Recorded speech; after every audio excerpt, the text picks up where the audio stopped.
Doctors in spotless white garbs darted in and out of the wards of a steel building with floors as clean and shiny as mirrors. This facility was at the colony's research institutions in the new area outside of the Chunyang suburb. Sitting anxiously outside the waiting room was a group of fresh-faced teenagers looking terrified and excited at the same time. Ding, ding, dong. Number 2318, Qin Feng. Please head to injection area 3. It's my turn. The young man got up quickly. He was so nervous that his legs were unsteady, and he tripped over himself, falling to the ground with a loud thud. Anyone could tell just how bad that fall was. Qin Feng, Zhou Hao shouted as he watched this horrifying spectacle unfold, hurrying over to help his friend. To his surprise, Qin Feng was unconscious. What the hell? What kind of joke is this, Qin Feng? How can you pass out at such an important time? Wake up. It's your turn to get the awakening elixir injections. In the year 2200, the world had undergone a drastic change. Mankind, after 2,000 years of reign, had now fallen the bottom of the food chain. But because sharp ability users and mighty ancient warriors as such existed among humankind, they were able to sustain Lebensraum. It was also all about the premise of an awakened ability user or warrior getting the injection of awakening potion at the age of 16. This meant that, at the point in time where he was in the opportunity to experience a meteoric rise in his life, Qin Feng lost consciousness instead. Zhou Hao was in a flap. Ding ding dong. The loudspeaker chimed again, and an echoey voice hollered. Number 2318, Qin Feng. Please head to injection area 3. The reverberating noise would only add a splitting headache to Qin Feng's already chaotic mind.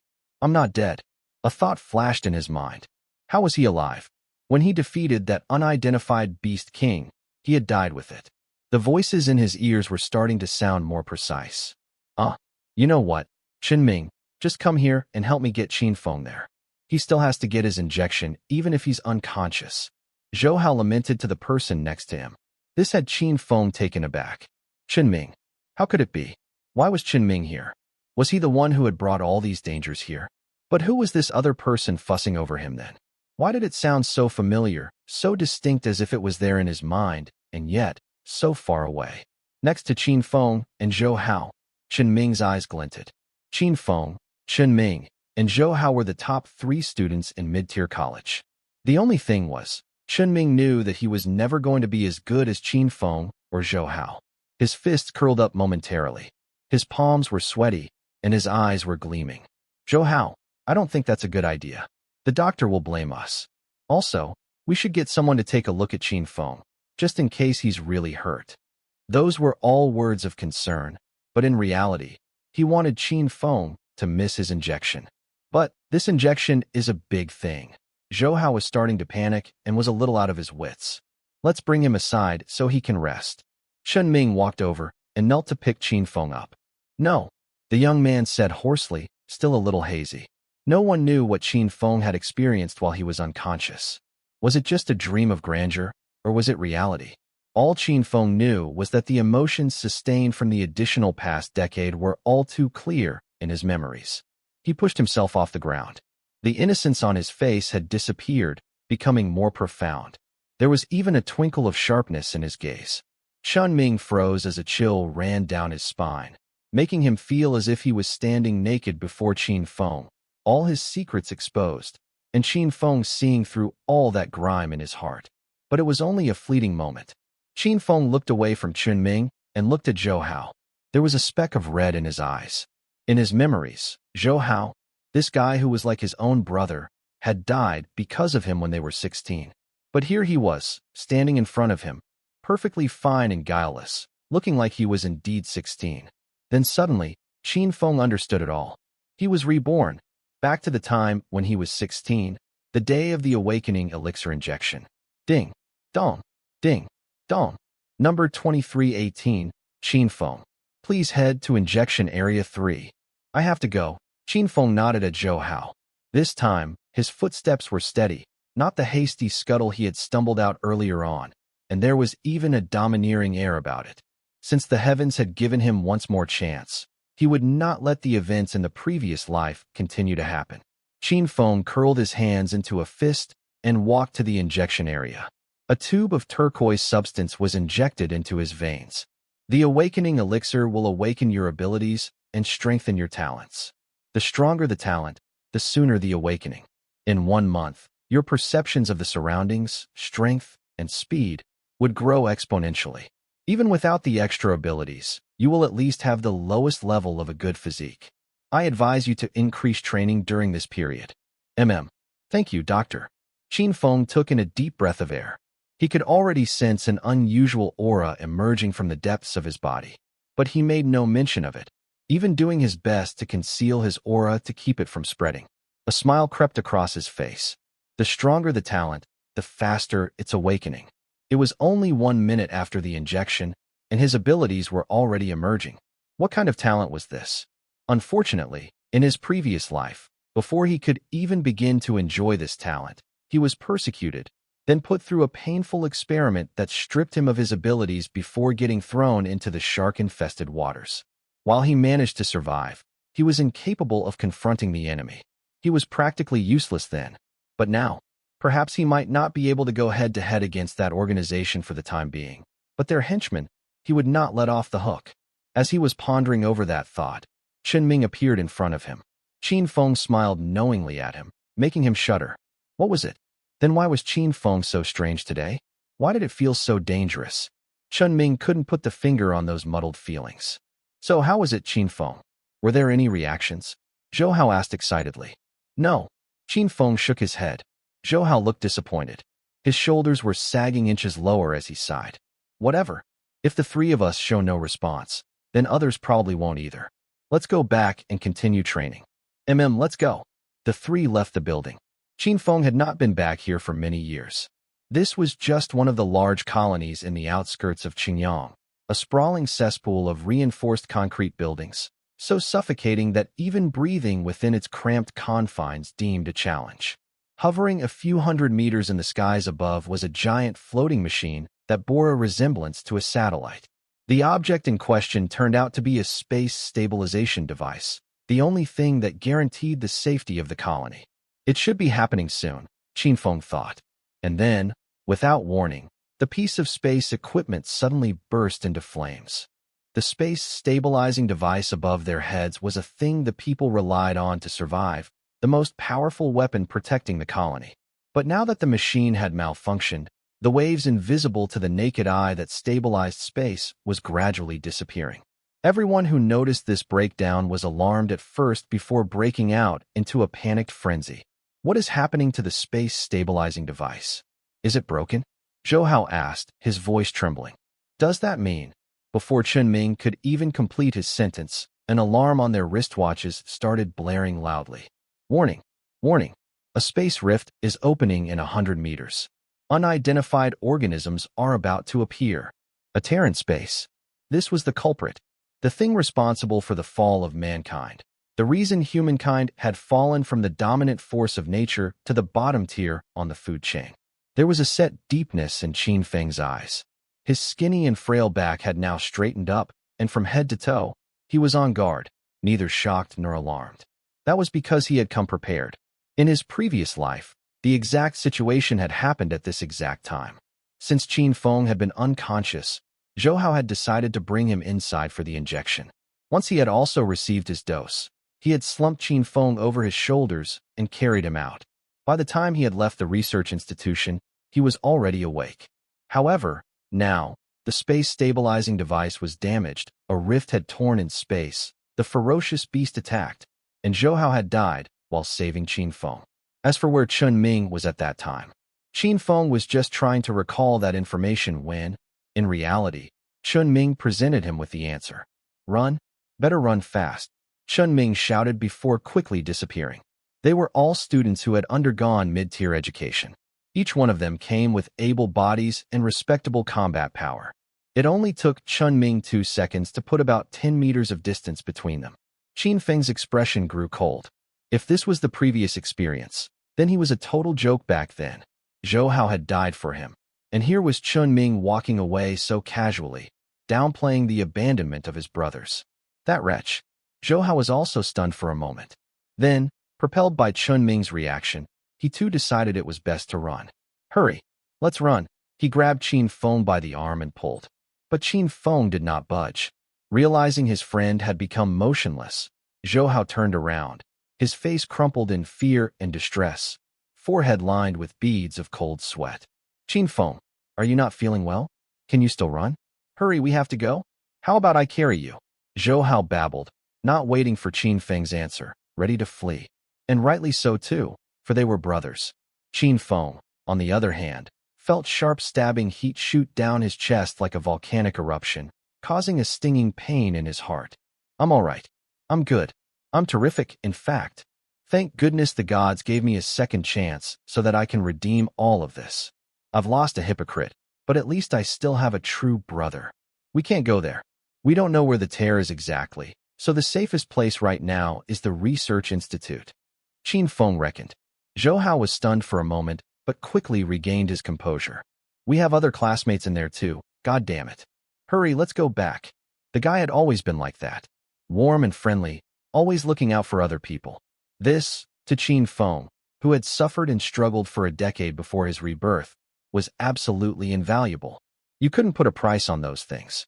Let's go. Qin Feng started to run. Although the demeaning prospects of a weak and small body bothered him somewhat, it was brimming with vigor and energy. They turned around the corner of an alley and out into the main road. The drivers in the cars were honking at each other. Being so busy trying to get away, they rammed into each other in uncoordinated panic, causing traffic to come to a standstill. Just then, in the sky 3 meters above the road, a tear gradually formed. Within it was pitch-black darkness, and surrounding it was a ring of silver light, the materialization of space elements. Rift. Zhou Hao looked terrified. No matter how many times they had learned about it in school, he was petrified, this being his first time seeing the actual thing. No one knew what kind of creatures were lurking behind the crack, waiting for the slightest opportunity to pounce out. It could be the devil himself, for all we knew, coming to destroy the world. The rift was expanding ever so slowly. It was only about half a meter long and 30 centimeters wide, but the potent disorientation from something so alien in nature had the people on the road screaming their heads off, leaving their cars behind and running for their lives. The tear did not stop expanding, and then, all of a sudden, from the midst of the rift, a figure appeared. It looked like a soft-skinned and slightly bloated baby.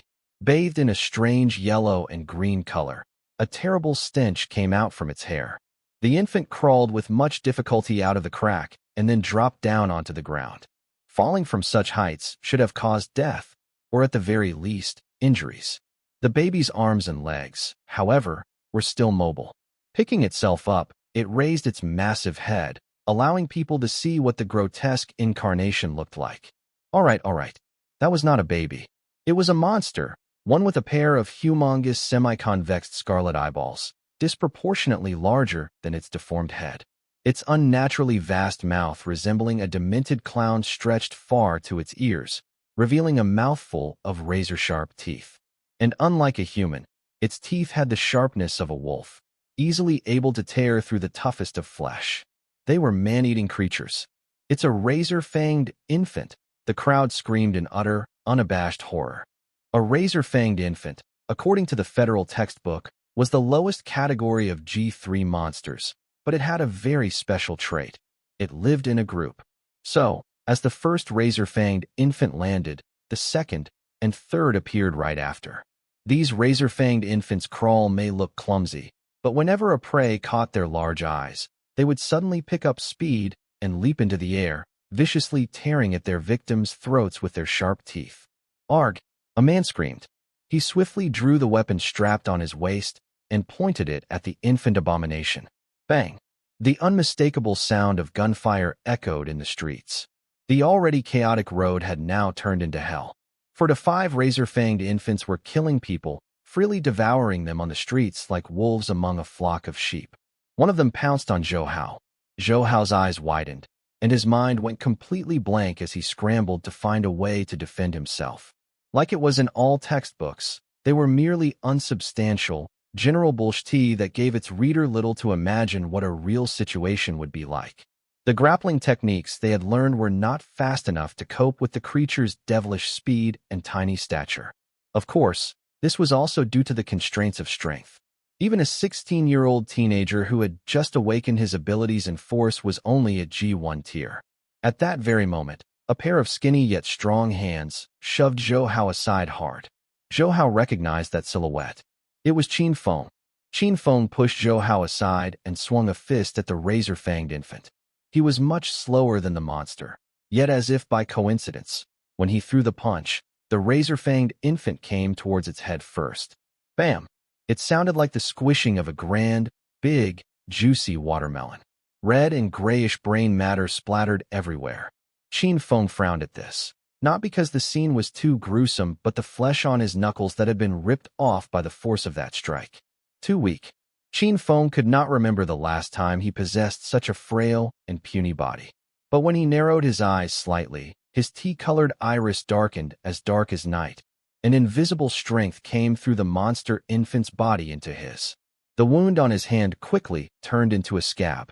It shed off, completely healing itself as if he had never been injured in the first place. This was Qin Feng's talent. Absorption. Qin Feng's expression was a mixture of surprise and excitement. He recalled how in his past life, he thought that he was invincible as his abilities had been awakened. He had been so excited that he had announced it to the world. In the end, his talent had been robbed from him and was only left with the ability to absorb dead monsters' self-strengthening abilities.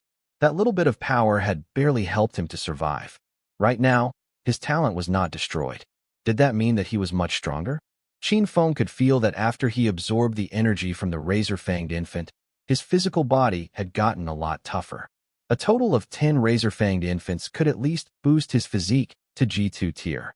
If that was the case, what was he waiting for then? Qin Feng had not felt so excited in such a long time now. When they saw their kind getting killed, the razor-fanged infants charged angrily towards the attacker from afar. Two monsters flanked Qin Feng, one on the left and the other on the right. Qin Feng shuffled backward, evading the attempt to close in on him.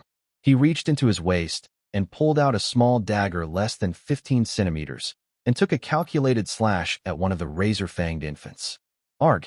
The monster's throat was sliced open, and its tiny body dropped to the ground, its neck and head clinging to each other only by a layer of skin. Fresh, warm blood spilled all over the ground. Qin Feng raised a leg and kicked the second razor-fanged baby, sending it sliding 3 meters backward. So, as to not waste this opportunity, Qin Feng threw himself at the creature and swished the dagger downwards, plunging it into the razor-fanged infant's chest, not stopping until he could feel the blade hit the hard ground. One of the razor-fanged infants let out a shrill cry that resembled a cat yowling. The noise, which also sounded a little bit like a baby crying, drew another group of infants toward Qin Feng. The latter remained composed as he made some calculations on how to tackle the creatures sequentially. His rich experience in battling was more than enough to help him combat these unsightly abominations of nature. The only thing was, his body could not catch up with his rhythm. All around him, the monsters were slowly closing on him, ready to tear him apart. Then, it pounced without warning. Crunch! One of them sank their teeth into Qin Feng, sending a blinding shock in the thick soup of his brain. Paralyzing pain in his punctured calf seared through the entire leg. But that was not the scariest part. At the same time, another one of the creatures jumped for his neck. Danger was approaching. No, here it was. Qin Feng raised a hand in an attempt to shield his neck with his arm. The infant's razor-sharp fangs dug into the flesh of Qin Feng's arm. At least his neck was protected. Die! Qin Feng roared, slamming his arm onto the floor. The infant let out a piercing cry, as bones and asphalt came crashing together in unholy matrimony. The beast on Qin Feng's arm was squashed. Another one of the creatures saw the chance and leaped. Its attack was surgical, the position it had chosen perfect. Its mouth opened so wide as if about to swallow Qin Feng's head whole. Qin Feng's pupils dilated. Just then, a snow-white baseball came to the rescue, knocking down that razor-fang's infant. Zhou Hao appeared in front of Qin Feng. Although his body was shaking violently, he did not stop, swinging around and striking the monster latched on his friend's calf. Let go, beast. Monster, let go. However, he controlled his exertion of force in fear of hurting Qin Feng. After a few violent thumps, and only after the razor-fanged infant's head was finally smashed in, did Qin Feng shake off the monster. The injuries were healing quickly, but, on the surface, Qin Feng was gravely injured. Zhou Hao trembled uncontrollably, bursting with adrenaline, face flushed, and gulping in large mouthfuls of fresh air. Such intense, unstopping action was all too much to bear. When he turned around to look at the wounds on Qin Feng's body, what he saw left him in shock. "Qin Feng, are you all right?" "No problem." Qin Feng shook his head. The patrol team was finally here, dutifully dispersing the crowd and slowly retaking the entire street. "Should we leave?" Zhou Hao did not know what to do in a situation like this. "No need," Qin Feng answered. "It's just this one rift. Now that the patrol team is here, it should be a lot safer." Indeed, it was just one rift. But in the previous life, Qin Feng had not been around.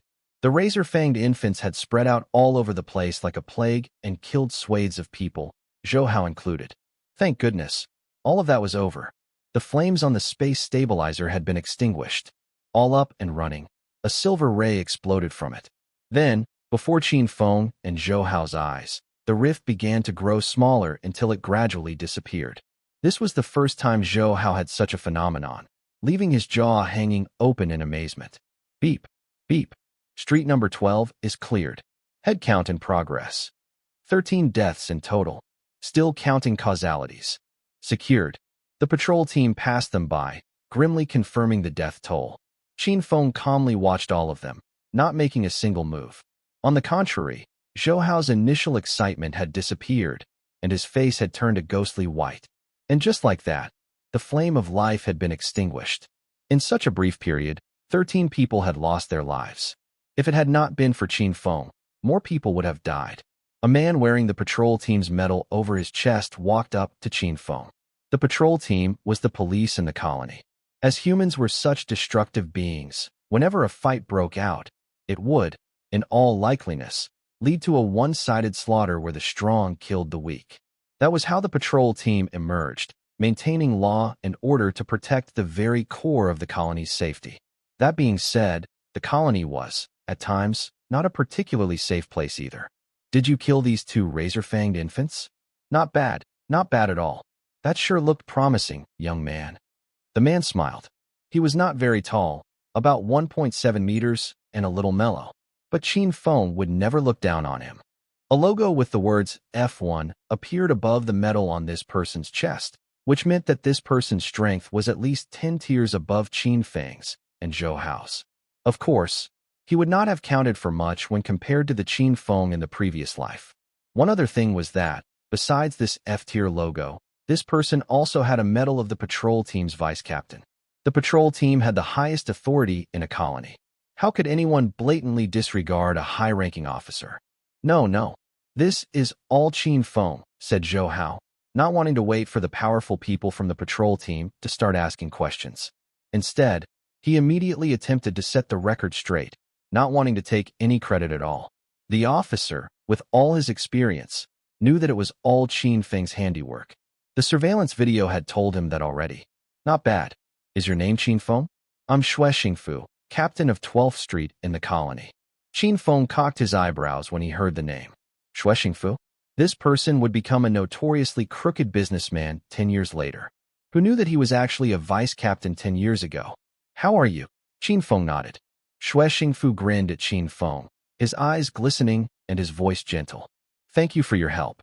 In one sentence, he had reduced Qin Feng's matter of life or death combat to mere help. Whenever a rift appeared threatening the safety of the colony, those who extinguished the threat would receive a special reward. What more a dangerous thing like this? Qin Feng had no intention of exposing the guy. "We were just defending ourselves. Otherwise, we would have died as well." Xue Xingfu maintained his smile, but deep inside, he wondered why Qin Feng was so calm. Too calm, in fact. It's like that. You can collect the fangs and heart's blood of the razor-fanged infants and sell them for a nice price. But because considering you're so young, if you sell them on your own, I'm pretty sure you wouldn't make a profit. Qin Feng smiled thoughtfully at that. If it was Zhou Hao who was standing there, he might have fallen for Xue Xingfu's trick. Fangs and heart's blood may not sell for much, but an entire body could be counted as a significant contribution. If he wanted to, Xue Xingfu could have actually claimed that he was the one that killed all of them. These were all behind the scenes, under the counter dealings. In this world, the strong wielded the scepter. The ones who were powerful had a say in everything. Qin Feng did not beat around the bush either, and said, 8 bodies for 8 G-tier strengthening potions. Xue Xingfu's smile froze, his gleamy, pleasant demeanor replaced by one of seriousness. The price of G-tier strengthening potions was not too high.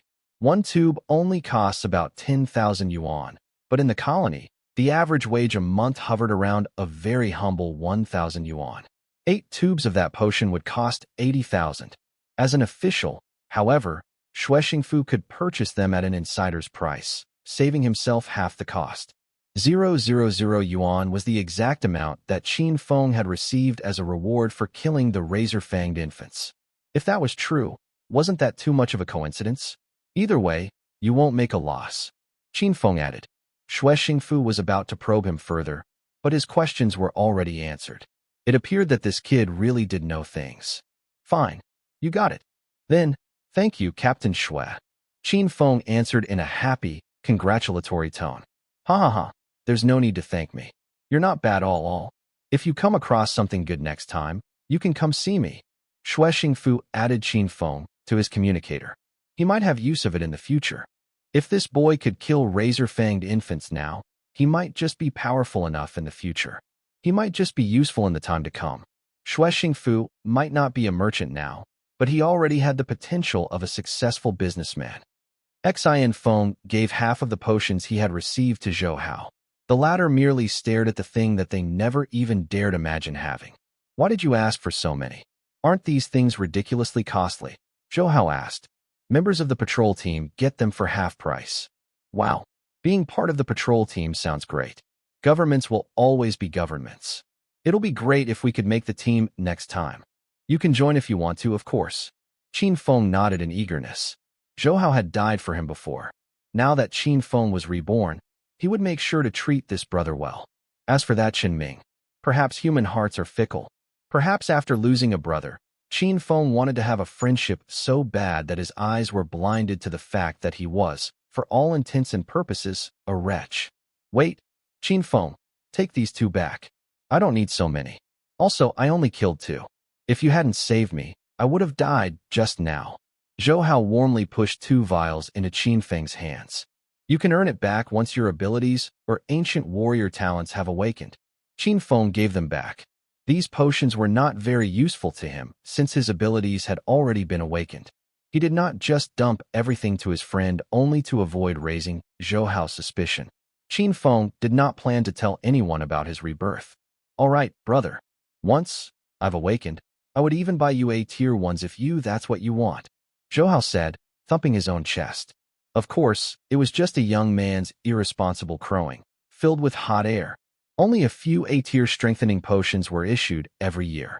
As the pair chatted on, the ambulance finally arrived at the scene to help the injured. Because Qin Feng helped fight off the razor-fanged infants, he was given a hero's treatment. It's all right. I can do it myself. Go ahead and tend to the severely injured. I'm fine. Qin Feng stopped the nurse tending to him and picked up a bit of gauze to bandage his wounds. When the nurse saw how deft his movement was, she nodded and left to help others. They couldn't afford to be distracted on the battlefield.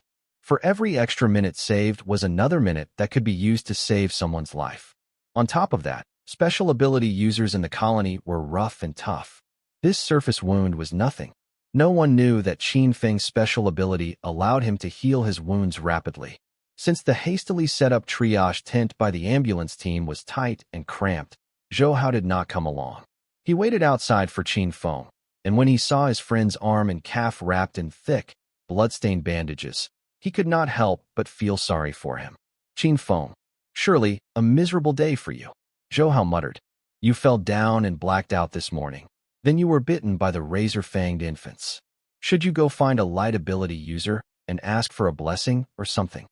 Are they that easy to find? Qin Feng chuckled. He did not think that he was unlucky today. In fact, he felt extremely fortunate. How many people in history could start afresh, respawning like in some video game after they had died? All right, I'm just saying you know. Zhou Hao smiled. Oh, right, I have something I need to do. You should go back to school first. Qin Feng stopped suddenly. Qin Feng, Are you still going to work? Don't go yet. This is the best time for awakening. You don't want to delay it. Zhou Hao's statement caught Qin Feng by surprise. He pondered for a bit before remembering that he did indeed have a job 10 years ago. Zhou Hao's parents were still around and healthy. He even had a brother. While they were considered of average status in the colony, they had jobs that paid them well enough to raise Zhou Hao comfortably, albeit minus some comforts in life. Qin Feng's thoughts drifted back and remembered that he had quit the job so that he would have enough time to train after his awakening. Only, he never told Zhou Hao about this. Qin Feng and Chen Ming were both orphans where the latter's parents had tragically died in a beast horde attack. Owing to that, he would receive a 500 yuan hero's orphan subsidy every month. As for Qin Feng's parents, on the other hand, no one knew what had happened to them. He was left outside the door or an orphanage. Because newborns were the hope of mankind, and humans could only administer the awakening injections at 16, raising orphans became a matter of extreme importance for the current Chinese alliance. A caveat, however, was that it would be impossible if the orphans wanted extra money to enrich in their lives. Qin Feng had to work to make any extra money he needed. As a result, he did not have to make up excuses for Zhou Hao. I will at least have to inform the management. Don't worry, it won't delay anything. I have to go, Qin Feng said, waving to his friend, making sure to take a different road. Zhou Hao watched Qin Feng's back, feeling that this friend of his had become much calmer and more practical, as if he had suddenly grown up.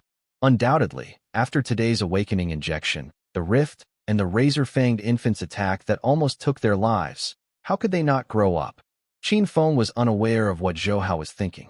If he had known, he would have surely laughed a bitter laugh. His experience spanned not just a single day, but 10 whole years. When he was sure that Zhou Hao wasn't trailing him, Qin Feng slowed his pace down. The Chongbei New District Colony was his birthplace. This was not within Xinjiang, but on the outskirts of the outskirts. It might have looked as if it was accessible from all directions, but even the tall buildings could not hide the fact that this was all but a slum, a terrible living environment. There was not enough land here, and dangerous beasts overran the place, roaming around as they pleased. Far away from the main city of Xinjiang, security was poor. To make matters worse, their most powerful ability user was only at E tier. Even their space stabilization device had been in disrepair for years. That time after he was captured, he never returned to Xinjiang, causing his memories of the place to be a little blurry. After strolling down 3 streets, Qin Feng finally found the shop he was looking for, an outdoor combat supply store. The store was huge, at least in this colony. In particular, this store belonged to the Wanzhong Group franchise. In the shop, a woman in her 30s sitting inside the shop sized up Qin Feng. The moment she realized the pathetic state he was in, she cast him a look of utter disgust. "Little son, go serve the customer. Remember to clean the floor after." "Ah, yes, manager," shouted a male clerk named Little Son, who came over to attend to Qin Feng. As for the floor cleaning remark, it was clear that the manager felt that Qin Feng was going to soil the store. Qin Feng shot the woman a frosty look. No one had treated him in such an uncivilized way for so many years. Having just been reborn, however, he was swamped with too many things for him to do anything about it. She was just a narrow-minded woman. Nothing worth fussing over about. "Excuse me, mister. Are you here to buy or sell?" Little Son asked politely, secretly perplexed. Qin Feng was covered in wounds, which meant that he had most likely just returned from a battle. But he was not carrying any spoils with him. If that was the case, he was probably not here to sell materials. As for purchasing power, now how could someone not even wearing an ability user's logo be able to afford the store's merchandise? It would seem that the lady manager was in fact a good judge of character. "Do you take these?" Qin Feng took out the 4 vials of the G-tier strengthening potion. The potion was a pale red color, and the vials were only about the size of his pinky. One simply needed to examine the official stamp on the label to know whether or not it was the real deal. Their shop did not trade with drugs, but the G-tier strengthening potion was an essential item. One look was enough for Little Son to tell that they were real. This looked like a great business opportunity, too great to let slip just because of prejudice and innuendo. Little Son caught his breath. We do. He picked up one of the vials and examined it in the fashion of an expert.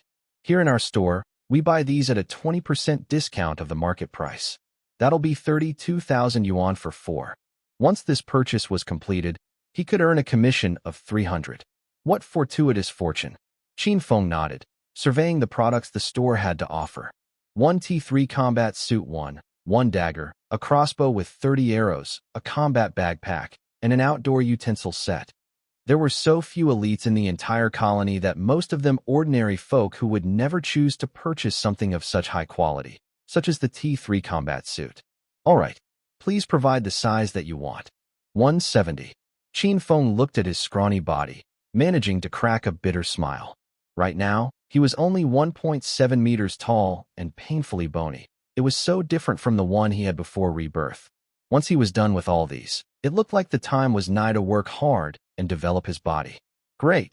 Little Sun hurried around the shop, bringing a T3 combat suit for Qin Feng to try on, then picking up other things he had requested. Qin Feng selected the items skillfully, snapping up everything up he needed, and refusing anything that Little Sun was trying to sell him that he did not need.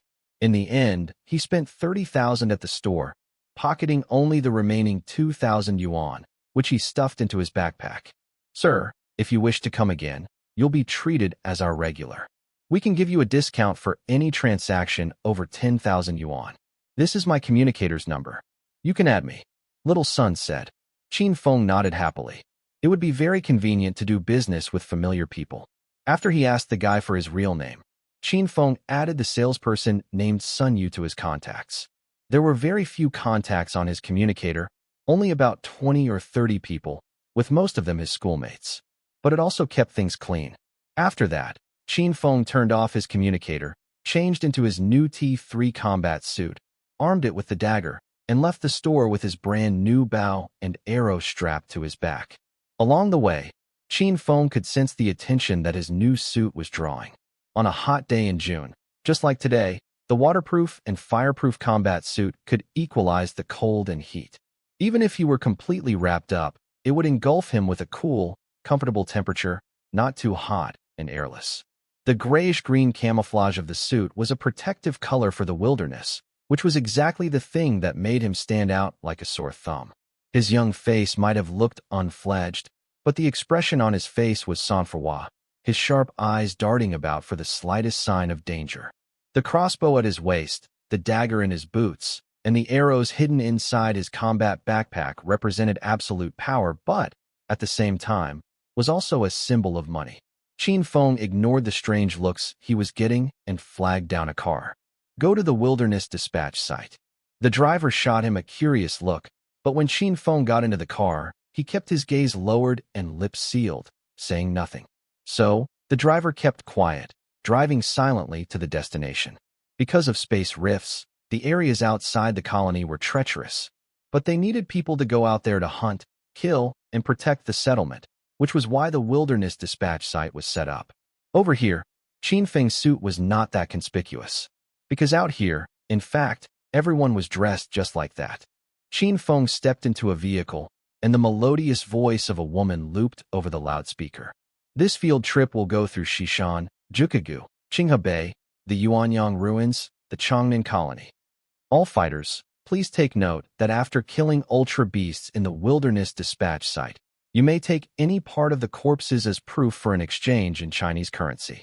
The targets are herbivorous giant rat, red-eyed jackal, man-eating wisteria, frogman. The automated voice repeating itself above Qin Feng flooded him with sweet nostalgia. It had been a long while since he sat on such a simple and crude collective traveling outdoor combat vehicle. The wild was dangerous not just because the rift could appear anytime, but the place had, in fact, been invaded by alien creatures that had made Mother Earth their lair. To protect the safety of the colony, the leaders had to offer rewards in an attempt to encourage more people to join the operation.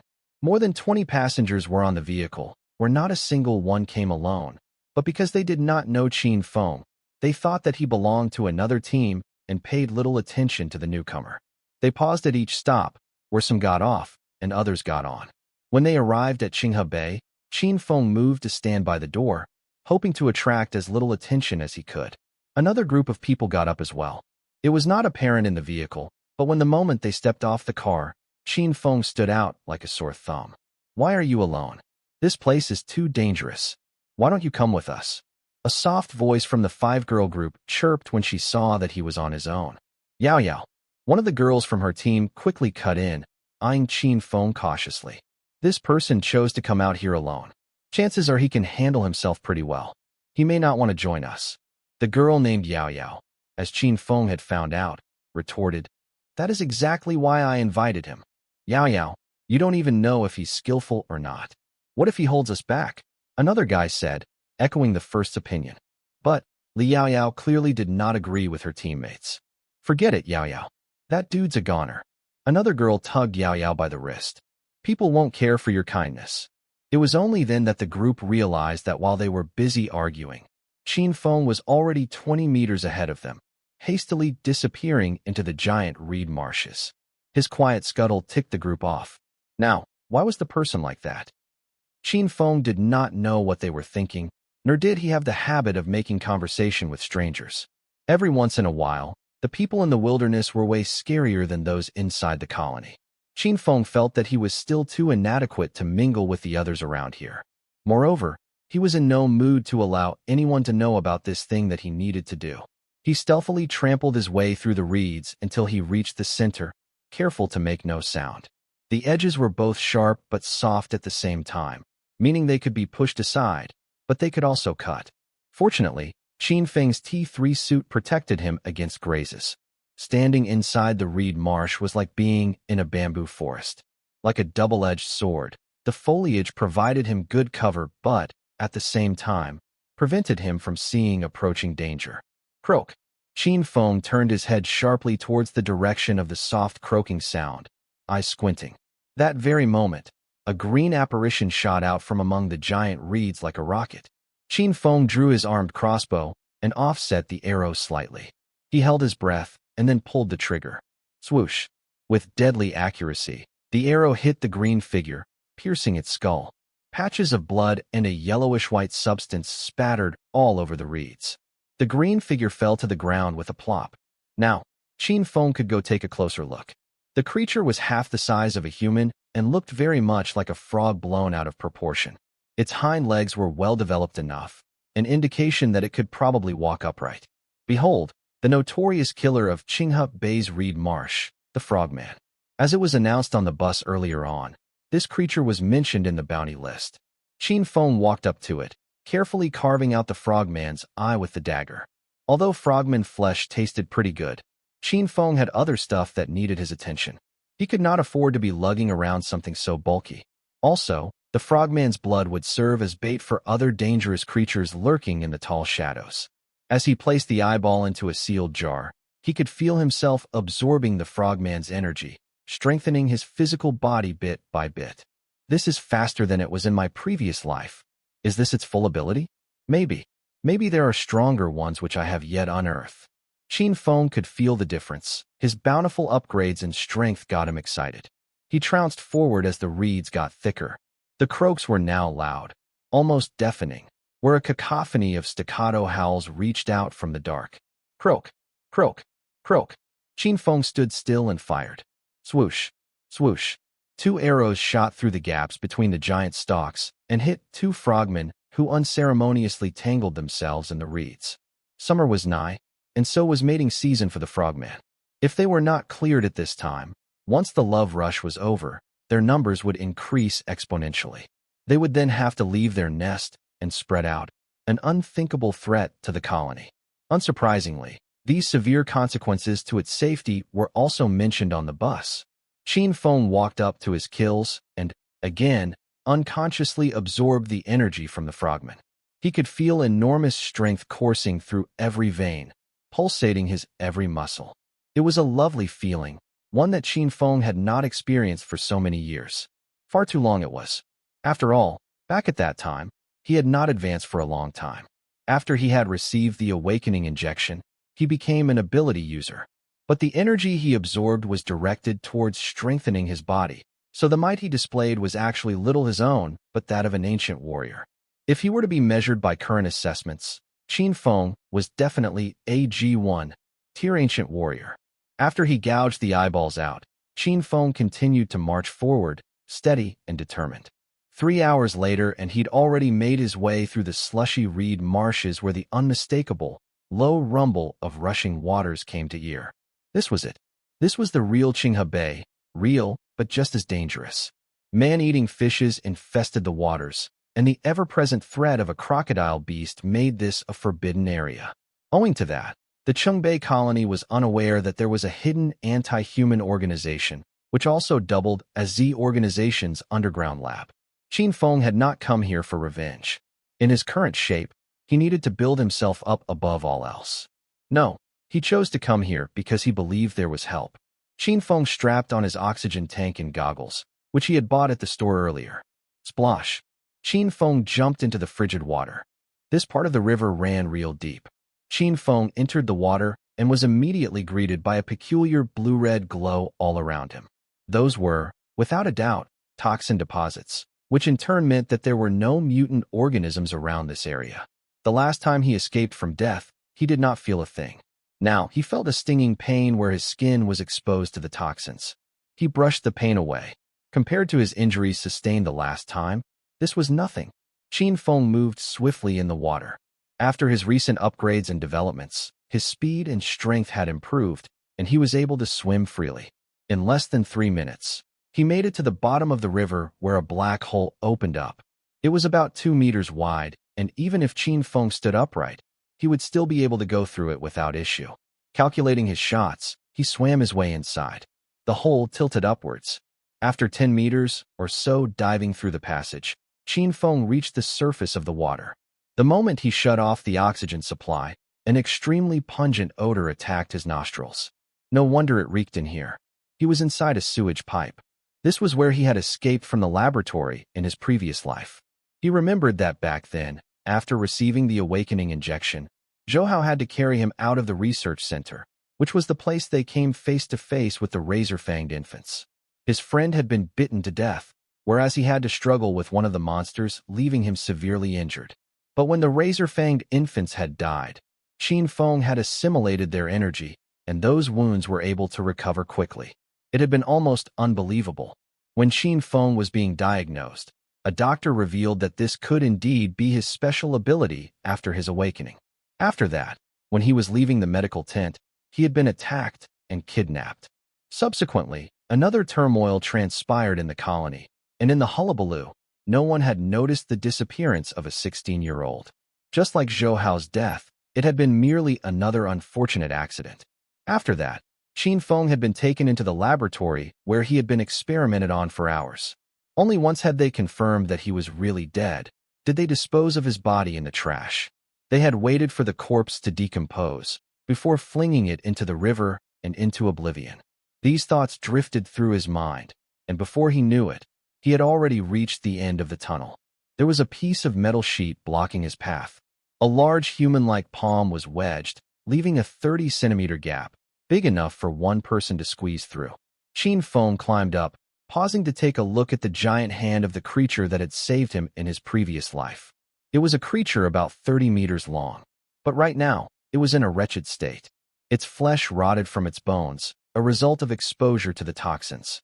Apart from a claw that was trying to pry the metal sheet open, and another one which broke off and had fallen onto the pile of trash, the rest of the talons were nowhere to be found. From the remaining bits of flesh, Qin Feng concluded that it must have been a furry beast that looked like it had been skinned to the bone.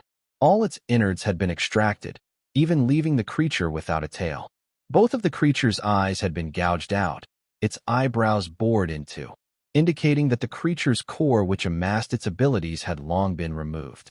Its flesh and bones were brittle as a result of the infernal experiments. All that was left had no value whatsoever. How did it die?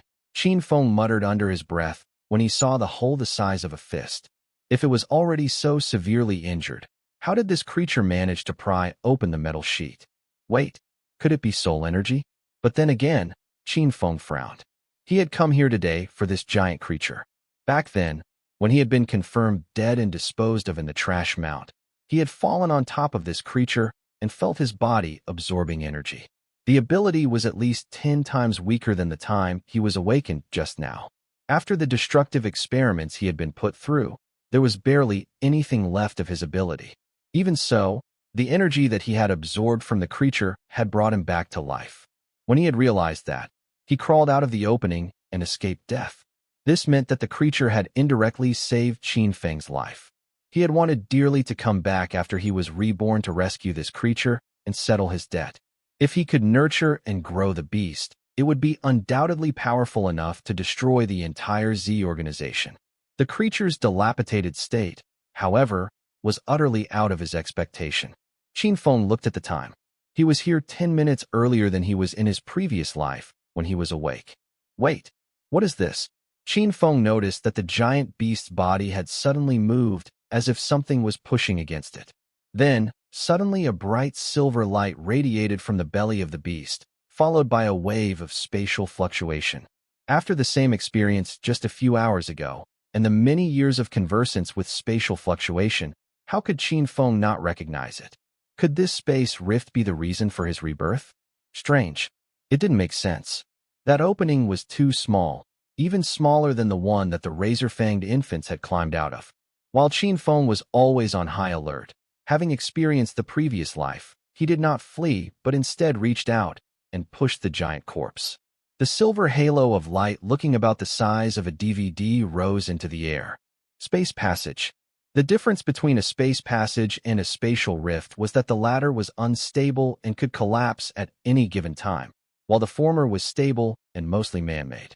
A moment after the passage had opened, it spat out a red ovoid object around half the size of a human fist and disappeared in a flash.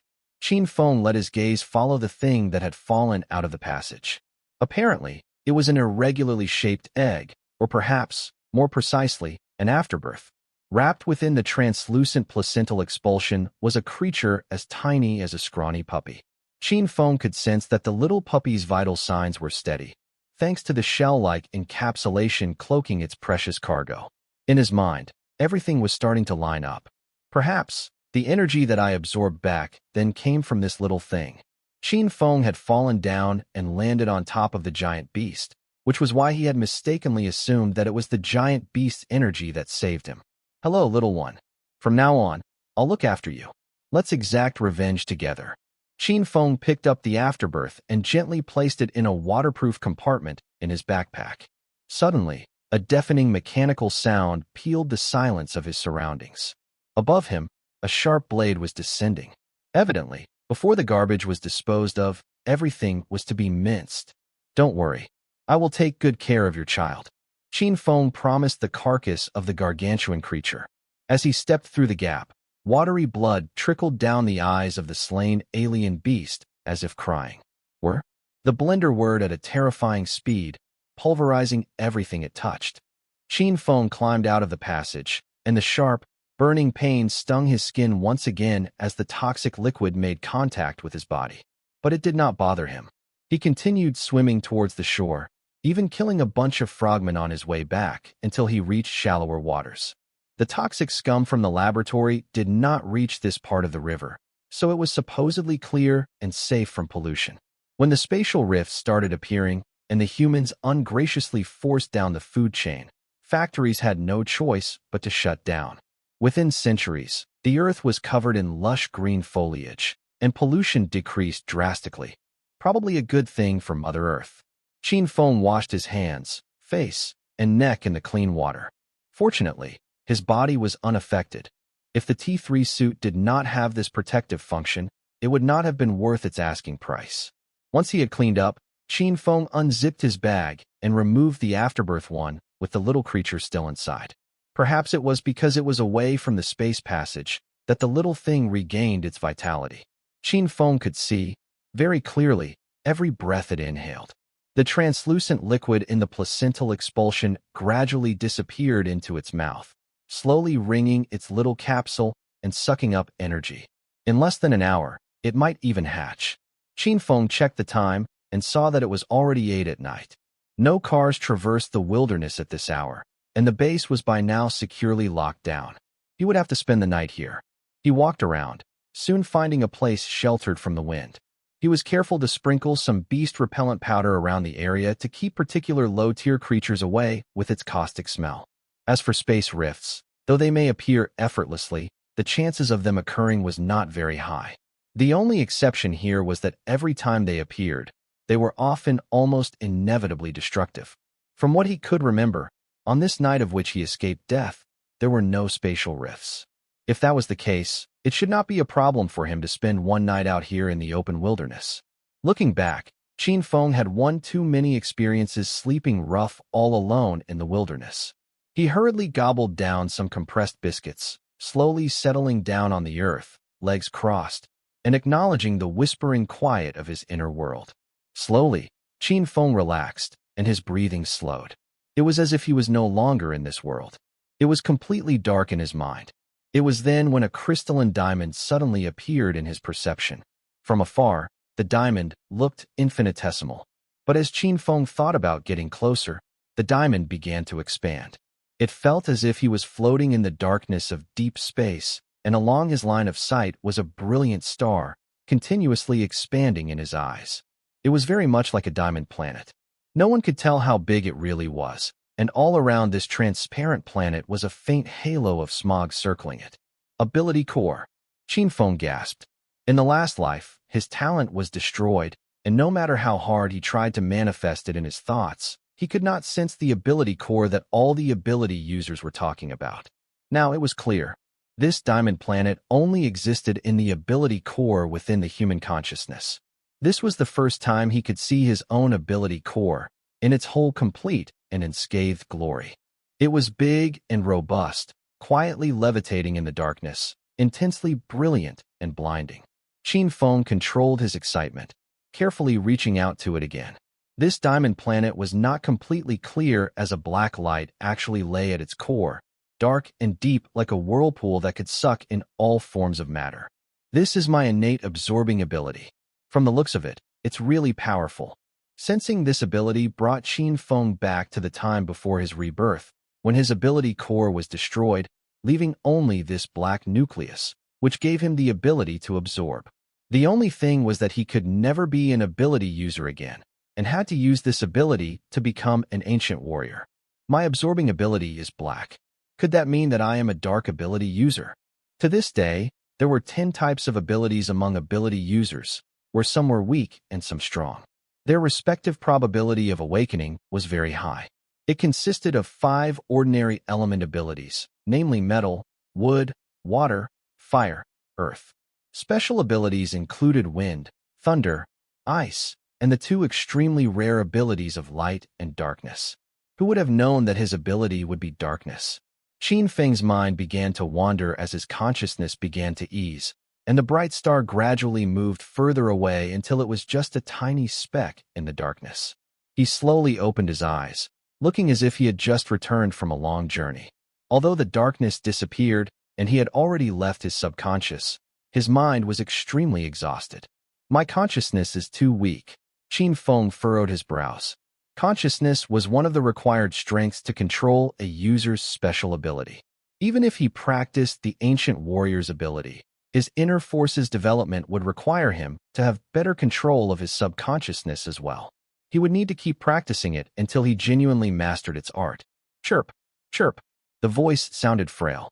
Qin Feng turned around to look for the source of the noise, immediately drawn to his sleeping bag. He unzipped his sleeping bag, and lo and behold, a creature lay squirming on the thin mat. It was the little beast that he had rescued. It had chewed through its afterbirth, eating nearly half of it, leaving remnants of goo dangling from its hind legs. That stuff would dry up soon enough. Chirp, chirp. The little creature called out, eyes still shut and mouth open wide as if looking for something to eat. Qin Feng took out a tube of nutrient jelly, which had a strong remedy effect. He initially planned to use these to help the giant beast recover some of its strength, but instead, he was now giving them to its offspring. The little creature clung to the plastic tube and began to suckle hungrily. Qin Feng looked down at the meek little thing and smiled. The tension in his shoulders eased, and his heart began to soften. After that, he produced a towel, wet it lightly with water, put it against his body to warm it, and wiped the little beast. Never had he ever been so gentle before. Not even with his own brothers and women, neither in the previous life nor this life. Undoubtedly, it was because those people were strong enough not to need it in the first place. After he had dried the tiny body, the little beast's appearance changed slightly. As the blood-stained fur was exposed to air, it dried up, and in its place, white fur sprouted. "I'll call you Xiaobai." Terrible at naming things, Qin Feng decided not to trouble himself and christened the little beast. Like it or hate it, the newborn did not possess the ability to refuse names given to it. It merely chirped twice, drank up until it was full before falling into a deep slumber. Qin Feng crawled into his sleeping bag, placing the little beast on top of his chest to avoid crushing it. Even though his eyes were shut, he was only 30% asleep but 70% awake. It became second nature to achieve such feats since he had already spent a great deal of time in the wilderness previously.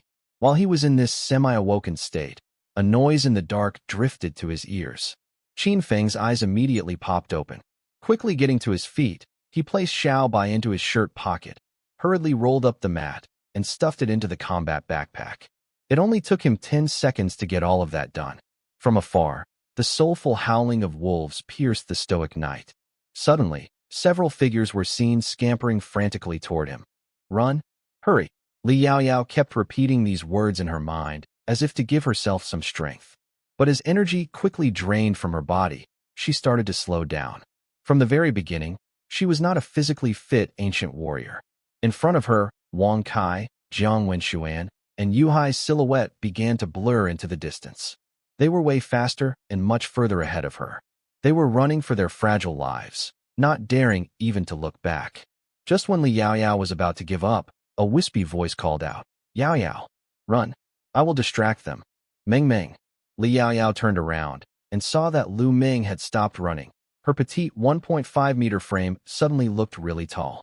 Lu Meng opened the space receptacle, and a machine fell out, landing on the ground with a loud boom. Click, clack, click, clack. The gears on the machine moved, a cold sheen reflecting off its surface under the silvery glow of the moonlight. The T9 assault tower had been hastily assembled, equipped with a large Gatling gun with 9 muzzles the size of a grinding wheels armed with a honeycomb of bullets. Pow, pow, pow, pow, pow, pow, pow.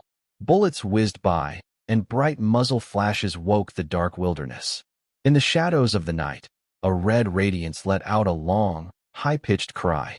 Clearly, scary weaponry like this was bound to inflict some severe damage on the enemy. Qin Feng, hoping to take advantage of the darkness to stay out of sight, cursed under his breath as he darted to a large tree behind him to avoid getting caught in the middle of a firefight. Qin Feng recognized that the people being chased were the 5 students he'd encountered earlier today. He could not believe that they would have such bad luck. Merely too ostentatious were they, perhaps? How did they manage to draw a pack of jackals on their first night here? But it was just a regular OL jackal pack, though. With the girl named Meng Meng's T9 assault tower, it should be a reasonably easy task to get rid of them. That nouveau riche. Qin Feng was observing Lu Meng in the darkness. A big machine like that needed to be transported by a tactical van. It was supposed to be a team machine that cost over 2 million for one, not mentioning it required a vast amount of ammunition. But that was nothing compared to the space receptacle whereby 1 cubic meter was worth a good 5 million. The fact that she was able to fit a T9 assault tower inside meant that it was surely upwards of 1 cubic meter. Qin Feng was deciding on whether he should wait for them to die before taking it for himself when a giant creature suddenly came into view. The monster was 2 meters tall. Its giant body was shaped like an ordinary, non-mutated bull. However, this one had a coal-black hide, bloodshot eyes, and sharp snow-white fangs that glinted in the night. "Beast General Tier, Neapolitan Mastiff," exclaimed Qin Feng when he saw the creature's true form and immediately recognized it. There were always some species of powerful beasts among the common ultra beasts. Labeled differently according to their strength, their kind saw beast soldiers, beast generals, and the beast kings among their hierarchy. Beast soldiers were like the elites among humans and, with effort, could be easily killed. But beast generals, on the other hand, were commanders among the monsters. This Neapolitan Mastiff had already reached a beast general tier. No wonder these people were hysterical. The assault tower spat out bullets like a hurricane, yet it was unable to inflict any damage on the creature. The beast was too fast. Whoosh. The Neapolitan Mastiff was no less intelligent than a human. quickly making its way behind Lu Meng to evade the bullets and simultaneously reaching out its claws towards Lu Meng. No! Li Yaoyao screamed. The elements in the environment vibrated violently, and a ripple of water appeared, forming a wall of water behind Lu Meng. The hound's sharp claws tore through the fragile protection, slicing down his back with great fury. Screech! Lu Meng's jacket was torn, revealing a thin silver garment underneath, which was apparently very strong as it seemed to be intact, allowing it to protect its wearer. However, the force of the strike threw Lu Meng into the air. That alone was enough to cause her serious injuries. Then, the creature ignored Li Yaoyao and charged towards Lu Meng like a mindless beast locked on to its prey and nothing else. Ah, forget it. Qin Feng sighed. Ultimately, he was not some cold-blooded murderer. This girl was not very powerful, but yet, she attempted to fend off the monster to buy her friend some time, reminding Qin Feng of Zhou Hao's camaraderie. True friendship was indeed invaluable. He had enough. Qin Feng decided to get involved. Swish! An arrow shot off his crossbow, headed towards the Neapolitan Mastiff at an extremely tricky angle. In its hunt for food, the Neapolitan Mastiff had not taken into account random arrows that came out of nowhere.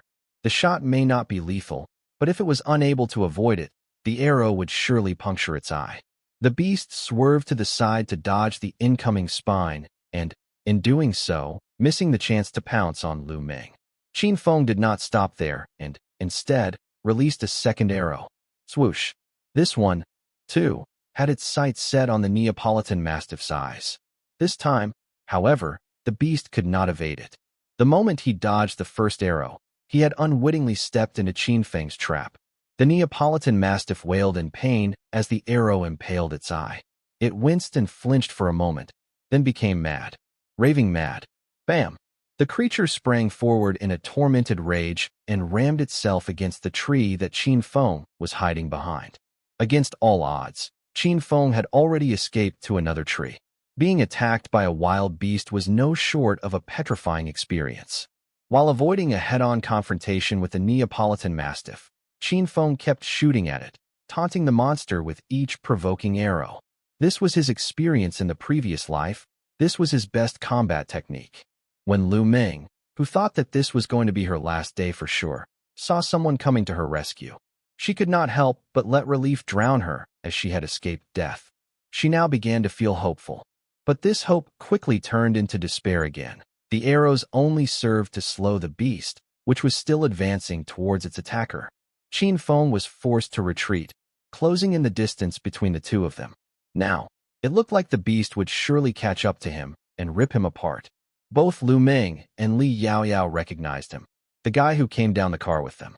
He was only armed with simple weaponry, and there was no ability user medal on his chest, almost certainly not powerful enough to stop the Ultra Beast. Then, all of a sudden, Qin Feng leaped into the air. Lu Meng's eyes widened. Is he going to? Before she could even think about it, Qin Feng was already standing on top of the T9 assault tower. Unrealizing of his location, Qin Feng, who had been running away from the Neapolitan Mastiff, had drawn near to the assault tower. He meant to control this powerful gun.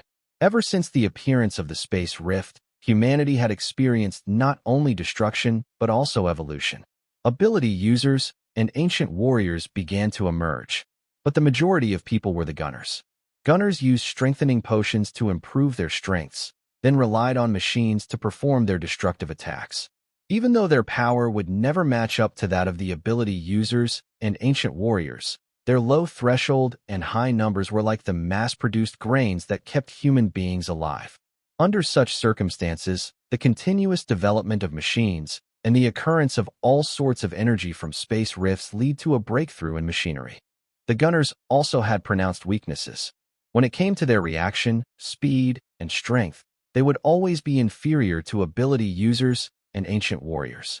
No, there's no way he can do it. What she was about to witness would leave her shocked. Just like the arrows, Qin Feng triggered the assault cannon, pelting the Neapolitan Mastiff with a hail of bullets. Pow! Pow! Pow! Pow! Pow! When the smoke and gunpowder cleared, the Neapolitan Mastiff was clearly maimed by the relentless shelling. Aoy! The Neapolitan Mastiff howled as it was sent flying into the air. Unlike Lu Meng, Qin Feng did not keep his finger on the trigger unremittingly. It was always twisting the nozzle with a click, raising it a little, and then a steady pull. With no mercy whatsoever, another shower of bullets flooded the Neapolitan Mastiff, piercing the most vulnerable part of its body, its abdomen, and punching holes into its vital organs. Just like that, with 2 attacks, the Neapolitan Mastiff was severely wounded. Eoy!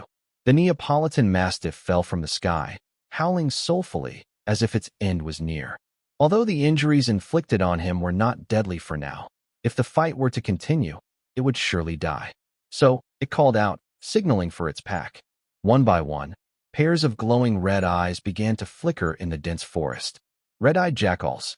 When the Neapolitan Mastiff was hunting its prey, they were watching by the side, not participating lest the beast general might think that they were going for its food. Now that they were allowed to join the hunt, their crimson eyes were practically dripping with blood, mouths drooling to the ground as they glared at Qin Feng, eager to tear into him. Come on then. Qin Feng deftly grabbed onto the assault tower. It would seem the assault cannon had a spirit of its own, as it mimicked his movements and ferociously shredded the jackals into pieces. Qin Feng noticed a pair of red eyes before one of the jackals even made a move, and pulled the trigger. In a blink of an eye, the jackal was pattered with over 20 bullets. Aoy! The smell of blood set off the pack of jackals, with 3 of them charging directly towards their assailant. Qin Feng shifted the assault tower and sent bullets flying everywhere again. Fight them off! Fight them off again. Come and help me reload the cannon if you are still breathing. Qin Feng's icy tone muddled between the deafening shots. Lu Meng suddenly snapped out of her daze and crawled to Qin Feng while trying to bear the pain. Li Yaoyao quickly ran to her friend and tended to her wound. But her eyes were glued on Qin Feng. That young man looked so calm, and besides, there was a charm about him. Swoosh! Rows of ammunition were being loaded into the weapon. Lu Meng watched Qin Feng's antics in amusement. That precision, that skill, it was mesmerizing. Qin Feng finished shooting one last round and then stopped. When Lu Meng saw that he had ceased fire, she panicked. What is it? Why did you stop? You ran out of ammo. Qin Feng turned to look Lu Meng in the eye. They're all dead. We'll split the loot between us. The Neapolitan Mastiff is mine. Lu Meng looked around and saw the lifeless red-eyed jackals scattered all over the field. The nightmare that was pursuing them was now already dead. They're all dead. Lu Meng's eyes widened. Qin Feng ignored the naive little girl and was already standing over the corpses, absorbing the energy into his body, which was supposed to strengthen him and increase his speed. When as he walked up to the Neapolitan Mastiff, a massive wave of energy shocked him. Buzz! Qin Feng felt his surroundings tremble, and his strength got a substantial unexpected boost. G2 tier. If he told anyone, at all, that on the second day of his awakening, he had risen to 2 tiers without any potions, their jaws would have fallen to their feet. That was Qin Feng's ability, however. This ability that awakened only a minute after the injection could potentially reach S tier. Right now, however, Qin Feng still had not mastered this special ability, having not honed himself to exploit it to its fullest. Qin Feng suppressed his newly acquired as a measure for discretion and began to collect his loot. The red-eyed jackal's fur and sharp claws were materials that could be sold. Ultimately, to make the exchange with Chongbei colony's officials, he needed to cut out the ears of the red-eyed jackals. But 40 over red-eyed jackals could definitely not compare to 1 Neapolitan Mastiff. Now that was a beast general. Qin Feng carved into the Neapolitan Mastiff's body with his dagger, expertly removing its pelt, teeth, and claws. The most important part was actually located at the center of the creature's chest, near the heart. Squirt. Fresh blood splattered as the muscles were quickly sliced. After the ribs were removed, what looked like a spherical red bead was revealed. Neapolitan Mastiffs were categorized as beast generals because of this energy core in its body, the source of energy for its awakened speed and strength. Most of these were located next to the heart. This red bead could be used directly to enhance its physique and was many times stronger than G-tier strengthening potions. Qin Feng pocketed the bead, then squeezed the remainder of the materials into his backpack. That was only 1 Neapolitan Mastiff's worth, and yet his backpack was now fully stuffed. On the other side of the field, Lu Ming and Li Mingming looked as pale as ghosts. When Lu Ming saw the insides of the sliced corpse, she nearly threw up the meal she had last night. If it weren't for you, I would have been dead. I still haven't thanked you yet. Please take all of these with you. Lu Ming protested. She was never one to stand the sight of blood from dissecting corpses.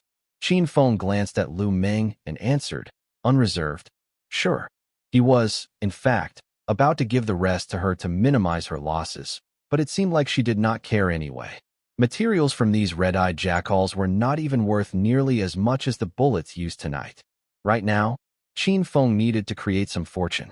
After all, he had just been reborn. While he might not have been very successful in his previous life, he was at least a valiant mercenary who had fought hundreds of battles, and one who did not lack money either. Currently, he was poor as a pauper and needed a lot of resources to support his training. He dragged all the red-eyed jackals to a pile and then removed their nails and ears. As their coats were too tattered, he did not collect them. After a few minutes, Qin Feng had bagged all the materials gathered into his sleeping bag. That thing was nothing very valuable anyway. Even if there were bloodstains on it, he could just replace it with a new one. Once he was done, he turned around and saw the frightened Lu Ming and Li Yaoyao shuddering on the ground, looking very lost and exhausted. The sun was rising, and the skies were bright. This meant that the vehicles would start making rounds soon, and they could finally return home. Qin Feng tied up his sleeping bag and looked around to determine the direction they should head. Come with me, let's get back to the colony, Qin Feng said, dragging the sleeping bag behind him. Thank you, Li Yaoyao quickly said. She was truly grateful that Qin Feng had helped them and, for the most part, kept them alive to see another day. Lu Ming kept her assault cannon, and although Li Yaoyao had tended to her wounds, she took a huge blow, and the internal damage she suffered was pretty severe by this point. Qin Feng looked back to check up on both girls, and when he saw that they had no trouble keeping up with him, he continued to move ahead, not saying a single word. They were just some ignorant students. There was no need to get too concerned. Surprisingly, though, Li Yaoyao's had an extremely poor water healing ability. If the flowers in the greenhouse were taking risks, then what awaited them was withering after the storm. At around 6 in the morning, a wilderness on route patrol car arrived at the scene. Over 20 people had gathered at the pickup point, some bearing abundant yield while others hung by the threads of their lives. These kinds of things had happened one too many times and were nothing unusual. Qin Feng kept walking towards the group, unfazed, whereas Li Yaoyao and Lu Ming were on edge, still mortified by the recent violence. Wang Kai, you guys? Li Yaoyao's eyes were filled with disappointment. She was addressing the companions who had come with her. It was those 3 guys who had invited her to this trip, promising to look after and protect Li Yaoyao from their support class. They were planning to rescue the damsel in distress, whereby they would show off their strengths. In the end, they had abandoned her and ran off on their own. Now here they were, waiting for the car, with not the slightest speck of concern if Li Yaoyao and Lu Ming were still alive. Asshole, cowardly pussies, you'll die horrible deaths, Lu Ming shouted at the 3 guys. Zhang Wenxuan was shocked to see his companions getting the boot, but he quickly adjusted his expressions. Lu Ming, Yaoyao, I knew you guys would be all right. You knew that we were all right? How would you know that?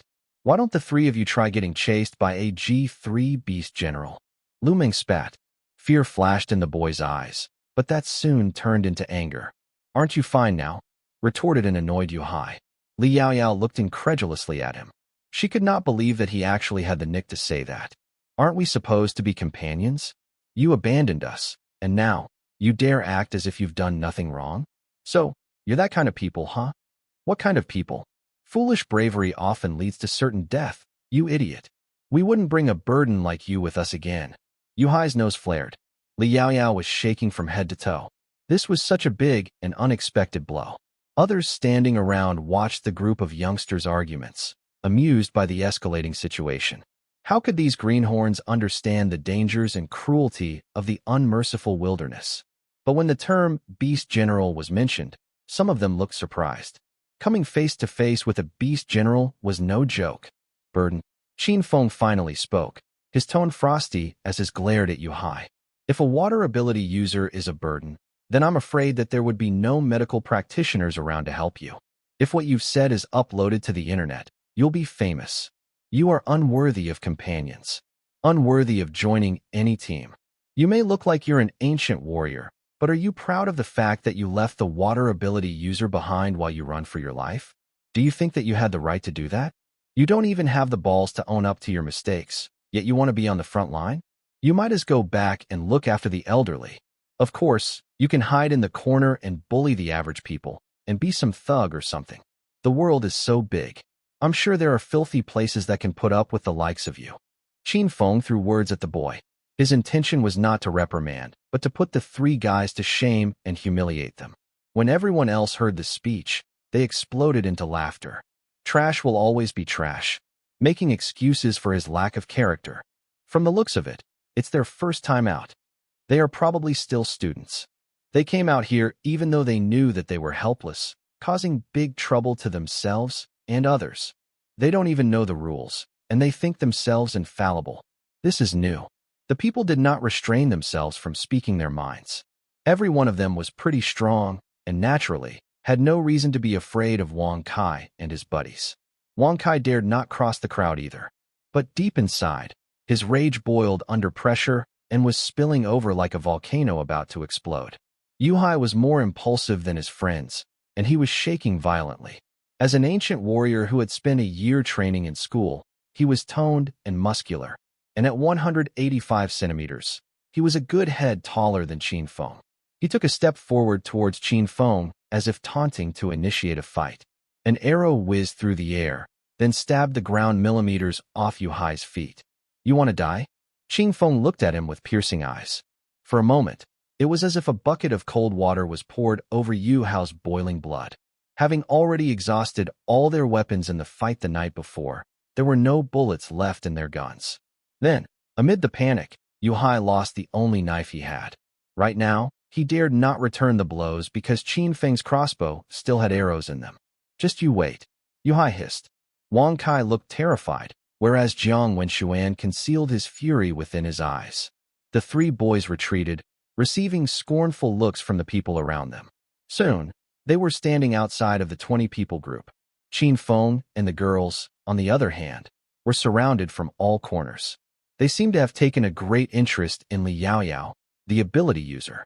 If you want to come out to the wilderness again, then you should look for people like us. Don't get tricked by those people. It's too dangerous out here for you to just bet your life on anyone. Why don't you join our mercenary team? We take good care of water ability users. Our teams even provide better benefits. Most of those people were just teasing, most of it meaningless banter. Ability users were the first professionals amongst the long-suffering human beings. Even if they were not fully developed, they would not be joining these small mercenary teams. Regardless of whether it was the garrison or the patrol or the official department for that matter, their doors were always open for them. Big organizations and mercenary regiments gave them the VIP treatment. Every year in the Chengyang colony, around 30,000 16-year-olds were awakened. Within the vast number, only about 20 to 30 of them were ability users. Not exactly 1 in 10,000, but still 1 in 1,000. The crowd also showed a lot of interest in Qin Feng and Lu Meng. But after asking them some questions and finding out that one was an average enhancer and the other a gunner, their interest fizzled out as quickly as it lit up. They were too young, and besides, small teams like theirs were not a charity. They did not need rookies on their side. One of them, however, did not perform like a newbie. Qin Feng could not care less for these people's opinions, and neither was he interested either. He merely kept a straight face and refused to answer their condescending questions. Luckily for him, the cars soon arrived. There were 3 of them, and each was well equipped with powerful weapons, considering how dangerous it was to cruise the wilderness at dawn. The cars were all packed full to the brim. Squeezing with all those people, and having to put his belongings on the car roof, Qin Feng could not help but think to himself, if I want to come out to the wilderness again, I would have to buy a combat vehicle. But then, for that, I would have to set up a team. Unless he had a huge space receptacle, he might lose a car if he left it out in the wilderness. But only the nouveau riche have the capacity for luxuries like that. Qin Feng glanced at the weak and inadequate Lu Meng. Of course, Wang Kai, having been ostracized by the group, did not get on the same car. Maybe it was because of the stuffy and stale air in the car that made Qin Feng feel the squirm of the supposedly sound asleep little guy wrapped in his chest. Qin Feng's chest pocket was quite spacious, allowing the palm-sized Xiaobai to move around inside it. Keep still. Qin Feng patted his pocket. There were too many prying eyes here for its own good. Xiaobai's mom looked like she was pretty powerful, and if the good genes had been passed right, little Xiaobai could be nurtured and trained, obviously troublesome if someone their eyes on it. To Qin Feng's relief, Xiaobei stopped shifting soon after. He lifted his hand from his pocket, thoughts immediately shifting to the person whom he added to his contacts yesterday, Xingfu. I have some things here. Do you want them? Qin Feng compiled a list of his haul and sent it to the guy. Xingfu was still stirring in his bed at 6 in the morning. The loud notification alerted him, and when he saw the message on his communicator, he sprung up from his bed, eyes wide open. Yes. Xingfu had a feeling that this young man was not going to be just some ordinary run-of-the-mill guy. It had only been a day, and there he was, hauling in a mountain of items. Yesterday, he found just out that Qin Feng had received his awakening injection only recently. From the looks of how things had panned out, Xingfu ran a silent thought through his mind. This young man was extraordinary. Qin Feng texted, I'll exchange them for 80 strengthening potions. You want more strengthening potions? And what?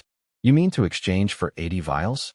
Even if I get them at half price, I can't afford so many with my salary. Qin Feng smiled. These potions were not very useful to him, just hard currency that held its value. Even if the federal government did issue paper money, most people in this era still believed in the ancient trade of bartering. These things were real, after all. Then, just give me F-grade ones. Many hours later, it took Xingfu nearly half a day of ruminating before agreeing reluctantly.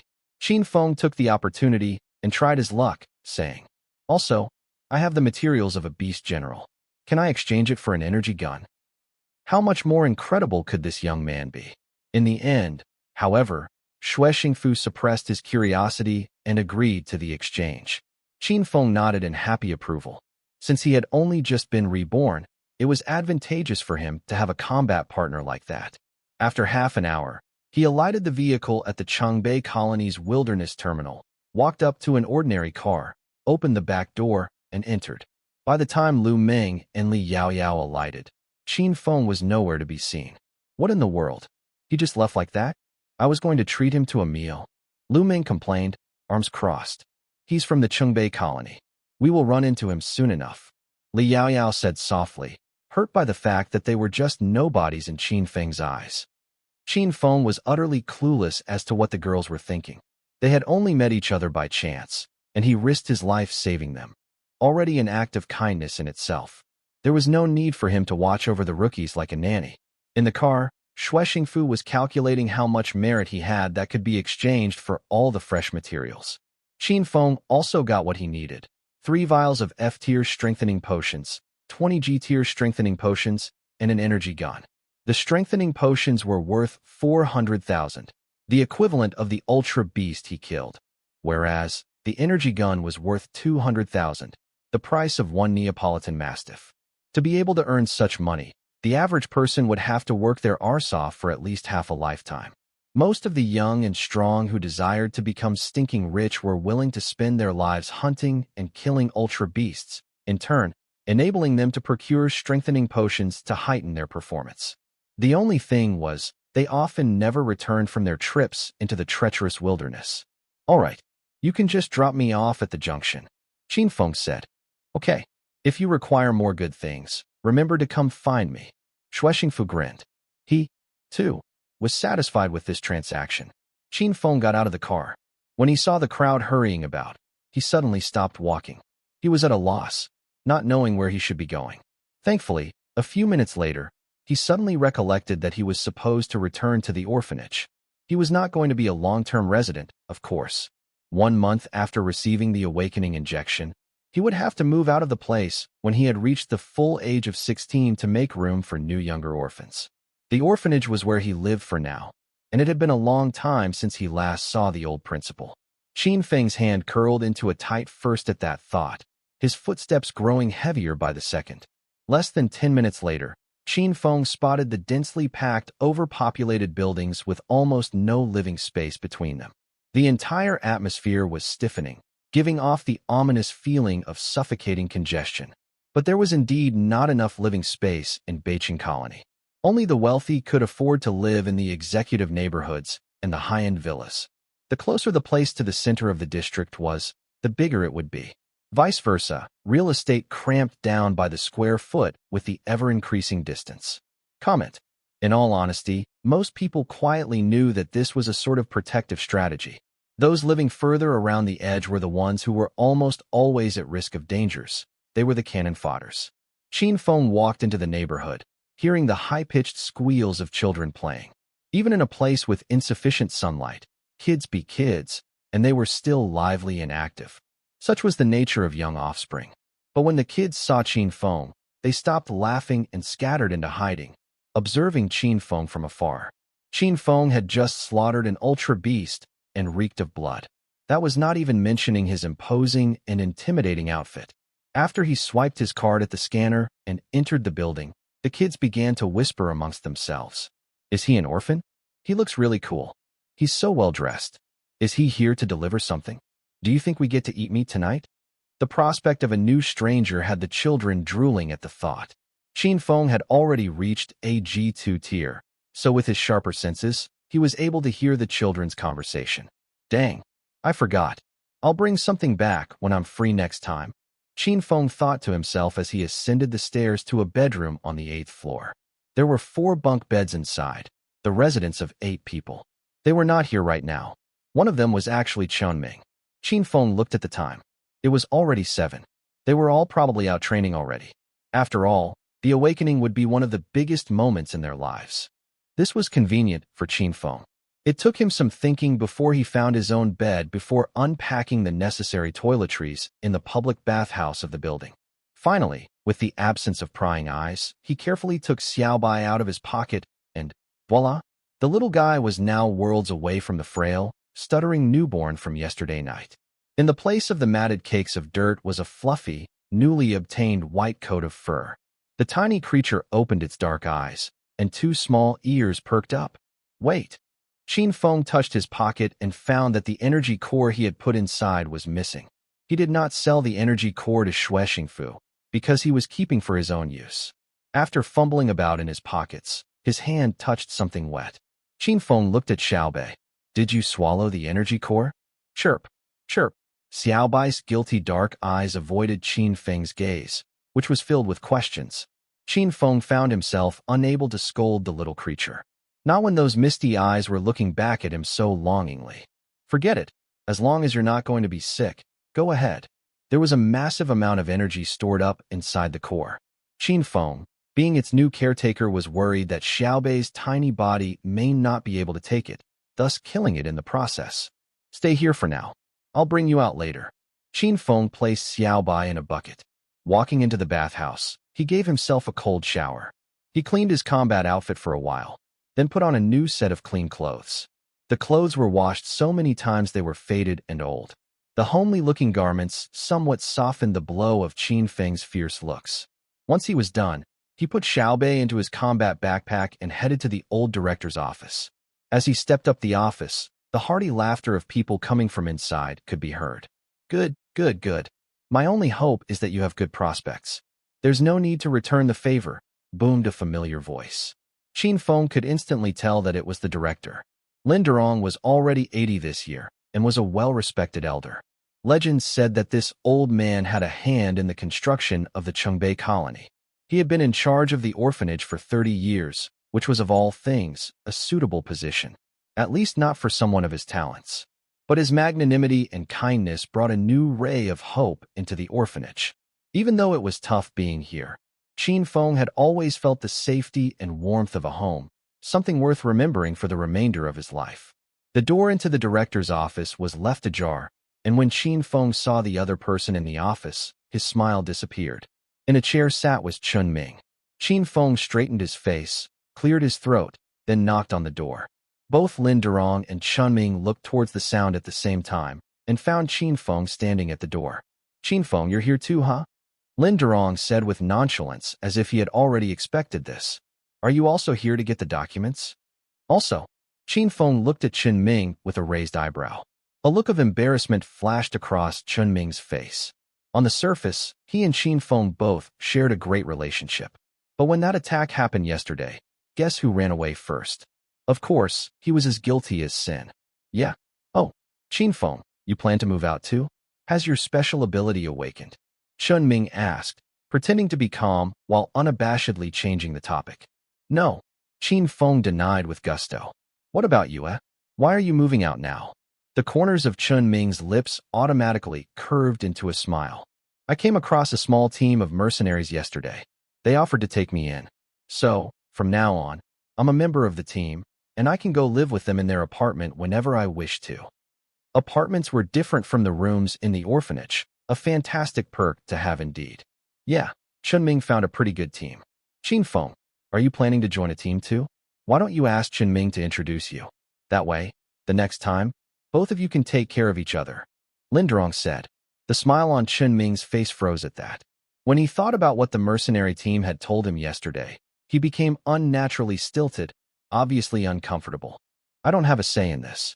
I still have to ask the team leader. But from what I heard, the team's already full. Qin Feng smiled bitterly inside. Emotions aside, he would not make a person like that his brother. I'm not looking to join any mercenary team just yet. I might be enrolling at the Advanced Academy. The fee for that place comes at a very high cost. If you're really interested in going, however, I can contact a few organizations, and you can sign a training contract with them. Once you've graduated, they would guarantee you a job too. That would be better. There's no need for that, sir. I will figure it out myself. Qin Feng did not want to exploit Lin Durong's kindness. On top of that, the memory of what was to happen in the coming 10 years put him off thoughts of joining whatever organization. All right, let me get your documents then. The director got up quickly from his seat. Qin Feng turned to look at Chen Ming and asked casually, what happens to be the name of the team you joined? It's called Ultimate Team. Chen Ming looked alarmed, but he knew that there was no point in lying to Qin Feng. A good name.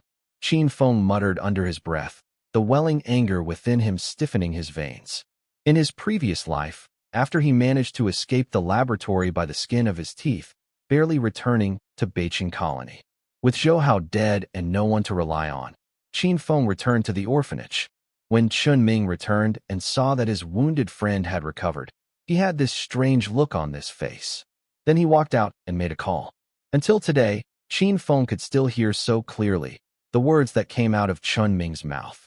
Team leader, didn't you capture Qin Feng for experimentation? Why is he still alive?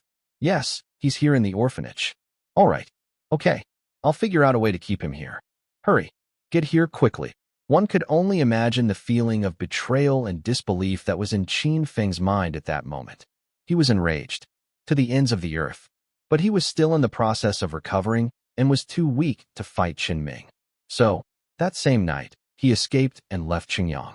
That team leader Chen Ming called was a member of the illegal laboratory. This ultimate team also belonged to the Anti-Human Alliance, a covert operative having hidden spies in the colony. It seems that Chen Ming still doesn't know the truth about this mercenary team, but he should probably know in less than a month.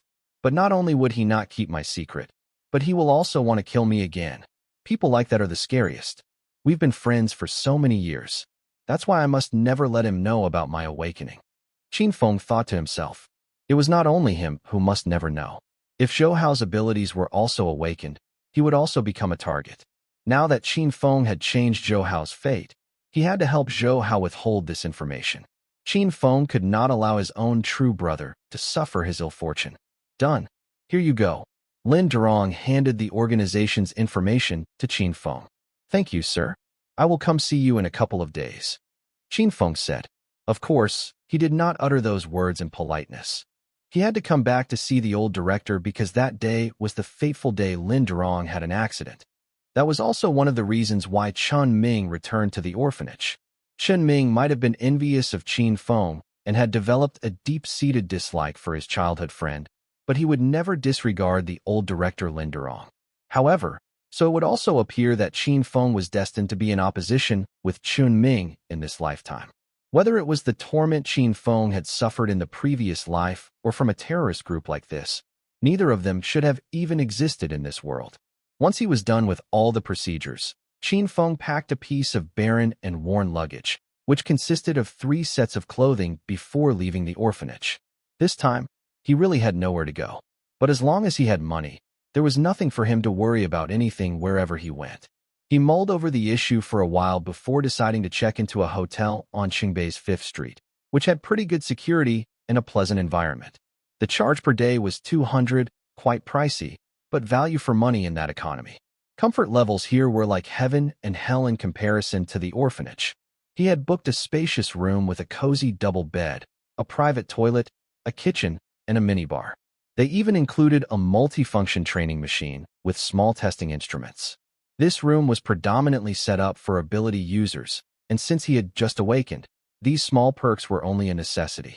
If he went to those specialized training facilities that were even more well-equipped, who's to say he won't be splurging even more for those? Settling in, he gently pulled out his little pet. Go out and play on your own. But remember, if you need to poop or pee, go to the toilet. I know you understand what I'm saying.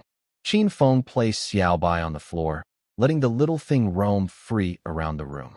Xiaobai did a little dance. Like a curious toddler, everything around it was new and exciting. Qin Feng took out his communicator and punched in Zhou Hao's number. Qin Feng, how has your training been? I've already used a strengthening potion. I feel like I can reach 80 in attack now. Qin Feng was both surprised and uninspired at the same time. Not bad. Continue to work hard. Remember to learn about meditation. But it's so dull, squirmed Zhou Hao, being the kind of person that could never sit still. Ability users are slightly stronger than ancient warriors. Oh, by the way, if your abilities have awakened, remember not to go around telling other people about it. I heard from Shui, our team captain, that some from the anti-humans have penetrated the colony and might be targeting those just awakened. This was the lie that Qin Feng had been mulling over. What? Zhou Hao sounded terrified. The colony has been having such bad luck lately. Sai, do you think that someone sabotaged the spatial stabilizer? Maybe. Then, don't go to school anymore. Come stay at my house. I'll bring you to the training facility, okay? Zhou Hao's father worked in a training facility. Having the perks of an employee, he could train on any machine and get advice from Alex without having to pay anything. No, the machines in the orphanage are enough. Take good care of yourself. See you in a month's time. All right. Zhou Hao insisted no further as he knew how highly Qin Feng held himself. Qin Feng, on the other hand, was simply relieved that he had managed to warn his friend. After hanging up, Qin Feng immediately tried out the testing instrument. With both feet planted securely on the ground, waist rotated, and arms swinging, Qin Feng threw a solid punch at the machine. Bam! The spring-loaded device in the machine specially designed to withstand punches dented inwards, prompting a frantic jump in the numbers on the screen. Current attack test data, 12-13. Phew. Qin Feng's stiffened biceps relaxed. His physique was 15 times that of Zhou Hao's, but regardless, Zhou Hao was still very talented. The Federation had stipulated that in the aptitude test, the rating of an average person under the age of 16 who had not been injected with the awakening potion was around 10 attack. There were some differences between males and females, but through consistent training and hard work, they were bound to be better than those who were talented but were untrained. In middle school, Qin Feng, Zhou Hao, and Shen Ming were some of the most talented students, and each one alone could reach around 20 attack. This meant that the 3 of them were twice as good at combat as other people, not in a 1 versus 2, but in a 1 versus 10 scenario. Qin Feng alone could beat all his peers of the same age without breaking a sweat. After the injection, the average result for both males and females was at least 50. In a month's time, once they'd reached 100, they would become qualified gunners. Ancient warriors, on the other hand, had to have their meridians examined by highly specific instruments and were obliged to practice Nigong. Only then would their qualification to be an ancient warrior be determined. Ability users were very different from these 2 categories of people. Once their element cores were awakened, even if the person's attack was a pathetic 10, he or she would still be considered an ability user. Let's give mediation a try. I'm not sure if that Nigong of mine still exists. Qin Feng thought. He could not help but feel excited. But this was not the time. Qin Feng used his communicator to get into the Alliance network, which was also the BattleNet. He signed in using his ID, then downloaded the meditation skill. Of course, he didn't leave out the beginner-level Nigong training technique. Although, in the previous life, his Nigong had already reached rank C, and his Ancient Warrior's badge had reached B3 tier as well. Qin Feng sat cross-legged on the floor, quietened his mind, and concentrated his consciousness until there was nothing but engulfing darkness. There, the diamond planet reappeared. Ability Core. Qin Feng controlled the ability core with his consciousness, and slowly, the whole thing began to spin. Success. Only people whose abilities had not been awakened would think that meditation was gibberish, which was why Zhou Hao was so reluctant to brush up his meditation skills. His ability was not awakened yet, and was naturally unable to appreciate its wonders. As the ability core spun around on its axis, strange little gray specks began to appear in the darkness. These little dots were actually mystic symbols, the element runes. The ability core drew the runes into the planet. As these sigils multiplied, the ability user would have more abilities. Qin Feng's consciousness was still fragile. After 10 minutes, he had only managed to collect around 10 of the gray element runes. To make matters worse, they looked like they were useless. Phew. He came around with a jolt, emerging from the exhausting trance. This time was drained him even more than the last. Qin Feng crashed, his mind shutting down completely, and he fell into a deep slumber. At least, the hotel was safe.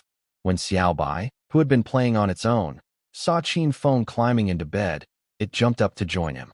Even though it was only a one-day-old, it already possessed a shocking level of control and speed. One could only imagine the full potential this creature possessed within it.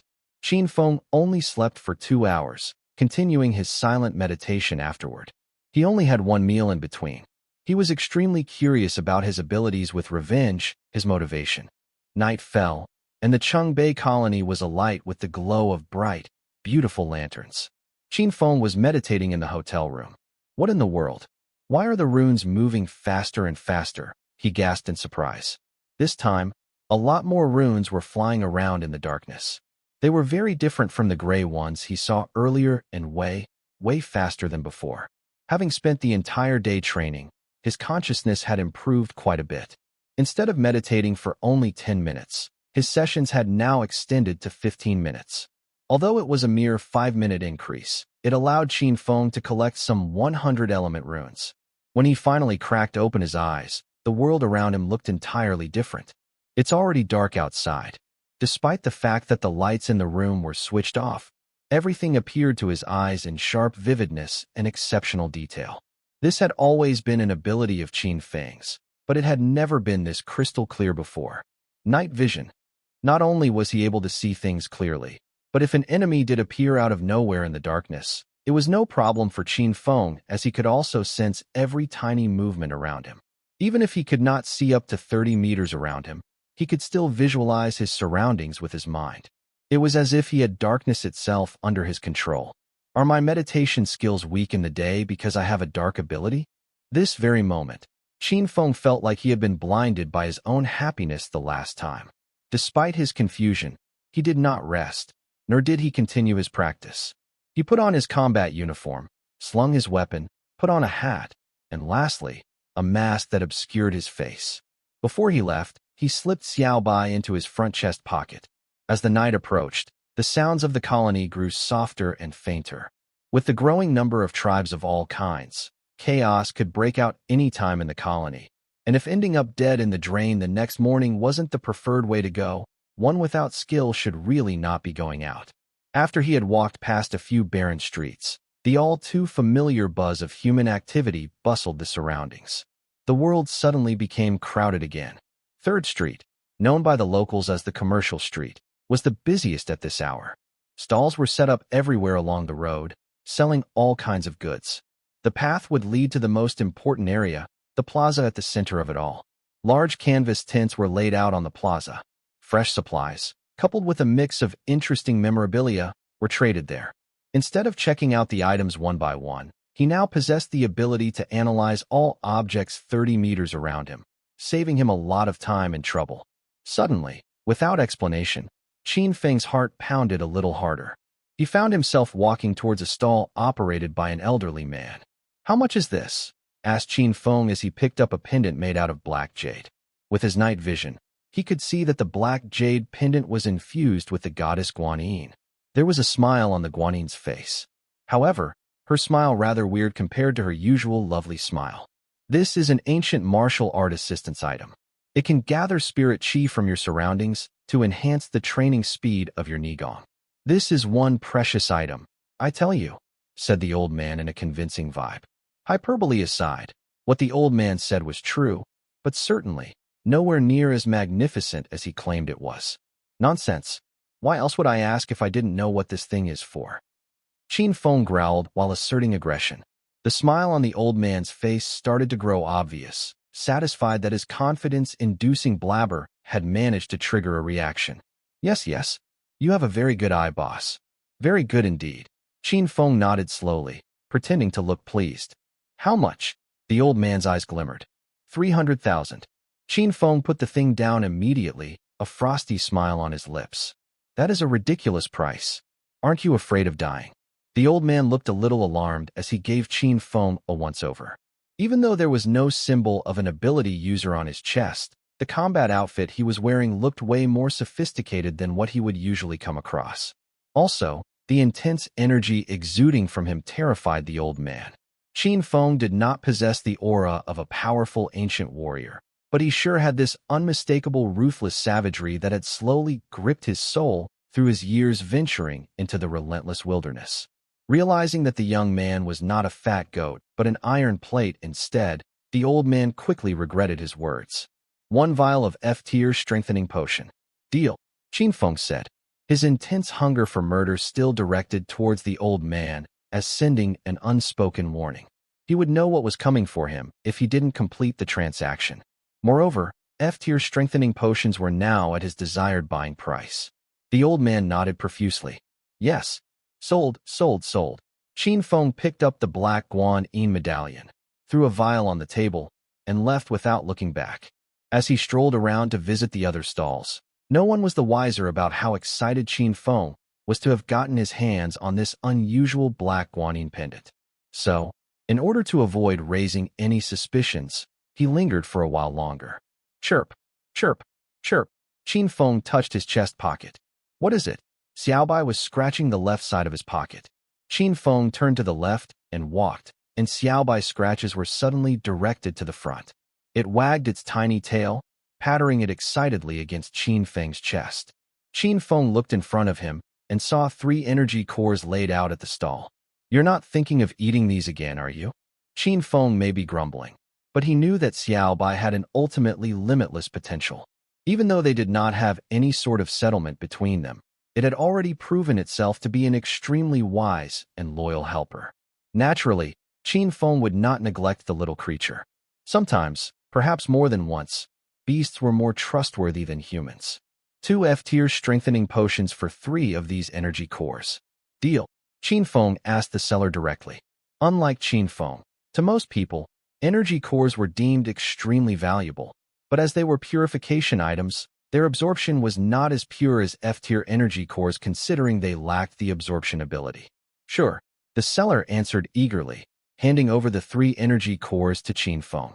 Qin Feng did not dare give them to Xiaobai now, so he placed them in his other pocket. Xiaobai did not pester him either, as if knowing that its next meal was already taken care of. Qin Feng started to relax, thanks to Xiaobai's badgering, and he went on a shopping spree. The more he looked around, the more he realized that there were quite a few things that he would have use for. Mercuid? This can be crushed and applied to the body, which gives out some sort of camouflage effect in the dark. It'll be great when I need to escape, but there are dark runes on them, he thought to himself. Black bat skin? This is not bad, either. Sadly, there are only 3 pieces. This is a dark element core. No, I cannot buy this. It would be too obvious. Qin Feng carefully and meticulously analyzed everything, electing only to buy those that were inconspicuous.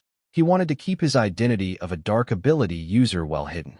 Once the strengthening potions that he had with him were all traded, Qin Feng returned to the hotel with several bags of goods. Chirp, chirp, chirp.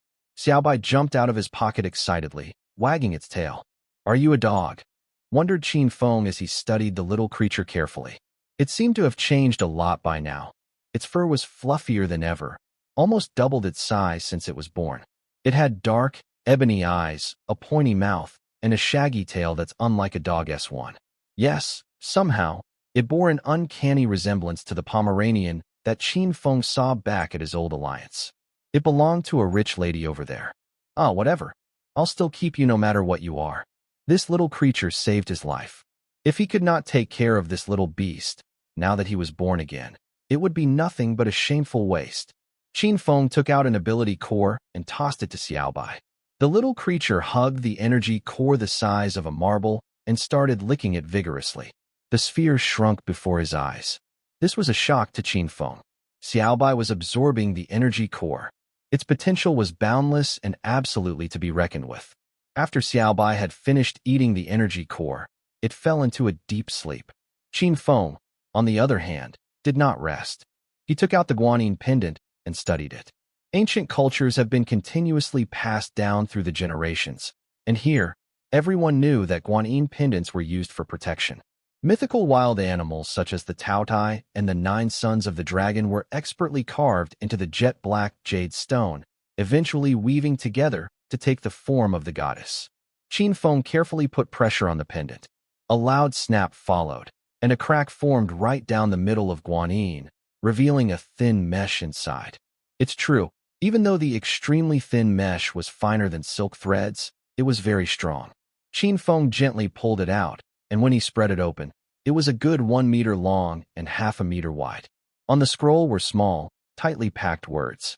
Its name was displayed clearly at the top: Asteroid Assimilation. The anti-human alliance consisted of dangerous S-rank people. They included the ancient warriors and the cannibal Lu Meng's Asteroid Assimilation. This Nigong also earned the moniker the Ancient Martial Arts Alliance, called Ancient Martial Arts' first evil cultivation method, and was S-ranked. Before Qin Feng's rebirth, an elect like Lu Meng could stab Qin Feng to death with one finger. Other than just taking revenge on that organization, the one thing that Qin Feng wanted more than anything was to kill Lu Meng. If it were not for the fact that he saw Lu Meng as an enemy, how could he possibly have understood the guy?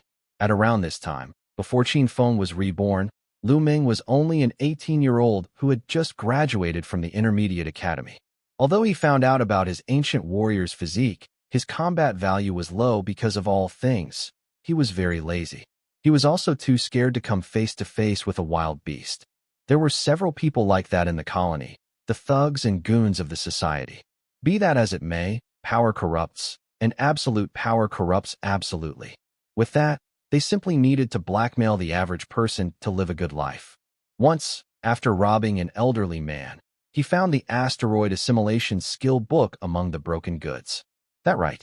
That was the old man who sold Qin Feng the guanyin pendant.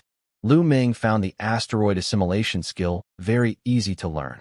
Once and for all, he could absorb other people's Nigong and make it his own. It was the ultimate skill every ability user coveted. Within a few days, Lu Meng targeted other people once he had gotten the hang of the skill, with one of them happening to be Lu Durong, the director of the orphanage.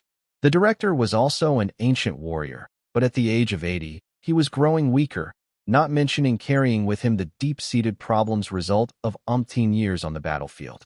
He had an inner force protecting him, which was why it was not evident from the outside.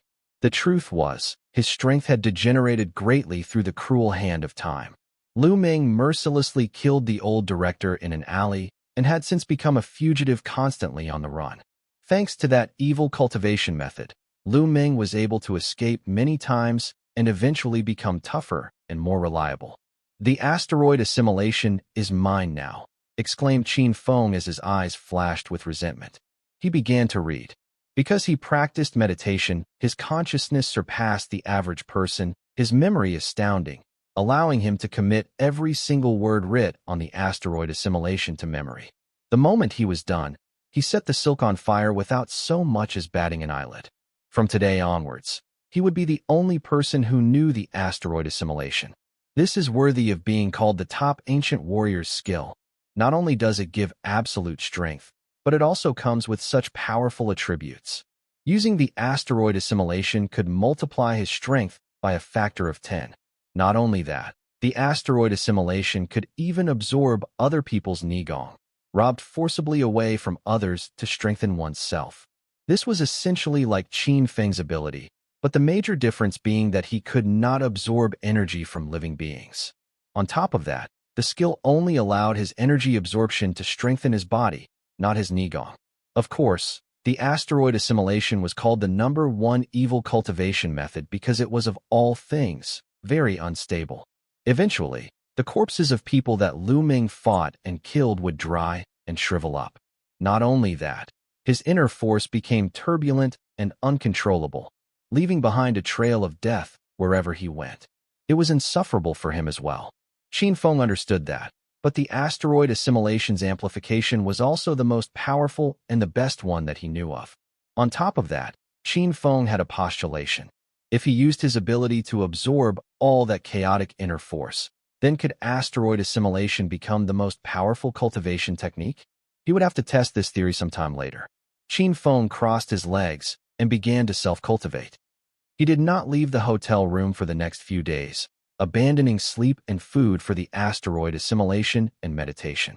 Qin Feng placed his palms together, facing upwards, where a piece of merkweed lay on them. Absorb. The ability core came alive, and it suddenly became his second nature to use the skill. A dark light flashed in his hands, and as the energy entered Qin Feng's body, the black leaves of the merkweed began to wilt at high speed. With this surge of energy, Qin Feng could sense 2 to 3 dark runes merging with his ability core. It looks like I have to go out. After many days of idling and using up his resources, Qin Feng, who was already running out by this time, had dried everything up after a few days of cultivation. Even Xiaobai's food was gone. I'll go out today, then drop by to see the old director on my way back. Although Qin Feng had the asteroid assimilation already, a visit to the orphanage today was still on his plan. Xiaobai, let's go, he said. It had only been a few days, and Xiaobai's fur had doubled in volume. Even with its puffy hair, it was about the size of the palm of an adult. This meant that although Qin Feng could still keep it in his pocket, it was no longer as spacious as it used to be. Taking the creature's well-being into consideration, Qin Feng decided to put it into his backpack. This time, Qin Feng did not go to the wilderness terminal, but traveled the routes around the city. Even so, there were also impending dangers on this trip. The people in the vehicle were mostly combatants among a few twig-skinny civilians. They headed west and soon left the central area. The surrounding streets gradually became more congested, crowded, and even began to appear dirty. It was increasingly disorderly and lacking from every aspect the further they went. At some point, the buildings disappeared behind walls that acted as barriers. They arrived at a safe zone surrounded by large plots of lush and green paddies. Watchtowers were erected every 100 meters, tightly guarded by gunners and their submachine guns. A broadcast began to play. Dear passengers, this is the final stop. We will soon be arriving at Chungbei's West Plantation. All combatants, please pay attention. Outside the plantation, you are to hunt and kill the Ultra Beast. You may bring back concrete evidence of a kill from the corpses in exchange for Chinese currency. The targets for this hunt are herbivorous giant rats, onion mantis, and thread snakes. During special seasons, if you notice any swarm of rats, please make a report in advance. The last announcement, however, caught the attention of the combatants.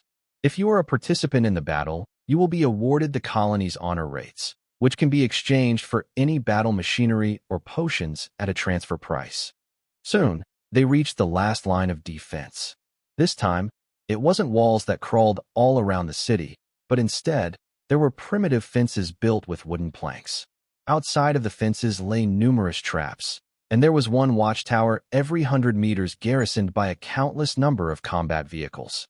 The plantations covered a vast land, and in the event of a threat or shifting alliances, fences were a more convenient and budget-friendly method of quickly isolating a section. The vehicle came to a stop, and its passengers alighted. Bang! A deafening gunshot rung from far away, followed by a piercing scream. An angry voice shouted from the sentry tower, "FCK! Those rat bastards have been giving us one hell of a time recently." The guards standing on the towers had an unquestionably monotonous job. When there were no dangers, the days would just creep by slowly and uneventfully. But whenever there was any sort of disturbance, even minor ones, the guards were tasked with neutralizing the threat. The Ultra Beast would show up every so often, which was a nuisance to everyone. A soldier in a dark green combat uniform opened the gate to let the passengers pass through. You? Yes, you. Go back, the soldier said, pointing at someone sternly. Qin Feng paused for a second before realizing that the soldier was not referring to him, but a girl next to him. She was slightly taller than he was, about 175 centimeters, and was as thin as a bamboo shoot, not to mention a chest flatter than a runway. Her growth was clearly stunted. Not only that, Qin Feng even recognized this person. Xiao Jing. Memories of Xiao Jing's valiant and heroic actions as captain of the army garrison flashed in his mind. This would happen in a few years. She had even helped him on the battlefield. The Xiao Jing he remembered was highly esteemed and commanding. No one would have imagined her to have looked like a malnourished teen long suffering from a famine. Why are you asking me to go back? I can fight. I want to go out there and kill beasts. Xiao Jing blurted nervously. You? You better just go home, have some kids, and cook their meals. Why are you fighting? The soldier sniggered. Every day, for various reasons, plenty of people came out here to court death. After all, there was also darkness brewing within the colony. Like it or not, to be able to escape a life like this, one would have to fight their way out and become stronger. But not everyone could simply go out there. Women, by themselves, were valuable resources too, which was why the soldier was pressed on keeping Xiao Jing from getting herself killed. You? Who are you to say that women are supposed to stay at home, have kids, and cook? Xiao Jing retorted angrily. The soldier froze. Look at yourself. So weak and small. How are you going to fight like that? Do you even have a combat suit? Do you have weapons? Are you planning to kill the beasts with rocks? Oh, perhaps your bare hands? If you have none of that, get the hell out of here. At the relentless mansplaining, Xiao Jing's face turned a brilliant red. She had come out here on a whim. When the soldier called her out, she suddenly felt like taking a step back. For all that was worth, she knew in her heart that she could do nothing to defend herself. It only made her more eager to enter the battlefield. Just as she decided to return home, a loud voice called out, "I'll take her with me." Xiao Jing froze as she turned to the direction the voice was calling. When she saw the person who had spoken, she cried, "Qin Feng." The boy nodded at her, then said to the soldier, "She's probably going through some hard times right now. I'm her classmate. Let me bring her with me." Qin Feng pointed to the energy gun at his waist. The soldier's hardened expression softened up a little, relieved to see the energy gun and stellar combat uniform. "Go ahead then. Remember to come back alive." The soldier stepped aside to let them through. He had mistakenly thought that Qin Feng had been awakened in the previous term. What he did not know was that both Qin Feng and Xiao Jing had only just received their awakening injections 7 or 8 days ago. Qin Feng led Xiao Jing past the gate and followed the path ahead. There were a lot of traps around the area, so it would be an absurd idea to hunt there. "Thank you so much, Qin Feng," Xiao Jing said, her eyes welled with grateful tears.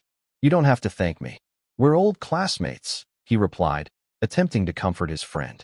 That was precisely what the past life Xiao Jing had told Qin Feng. Maybe it was because his previous life was so painful that he remembered every little single bit of kindness shown to him. "A drop of water shall be returned with a burst of spring." "Thank you." Xiao Jing was so touched by the gesture that she could hold back no further, burst into tears and sobs. Qin Feng kept quiet. He didn't have the slightest inkling on how to soothe her. He was a guy and had never shed a tear before, even when he bled. Moreover, he was completely clueless as to what had happened to her. In the future, she was going to be someone that people would admire most among all her classmates. "I'm sorry," croaked Xiao Jing as she quickly wiped her tears away with the back of her hands and forced a smile at her classmate. "It's okay. Look, is there something wrong?" Xiao Jing fell silent for a moment before replying. "My father wanted me to get married to a 30-year-old man." Qin Feng fell silent again. These kinds of things were very common, and he had grown accustomed to it, eventually turning somewhat indifferent to the questionable practice. As the conversation had already gone in that direction, Xiao Jing continued anyway. "I have 2 younger brothers. You know that already. Next year, the older one will be awakened too. My father is preparing some strengthening potions for him. He promised to marry me off to someone for 80,000 Chinese currency. I didn't think that there would be a man out there who would want a tomboy like me. That guy already has a 12-year-old child. If I marry him, I'll become a stepmother. What a terrible joke. I asked my father to give me a month. I might become an ability user or an ancient warrior. But they were not willing to wait. He even said that I didn't need to become anything, so long as his son-in-law was great. The more she spoke, the angrier she seemed. Qin Feng understood now. It was not that Xiao Jing's father did not want her to become an ancient warrior. He was simply afraid that he could not afford to provide for his family. Their family was so impoverished, they were almost always hungry. Right now, especially, her two brothers were growing teenagers with an appetite to match, which explained why Xiao Jing was so skinny.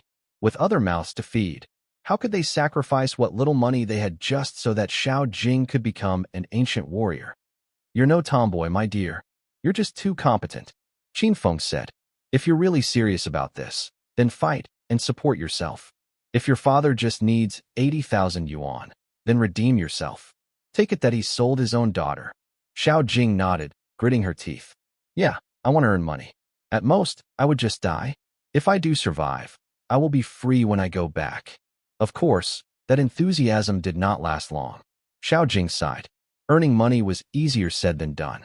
Even if she prostituted herself in the red light district, she would never earn 80,000 yuan in a month's time. On top of that, she was so plain that no one would pay attention to her appearance. But when her eyes fell on Qin Feng, she began to feel a little hopeful, not because she wanted to rely on him, but because Qin Feng had changed so much. Qin Feng, what have you been doing these few days? You seem so different. It looks like you've gained some weight. Am I not doing what you want to do too? Qin Feng answered. Why did she use the term gain weight rather than get stronger? You've been hunting? Have you awakened already? Nope, Qin Feng denied calmly. Qin Feng, you're really incredible, Xiao Jing said admiringly. Maybe that's why you've always been number one in our grade. If I had known earlier, I would have joined even more martial arts classes. She rarely trained her martial arts because it was very physically demanding. Her frail and underfed frame would often pass out after class. It's not too late to learn now. Although Qin Feng had no idea what Xiao Jing was put through in his previous life, one thing was for sure. She went on to be really successful, sharpened by the hardships of life. Chirp, chirp, chirp. Xiaobai popped its head out of Qin Feng's backpack as if telling him to release it. Xiao Jing was immediately drawn to the little creature. What is this? It's so cute, exclaimed the amused girl as she reached out to touch the creature. Growl. Xiaobai bared its teeth, displaying fierce hostility. Qin Feng was shocked by the little creature's reaction. He patted Xiaobai soothingly to calm it down. It's okay, she's a friend, he said. Xiaobai's dark eyes were fixed on Xiao Jing as if displeased that he had come across such a weak companion. Its attention, however, was quickly diverted. Chirp. Xiaobai suddenly looked away, cautious and alert. Again, Qin Feng was surprised. He did not expect Xiaobai to be so vigilant. The little creature jumped out of the backpack so swiftly, it became a blurry flash of white. Qin Feng was taken aback by the sudden reaction and jumped up in caution. Xiaobai. Qin Feng felt his body tense up. He drew his energy gun and pointed at the direction Xiaobai was heading. A thread snake, 3 meters long and as thick as his wrist, slithered on the ground. Its imposing size was proof that it could swallow the tiny creature in one bite. PSSSSSH. The thread snake bared its fangs and pounced at Xiaobai. Qin Feng pulled the trigger without even thinking. Swoosh. The energy gun unleashed a powerful ray and penetrated the thread snake's head. But before that could happen, Xiaobai had already disappeared from the scene. Teleportation. Qin Feng gasped when he saw the silvery glow on Xiaobai's fur, a clear sign of space elemental runes. Only certain special ultra beasts were space types. In fact, the space type was not part of the awakened human ability and was deemed especially valuable. Who knew that little Xiaobai would possess this rare ability after its awakening? When Qin Feng thought back on how Xiaobai appeared in that space tunnel, however, he wondered if it had inherited this extraordinary ability from its mom. Was Xiaobai really a space-type ultra beast under that lock of cute fur? Chirp. Xiaobai appeared from the space, looking very unhappy when it saw that the thread snake was dead. It jumped around the snake, looking as if it was displeased or that the snake was too big to swallow. "It's too dangerous." Qin Feng's tone had become grave and was somewhat reprimanding. Immediately, Xiaobai lowered its head in guilt. Its dark eyes grew misty. All right. Qin Feng gave the little creature's forehead a rub, picked up his dagger, and went to work on the thread snake. This time, he yielded quite a bit of loot. He defanged the snake, removed its venom, placed its gall in a bottle, then skinned the viper. "Are you afraid of snakes?" Qin Feng asked. The girl's legs were trembling in palpable terror, but as Qin Feng posed the question to her, she answered stubbornly instead, "No, I'm not." Qin Feng nodded, looked around, then carried the thread snake carcass in the opposite direction. Xiao Jing followed him, wondering what he was going to do with it. He sliced the snake into small sections, skewered them with his arrows, and started a fire. The smoldering coals produced flames as tall as a bonfire. Qin Feng set up some with twigs and branches and began roasting the snake. Soon, the surprisingly appetizing fragrance of roasted snake meat wafted in the air. Gulp! Xiao Jing swallowed. She had nothing to eat since the morning and was very visibly famished. "Here, have some." Qin Feng passed a skewer to her, moving on to roast another section of the snake. The large thread snake was only big enough to fill a person. "Thank you." Xiao Jing hungrily accepted the food and began to gobble it down. "Eat more. This can help improve your physique. If you want to fight, you'll need to have strength." Muttered Xiao Jing with a mouth full of snake as she ate even more enthusiastically. The thread snake's flesh was fresh, succulent, and had a great texture. When she swallowed the meat, she could feel a warmth filling up her belly. It could have been all in her imagination, but she felt her whole body strengthening soon after. She was still in the awakening period and had been training nonstop these few days. As a result, she had no time for proper meals. When the food hit her stomach, it was immediately broken down into energy, as if to make up for the many years she had lost. "Chirp!" Xiaobai cried. "Lower your voice." Qin Feng hushed, picking up his crossbow and arrows. Xiao Jing scanned the surroundings and saw 3 thread snakes slithering towards them. "Oh, yeah. By the way, don't roast snake meat in the wilderness when you're alone," Qin Feng reminded. Xiao Jing nodded in silence as she gnawed a chunk of meat off the arrow and tightened the grip around the steel. Then, she suddenly remembered that during a wilderness survival class, they were told that no matter how delicious snake meat was, they should never roast it in the wilderness. The smell could travel as far as a kilometer and was known to draw other snake species. How many thread snakes were there in the plantation? The hairs on the back of Xiao Jing's neck stood at that thought. She looked at Qin Feng, thinking that he must have lost his mind. Qin Feng had not lost his mind, of course. The nearby wilderness around Chengbei was only half a safe zone, and it was difficult to hunt in this area. So, Qin Feng had resorted to using the simplest method to draw out his prey. Also, he wanted to try out the asteroid assimilation's power. Thread snakes were actually not easy to kill, but no matter how strong they were unable to evade Qin Feng's deadly accurate shots. Swoosh, swoosh, swoosh. Qin Feng pressed firmly on the crossbow's trigger, sending an arrow flying, piercing a viper in the head. The thread snake struggled, but soon slowed to a stop. Qin Feng continued like an angry cannon, shooting out arrows with great speed and managing to kill another 2 more. Xiao Jing quietly watched Qin Feng in awe and fear. Qin Feng pulled out the dagger in his boots and tossed it to her. "Take this, cut them up as I did just now, and collect the parts." Exclaimed Xiao Jing in embarrassment, seeing that the piece of steel that she used earlier was a joke. She grabbed the dagger and waited for the 3 snakes to stop twitching before dragging them to a pile and cutting them open. Xiao Jing was one capable girl. Even though she had never killed snakes before, she was a good cook. "These things are just our food. Nothing else, just food," she coaxed herself, seeing the amount of blood on her hands. Qin Feng looked at her in encouragement and nodded approvingly, then turned his attention towards the incoming danger. "Chirp, chirp," Xiaobai called out again, an impending warning of something scary. Again, it was more thread snakes. Their eyes were murderous, provoked by the whiff of fresh blood of their kin. When the snakes spotted Qin Feng, they immediately jumped at him. Even though Qin Feng was fast, he soon found himself surrounded by the serpents. Checking his ammunition, he did not have many arrows left, only about 30. Gradually, There were more and more of them, and Qin Feng could not kill them fast enough with just a bow and a bunch of arrows. What should we do now, Qin Feng? Should we retreat? Xiao Jing could barely keep up with the incoming loot, but she had already collected quite a lot at this point. Qin Feng did not answer her and just threw the crossbow to the ground. Right now, within his line of sight, there were 8 thread snakes. Qin Feng's dantian had been strengthened. After a few days of cultivating, his inner force had increased by 1 thread. He had been cultivating the asteroid assimilation in the prescribed order by first absorbing heaven and earth spirit aura. The speed was also similar to an A-tier skill set. It was definitely not as fast as absorbing others' inner force. Qin Feng threw out an invisible hand made of pure energy. Asteroid assimilation palm. The thread snakes were pushed off the ground, lifted into the air by an invisible force. This, however, was not the most crucial part, as the skill could also create a pulling force and repelling force at the same time.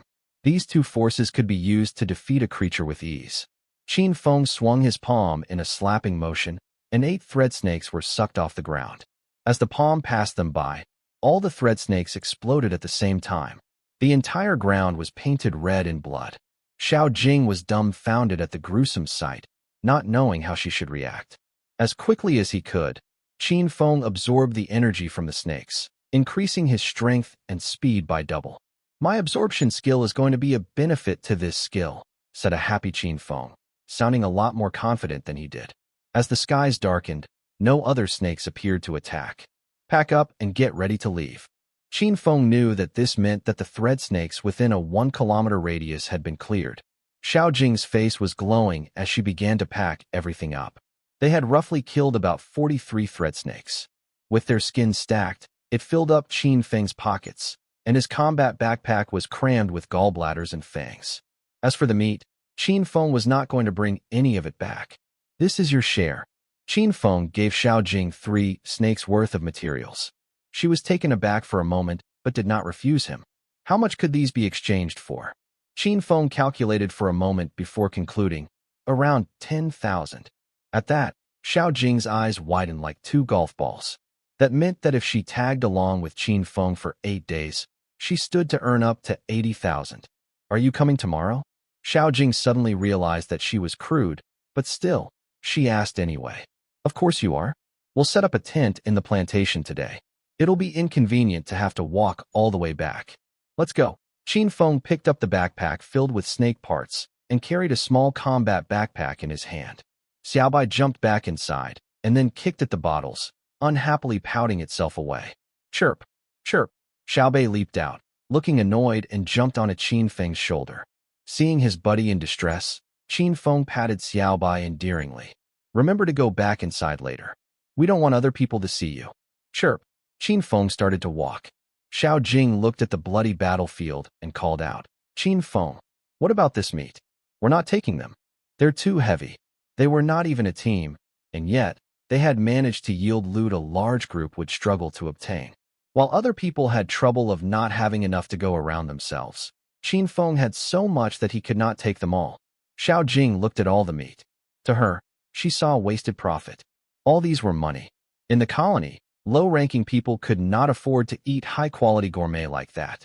One single thread snake could cost up to 2,000 Chinese currency, Xiao Jing's parents' combined salary for 1 month. Xiao Jing clenched her jaw and stuffed one big thread snake into her own backpack, enough to fill up her largish backpack. Then she picked up 2 more, which she draped around her neck, ignoring the blood and filth. Surprisingly, Qin Feng did not warn her, but instead allowed her to do as she pleased. He walked ahead of her with ease as the things he carried were rather light.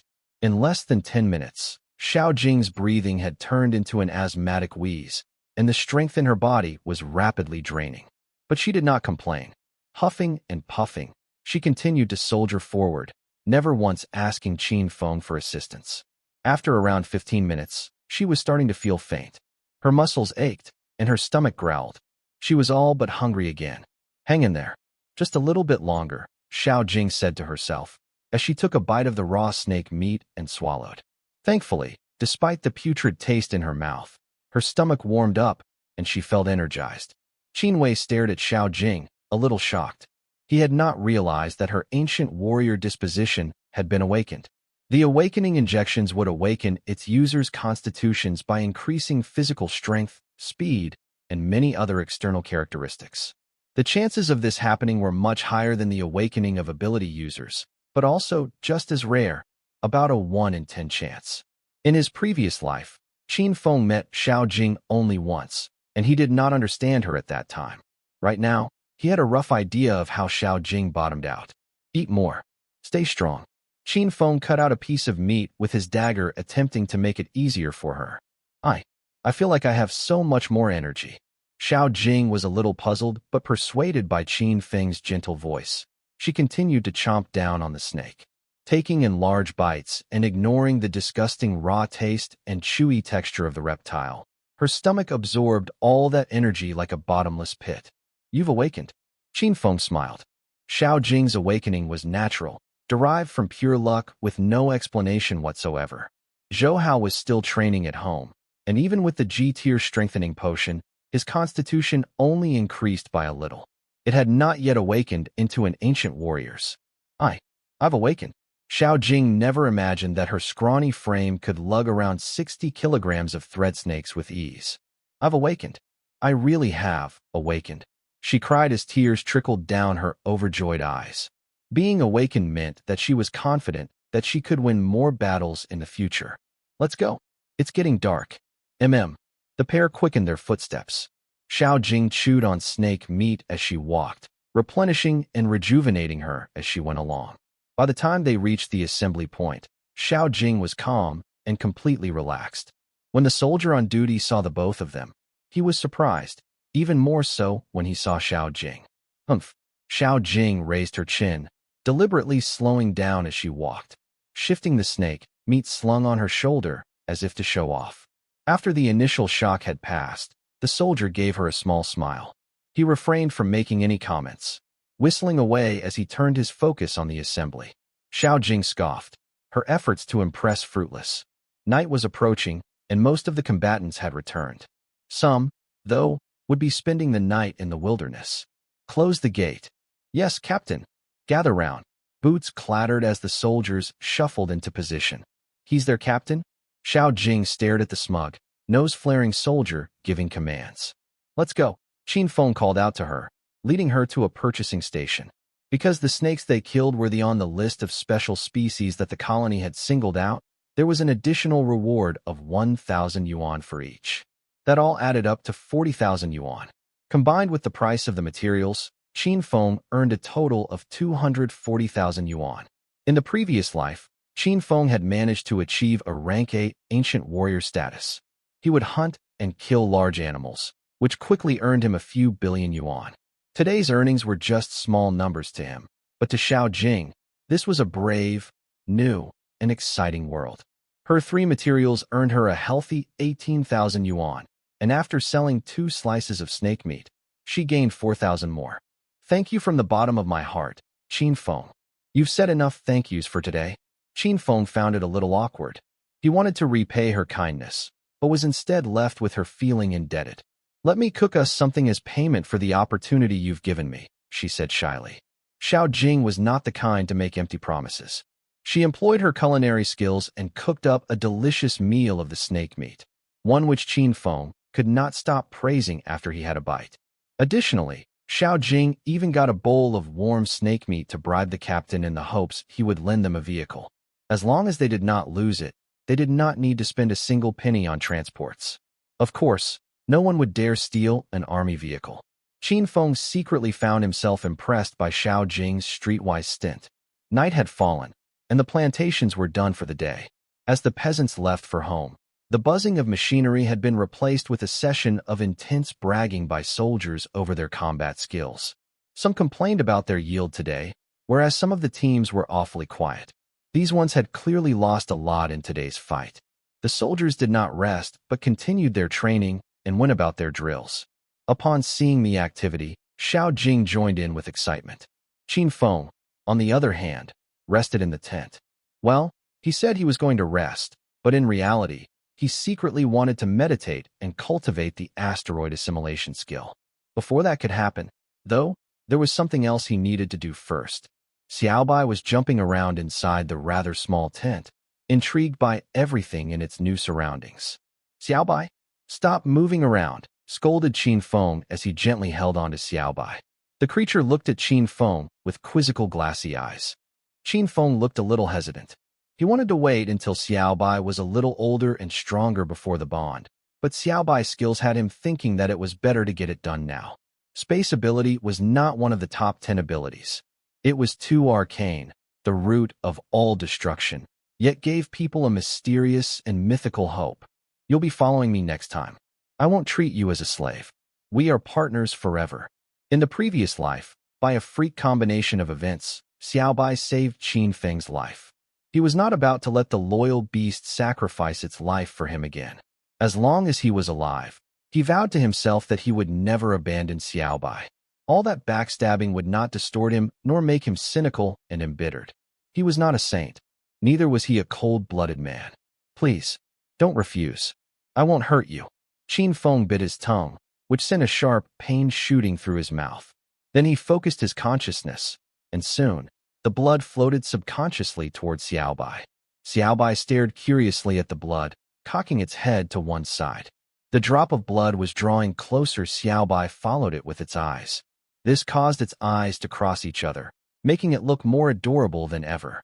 The cross-eyed creature nearly made Qin Feng laugh out loud. The blood entered through Xiaobai's brows, and Qin Feng could sense that he had made contact with Xiaobai's soul. Then, from the head, the drop of blood descended, entering its soul, thereby forming a bond. Xiaobai made no protests throughout the entire process. It behaved exceptionally well. Thankfully, perhaps, it somehow knew that Qin Feng would never hurt it. Once the bond was completed, Qin Feng felt a great understanding of Xiaobai flood through his heart. He was also relieved to find out that Xiaobai was not a dog, but an obscure species of fox called a silver fox. It had the solid bloodline of a nine-tailed fox. What's more, being a silver fox meant that it was extremely rare and could control space. Qin Feng could also sense that Xiaobai had its own little private space, measuring 1 square meter. The compartment was very stable and could store items. It was in all another way, a personal space receptacle. Having that space increased Xiaobai's value exponentially, and if people knew about this, they would, without a doubt, fight over it. Next time, try not to use your space ability. You're still young. You have to protect yourself. Qin Feng nudged Xiaobai's forehead. Perhaps it was because of the bond that Xiaobai's dependence on Qin Feng became even more prominent. Qin Feng could also sense a part of Xiaobai's thoughts and feelings. Chirp, Xiaobai answered. Everything was strange and new to it, and therefore, Qin Feng's words were teachings that it would never violate. Qin Feng ruffled its fur and then sat down with crossed legs. Getting in a lotus position, he started cultivating his meditation and asteroid assimilation. In the following days, Qin Feng and Xiao Jing went hunting. Because Xiao Jing's abilities had been awakened, she was no longer just collecting materials, but also joining the fight. Even though they were in constant danger, Xiao Jing had proven herself capable of handling sticky situations. For that, she nearly had a hole punctured through her calf and earned herself more than a few scratches and bruises. Those injuries, however, were nothing, for in a matter of days, Xiao Jing had managed to accumulate upwards of 80,000 yuan. She did not keep the money but instead exchanged for a combat suit and a sword. Even though she still did not have the support of an ancient warrior's inner force, she was undoubtedly ferocious and brave. Many people in the plantations were envious of Qin Feng's and Xiao Jing's grand yields. But after seeing how the both of them fought on the battlefield, they acknowledged defeat and stepped aside in the face of superior strength. Those two fought with their lives. Of course, what those people did not know was that to Qin Feng, that was all just child's play.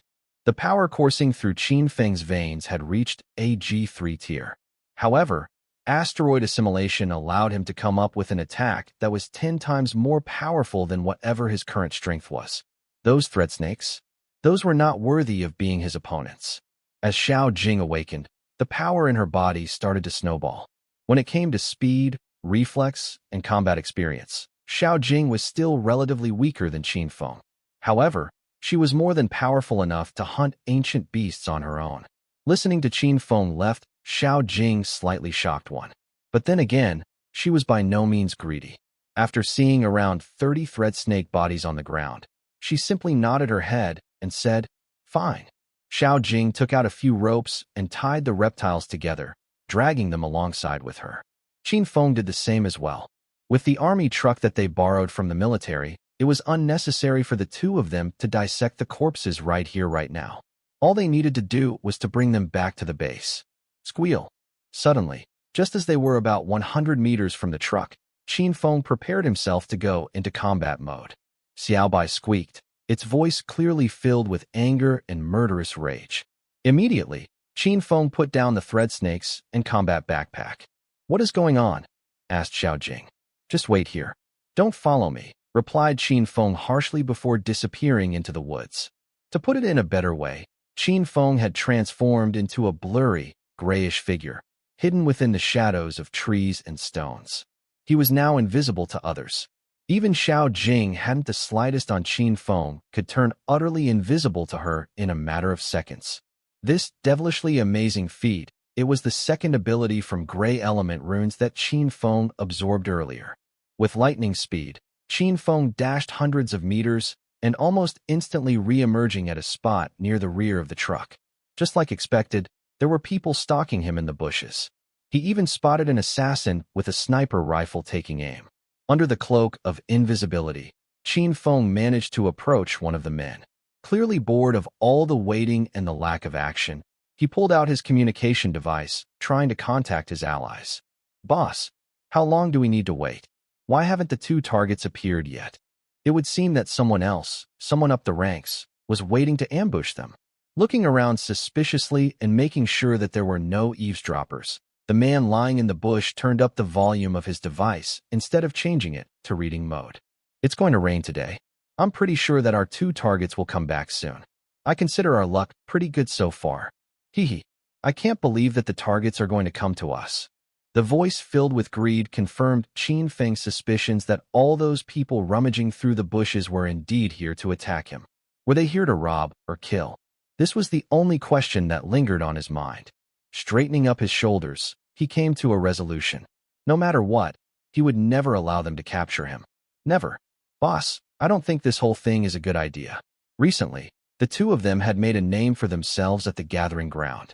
Especially the woman. She is kind of close to Li Wan. Li Wan was the military captain of the plantation. "Our two targets are just punks with no special abilities whatsoever. We don't have to bear any responsibility. We can just toss them deep into the woods after we kill them. No one would find out." "Yeah, that's right. I'm not too pleased about them getting so much battle loot every bloody day. And here, we have to risk our lives to get our hands on just a few quality weapons. Unfair is what it is. I'm so going to choke them to death and get myself an F-tier Nigong." A few of them had already started thinking about ways to use the reward of killing Qin Feng and Xiao Jing, and that had gotten Qin Feng a lot more furious. However, not letting his anger get the best of him, he restrained himself, helping him to stay invisible. Instead, he stealthily crept his way to the sniper that was furthest from him. Considering the protective qualities of his special ability, a low-tier gun like that would not cause too much harm to him. These powers, however, did not apply Xiao Jing. One bullet from a well-aimed sniper could definitely maim and cause fatal injuries. With a fine gun, a gunner could perform extremely well even though the person might be weak in terms of power. Qin Feng could guess that this sniper was the mysterious, greed-overflowing person that spoke over the communication device earlier. Swoosh! Qin Feng leaped onto a nearby tree, jumping over the sniper from his back and instantly gagging his mouth. In defense and sheer shock, the sniper started to struggle wildly. He had not expected an ambush, something that had cost him very dearly. Crack! Qin Feng used his other than to snap his neck. And just like that, the sniper was eliminated. The best part was, the guys lying in the bush had no idea their trump card was dead. Qin Feng gingerly placed the motionless body beside him, picking up the sniper and utilizing its scope to scan his surroundings. As he shook his head, a sly, cunning smirk appeared on his face. Qin Feng was standing at the perfect vantage point. Not only could the deceased sniper see the spot where Qin Feng and Xiao Jing stood, but had also managed to keep an eye on his allies. He could provide support to them whenever he wanted. Right now, these 4 people had become target practice for Qin Feng. Soon, he found his first. Amongst the 4 of them, 2 of them were gunners. Having no second thoughts, he knew these had to die first. Bam! Headshot. The back of the gunner's head was blown open on impact with the round, raining around him a mist of blown brains and matter. The deafening ring of the gunshot instantly alerted everyone. What the hell is going on? Lai Zi, why the hell did you open fire? FCK? Lao Si is dead. Lai Zi killed Lao Si. Bam! Another shot, and another one dusted. He only had 2 enemies left now. Something is not right. That is not Lai Zi. Be careful. It's the enemy. Being ancient warriors, the 2 dashed instinctively to where Lai Zi was. Having the creed of a soldier, they believed that the enemy would find it impossible to hit a target consistently on the move. On the other hand, Qin Feng had no intention to take these down. The ominous pop of gunshots from afar got Xiao Jing extremely anxious. In the sheer blur of panic, she had forgotten Qin Feng's order. Unable to think, she started to run with the gun in her hands. Her demure face was now clenched up in a fury. She had grown up a lot in these few days, no longer the innocent little girl next door she was. She knew exactly what had happened. There were people who wanted to rob them. Regardless if it were for money or whatever else, Xiao Jing would stand her ground. Even if it meant putting her life at risk, she resolved to let nobody wrong her in that way. On the other hand, Qin Feng was still standing under the tree, waiting for the ancient warriors to approach him. Most of the people that gathered at the hunting grounds were G-tier ability users. The 2 enemies that were walking towards him were the same as well. One of them had a G3 medal on him, and the other one had a G5 medal on him. In Qin Feng's eye, they were just a bunch of weaklings. After a few days of hunting and absorbing the force of his prey, Qin Feng was now a G3 elite. Hey, bastard. Did you do this? Both of them looked up the tree and saw their ally hanging lifelessly, dead as a doornail. They had figured out that Qin Feng must have been the one that opened fire at them earlier. You are going to die. I'm going to die? Well, nah. Unfortunately, I'm going to live this time, said Qin Feng with a cold smile. His eyes burned with murderous rage as he glared at them with no remorse. Die, you motherfucker. Die. The G3 elite roared and swung his fist at Qin Feng, prompting Qin Feng to instantly raise his as well. Bam! Both fists collided with each other with colossal force. The results, however, were very different from what the enemies were expecting. Qin Feng had in fact not been sent away by his enemy's fabulous punch. Instead, the enemy's wrist had been bent backwards in a horror-inducing angle after taking the full brunt of Qin Feng's slam. The overpowering internal force generated by asteroid assimilation had given him dominion over all beginner-level skills. The other G5 elite was shocked to see his severely injured ally. However, he had no intention to retreat. To him, while Qin Feng might be able to defeat the G3 elite, he was confident that there was no way that he could beat him. After all, the enemy was now in his 20s. After enduring hardened training for a few years, his Nigong was at least 4 times stronger than before. That was why it was going to be very hard for Qin Feng to use his Nigong to defeat him. Right after that, the G5 elite charged at Qin Feng and landed a kick on him to stop him from hitting the G3 elite.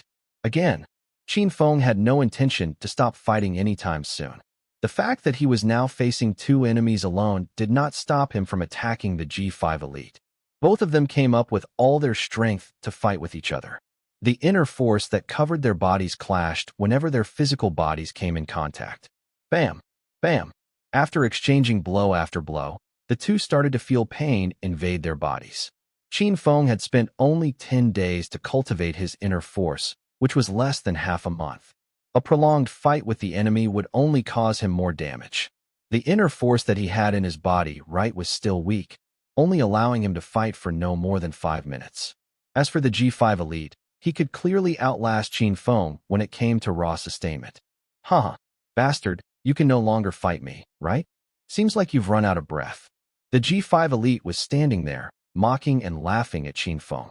At the same time, the G3 elite regained his strength and held a dagger in his uninjured hand. We will see who can last the longest here. Qin Feng opened up his fist and showed his palm at his enemies.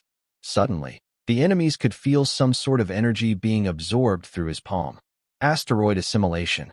The qi field around Qin Feng was now fully elevated. Under such circumstances, the inner force from both ancient warriors were drawn out from the bodies, turning into a vortex, rushing relentlessly at Qin Feng. In a matter of seconds, Qin Feng could feel the inner force in his dantian filling up at a rapid pace. All that inner force he'd absorbed had enlarged his dantian, automatically allowing him to store more of it. No, the G3 elite started to struggle in a protest of hysteria. Soon, he lost all his strength and collapsed to the floor with not an ounce of strength remaining in him. All his cultivation ceased to exist within seconds. As for the G5 elite, though he managed to shake himself off the asteroid assimilation, half of the inner force in his body was now gone. The only person benefiting from this whole dramatic event was Qin Feng. With his dantian now filled with inner force, Qin Feng attempted to attack the G5 elite again. Tell me, who is going to lose the battle now? You? Stop. We have not done anything to you. And you have also killed 3 of us anyway. Just leave. We can look past this. If that's the case. Qin Feng hesitated for a moment. Immediately, the G5 elite saw another ray of hope. One of his hands was clutching his dantian tightly. Unfortunately, I'm no newbie. Qin Feng's asteroid assimilation activated itself once again. Standing at close proximity, Qin Feng managed to drain all of the G5 elite's inner force into his body almost instantly. With only 2 bars of increment, the skill came to a stop. Now, the G5 elite that stood in front of Qin Feng seemed to have lost all strength and his face was extremely pale. No worries about fatigue, as they would regain their strength after a good rest. As for their inner force, they would have to cultivate again to get it back. Xiao Jing witnessed Qin Feng had single-handedly defeating 2 experienced elites who had been off the wild. It was at that moment that she knew the respect she had for him had very much increased. Qin Feng, what should we do with the 2 of them? Xiao Jing could not bring herself to kill the 2 of them. The gun in her hand was shaking nonstop in response to her fear of ending someone's life. You've got to get used to this kind of life sooner or later. After that, Qin Feng snapped the necks of his enemies in half with his hand. Clack! The sound of bones cracking sent a chill running down Xiao Jing's spine. Qin Feng was ready to leave the place, but Xiao Jing was still standing there, shaking in fear. Within her very core, a battle brewed in her heart. Humans were usually the cruelest among all creatures in lawless areas like this. If Qin Feng hadn't killed all those enemies, they would definitely go retreat and call for backup to help to avenge their dead allies, perhaps even reporting them to the authorities or ending up in a court of law. After all, the enemies that Qin Feng killed were G-tier elites that came from the base. Bam! The sound of a gunshot rang in the stoic air. At the sound, Xiao Jing quickly caught up to Qin Feng. Her face was tense and focused. It seemed like she had grown up a lot in a mere one night. She even appeared to have a ruthless aura about her, emanating with murderous intents. Qin Feng returned to where he came from earlier. Xiaobai was grooming itself. He then picked up his stuff and gazed up toward the sky, suddenly realizing that it had gotten real dark.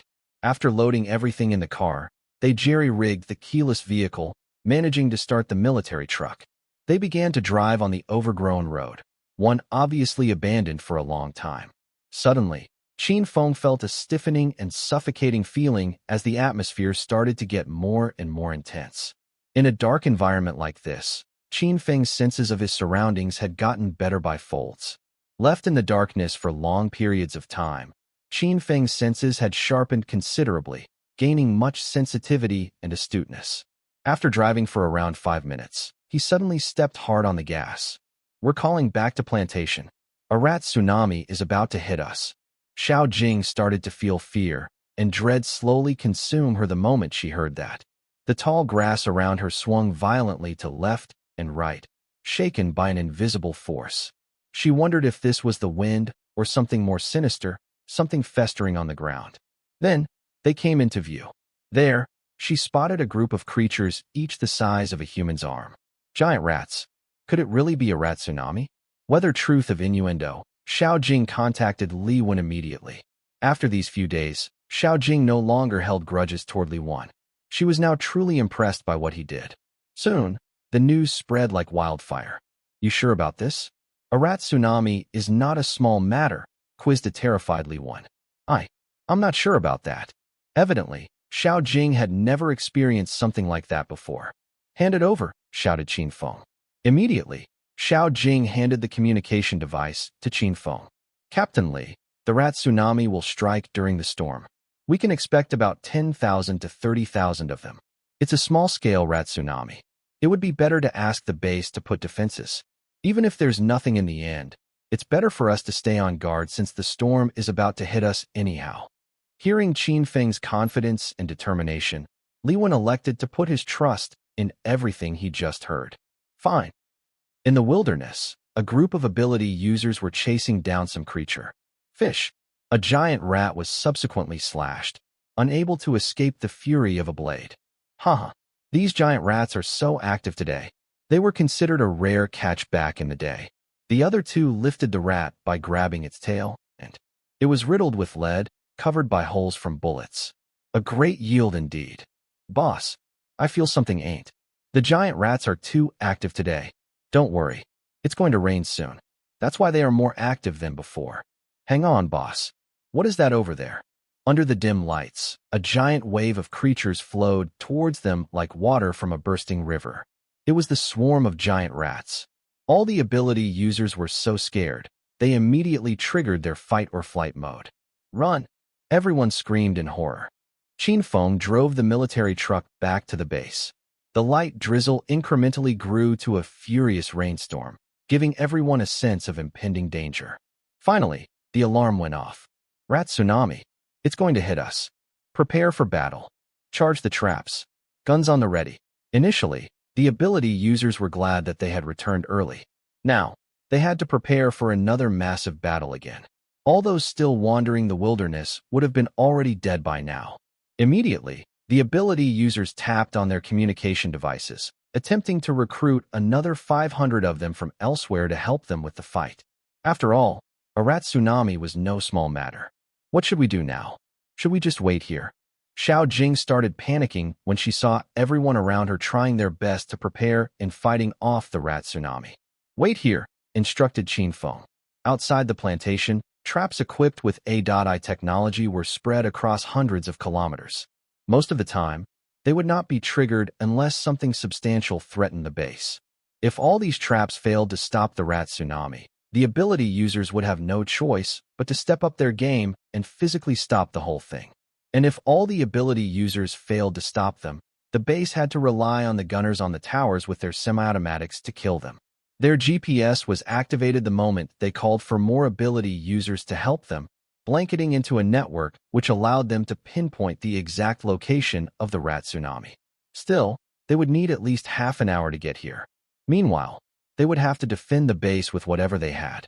Soon, the dreaded noise of rodents filled the air as everyone spotted a giant black wave coming at them from afar.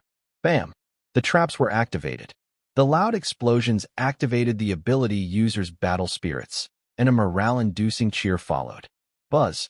A purple ray engulfed the field, spreading like a large violet sheet. With the help of rainwater, the purple ray managed to cover a larger area than initially expected. A massive swarm of the herbivorous giant rats were electrocuted, stopping most of them from charging forward.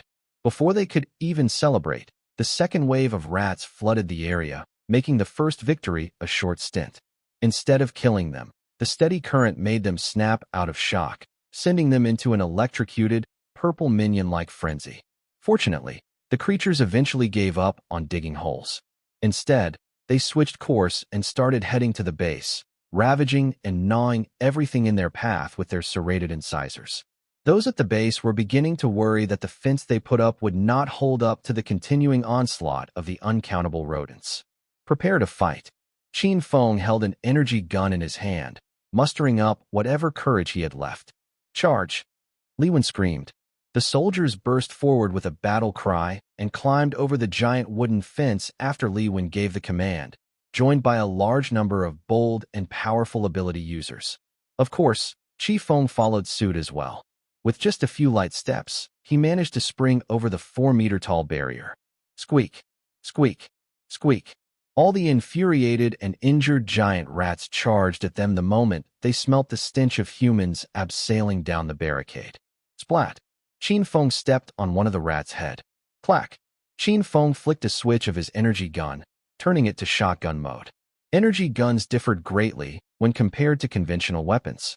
Using energy instead of bullets, it enabled its user to modulate between attack patterns. Of course, it was also way more expensive than its other less impressive gunpowder-consuming counterparts. Click! The trigger was released, and a bright, blue ray shot out, immediately zapping 4 giant rats to death. The other 5 were injured beyond redemption. Squeak! Squeak! Squeak! The roar of angry squeals became deafening, as the rats were driven insane by the smell of blood around them. They were becoming increasingly agitated by the moment. All of them started to charge at Qin Feng. Asteroid assimilation. Bam! Qin Feng unleashed his inner strength through his palm, imposing his force on all the giant rats that were coming at him from all directions. My asteroid assimilation has become really powerful after absorbing the power of 2 ancient warriors. As this was Qin Feng's very first time experiencing such a powerful force, he was alit with excitement. This was the power of an S-tier skill. At first glance, the giant rats seemed to sustain only light injuries, when, in fact, all their internal organs had been completely crushed by the crushing pressure of Qin Feng's skill. It was an effective strategy. If more giant rats came charging at him, he would use his abilities to kill them, and if he did run out of inner force, he would use his energy gun to fight them off. The sound of automatic gunfire lit up the surroundings like Chinese firecrackers on New Year's Eve. As it rained ever harder, the ground was painted red by blood. Soon after that, humans had started to rack up casualties as well. The giant rats, too, kept increasing in number, as if urged by some invisible force. There are at least 10,000 giant rats around us now. Airstrike. Not in this weather. The weather will kill us. Be careful. The beast general. Someone shouted amid the sloppy chaos. In the blur of darkness and gushing rain, Qin Feng turned around and spotted a giant 1-meter-long rat charging at them. The colossal rat, in all its fury, knocked over an ability user in its blind eagerness to charge. In the blink of an eye, the rat general chomped its incisors on a soldier, literally slicing the ability user in half. Judging by its ferocity and sheer power, Qin Feng knew that the rat general was way more powerful than the wolf mastiff he faced earlier. If it were not for Lu Meng, Qin Feng wouldn't have even dared to face the wolf mastiff alone. But now, get lost, you dull creature. With 1 foot on the ground, Qin Feng dashed the rat general located 10 meters away from him like a cannonball. Bam! As he came into contact with the beast, his fist slammed the rat with every ounce of energy he had within him. The explosive force hit the rat general, sending it flying a few meters back. Realizing that he had the upper hand, Qin Feng closed on the rat general and continued attacking it with constant, hard blows. Bam! Bam! Bam! A total of 3 continuous punches were administered to the rat general's head, with each blow forcing it a step backward. After the relentless attack, the rat general's head started to crack, and blood streamed out from them. Everyone there witnessing the battle nodded their heads in approval, garnering a renewed respect towards Qin Feng. Qin Feng had no time to care about the impressions of others. Immediately, he scanned the entire battlefield. 50 meters away, a half-meter-tall giant rat was ravaging its surroundings. Knocking down a few soldiers in a mad dash, it had blinding speed and an untouchable swiftness. Clack! Qin Feng switched his gun to single-target mode. With him releasing the trigger, a concentrated blue beam was unleashed directly at the giant rat. As it jumped to the left all of a sudden, the ray penetrated its body, putting its arrogance to a stop. Qin Feng's face remained unchanged. Due to that, everyone knew that this was not a mere coincidence. It was his skill, ultimate prediction, the most potent talent a gunner could wield. The rain battered them with an insatiable fury, hitting their faces with large drops of water. Conditions were harsh, and the men shuddered in the freezing gale. Qin Feng's attack had managed to exterminate all the giant rats that appeared in a 100-meter radius. As for the other spots, however, the defense line was slowly crumbling. The soldiers that were stationed on towers started shooting at all rats that came close to the wooden barricade. Soon, rats began to pile up at the fence, and like mindless zombies, they began to chew incessantly, shaking it with every bite and gnaw. They are here. The cavalry is here. Quick! The giant rats are here in the plantation. Exterminate them. Don't let them destroy our food. Get down the bus and prepare for battle. There were around at least 10 big buses stopping at the plantation. Immediately, the ability users stepped off the bus and rushed to the wooden fence.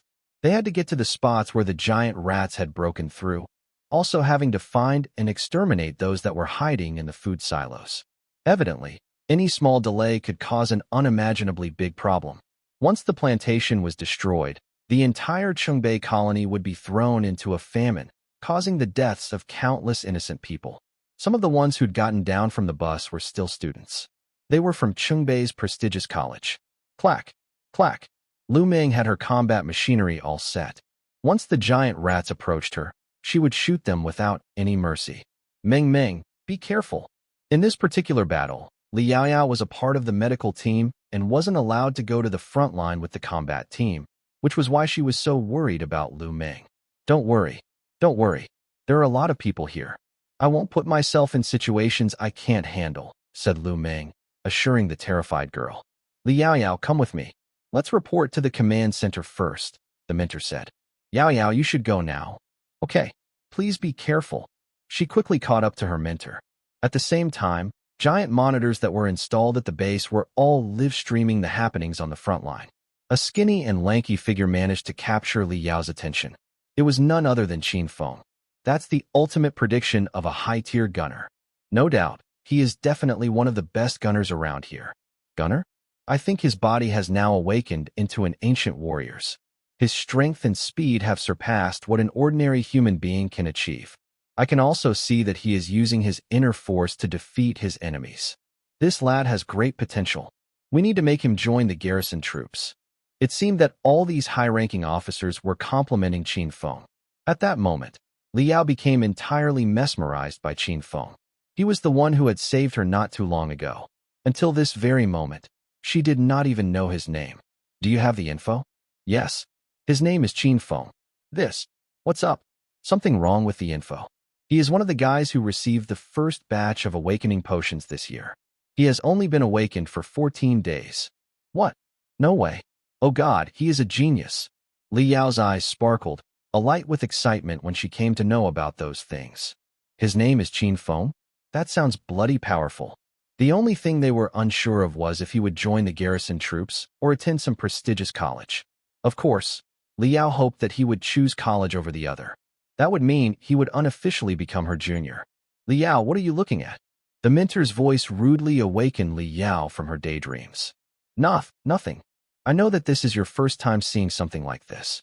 It's normal for you to freak out right now. Sooner or later, you will get used to it. Yes, teacher. At that very moment, alarms went blaring off in the base again. Qin Feng was fighting at the battlefront, not realizing that he had managed to capture a lot of attention with his exceptional abilities. However, he knew that the military would have to get involved in a large-scale battle like this and wasn't about to showcase all of his abilities. At least, he did not use his dark ability to exterminate the giant rats. No doubt, the skill, shadow cloaking, would allow him to defeat all his enemies with ease. Still, he refrained himself from using it. Alert! Alert! A Beast King tier creature has just appeared, now located at 721 meters away from us. Please be careful. Qin Feng took a look at his communicator and saw the message published in the area's network. After knowing about the approaching creature, all the ability users were left in shock. Immediately, they retreated a few steps and stood at the guardrails above the fence to stop the king rat from moving forward. Missiles are ready. Target is locked. Fire! A barrage of missiles launched with a pop, streaking across the sky with a glorious plume of smoke and noise. They then landed on the targeted ground. Boom, boom, boom. 3 missiles detonated at the same time, sending out a powerful shockwave, its thick plume of smoke impairing the vision of those hoping for a hit. Soon after that, the machine scanned the area and delivered the news to them. It was bad news. Alert! Alert! A Beast King tier creature has just appeared. It is now located at 572 meters from us. Please be careful. The monstrous creature was getting ever closer, raising the hairs of all who heard the ominous announcement. Prepare the laser beam. shouted Li Wan. The distinct clank of gears grinding could be heard echoing in the air at the entrance. A 5-meter-tall laser cannon was being hastily assembled. Once it was up and running, it locked on to the target soon after that. Although it was a mighty cannon by any standard, it was not all godlike and had its weaknesses as well. The laser beam could only travel in a straight line. In other words, it would not be able to dodge any obstacles that blocked its path. Though the Beast King tier creature was still a good 500 meters away from them, who wouldn't spot a 4 to 5 meter tall silver giant rat approaching in the rain? The rat had blackened parts on its skin, blood vessels visible through its burnt fur from the explosions of the missiles. Clearly, 3 rockets were not powerful enough to put a stop to it from making its way toward the plantation. Buzz. Squeak. A white, blinding light along with an ear-piercing screech was unleashed at the giant rat king when it was about 300 meters away from the base. Some weaker ability users were affected by the ear-piercing noise. Their ears started to bleed right after the laser cannon was fired. Now, the cannon would need at least half a minute before it could be fired again. The giant rat king was approaching the base fast. After 10 seconds, everyone could clearly see the creature. It was limping and seemed to have lost its front paw. Usually, an injured beast would pose an even larger threat to its enemies, in this case, being the humans. Qin Feng was now standing only 30 meters away from the giant rat. Squeak, squeak, squeak. It seemed as if the giant rat king knew that the weapon that injured it was located behind the guardrails and immediately started to tackle the front door. Stop him, rat. Tat, tat, tat. All the soldiers were shooting at the giant rat king with their submachine guns. Unfortunately, unbeknownst to its enemies, it possessed such thick skin that it repelled all the bullets. To make things worse, the ricocheting shells began to hit the soldiers around it, maiming them and severely injuring a few. Stop shooting, shouted Li Wan. The gunfire died out, filling the entire place with an eerie silence. No one dared approach the giant rat king after they were ordered to stop shooting. Bam! Then, shockingly, the rat bulldozed forward, managing to ram through the doors and the guard tower standing beside it. Just when everyone had almost lost all hope, a massive wall was summoned at the entrance to stop the giant rat king from moving forward. Not only that, a giant fireball came out of nowhere and landed right on the blackened spot on its body. It was a critical hit. Squeak. That really pissed off the giant rat king. Immediately, it turned around and charged at the location where the fireball came from. At the same time, everyone turned around, searching for the one who had summoned the enormous fireball. This weather is so damn annoying, a mysterious man hollered out. He was engulfed in blazing flames. Realizing the giant rat king charging at him, he dashed at it like a speeding bullet and managed to dodge its attack. Due to the licks of fire on his body and in the blur of the rain, none of them took a good look at the person. All they could figure out was the letter F over the man's chest. Clearly, he was an ability user that was stronger than all of them. Bam! The ground shook violently as the giant rat king moved forward. Out of the blue, thousands of long spikes popped out from the earth and penetrated its belly. Naturally, the giant rat king attempted to avoid them. Nevertheless, despite its best efforts, it was left severely injured after the prickly ordeal. Squeak, squeak, squeak. The giant rat king howled in agony and rage, its squeals intensifying as it limped. All the other giant rats around it were getting angry as well. They then started to work together to break the defensive line. Upon seeing that, Qin Feng cranked up his inner strength to the max and attempted to stop them. On the other hand, the F-tier flame and earth ability users were working together to defeat the giant rat king. Having said that, some would have carelessly assumed that by having such firepower, the rat king would eventually be defeated without much effort. Only Qin Feng understood the gravity of the situation, that even F-tier ability users could not afford to make a single mistake during the fight. One small mistake could cost them both their lives. Thankfully, the two had impeccable teamwork. As they were very close to defeating the giant rat king, it dug the ground at lightning speed and attempted to flee the place. SHD. It's trying to escape. Immediately, the earth ability user placed both his palms on the ground. Hardened. Immediately, the ground became as hard as a rock.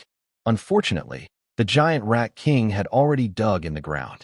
The soil around it got firmer and tighter, but the hardening process was slower than the giant rodent's persistent speed. Soon, the giant rat king completely disappeared underground. It was now impossible for the ability users to go after it. Having lost their Pied Piper, all the other giant rats started to flee the colony. We managed to guard the place. The alarm is now cancelled. Unfortunately, we didn't get to kill the giant rat king. Everyone around tried their best to clean up the mess. There were other ideas in Qin Feng's head, though. A golden opportunity had presented itself. Xiaobai, do you think you can locate the giant rat king?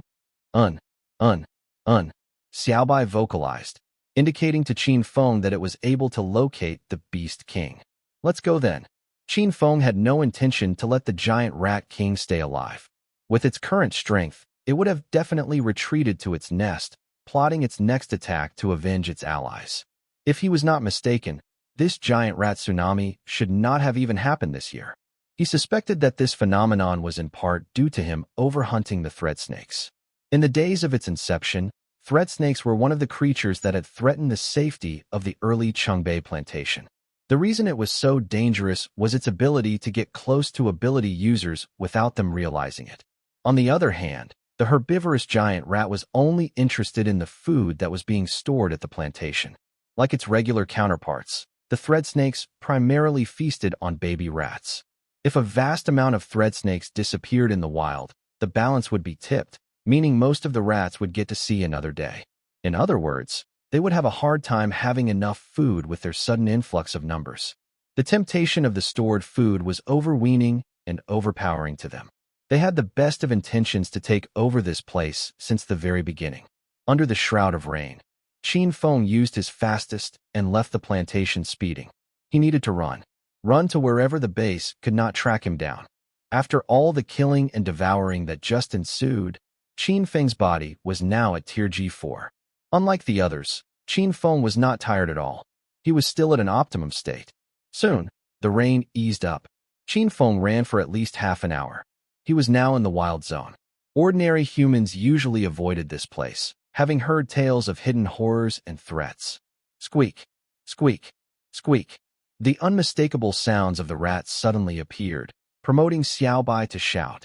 Qin Feng channeled his mind into activating a dark rune and transformed himself into a shadow. Swoosh! The soil on the ground started to shift. The ground caved in, revealing what must have been a large hole, obviously bored by some creature. Then, an injured giant rat king slowly emerged from it. One of its legs had broken, half its fur had been singed off, and its skin had large, bloody lesions. The skill that flame ability user applied on him had severely burned its flesh, its most severe being its stomach that had been slashed open by the spikes.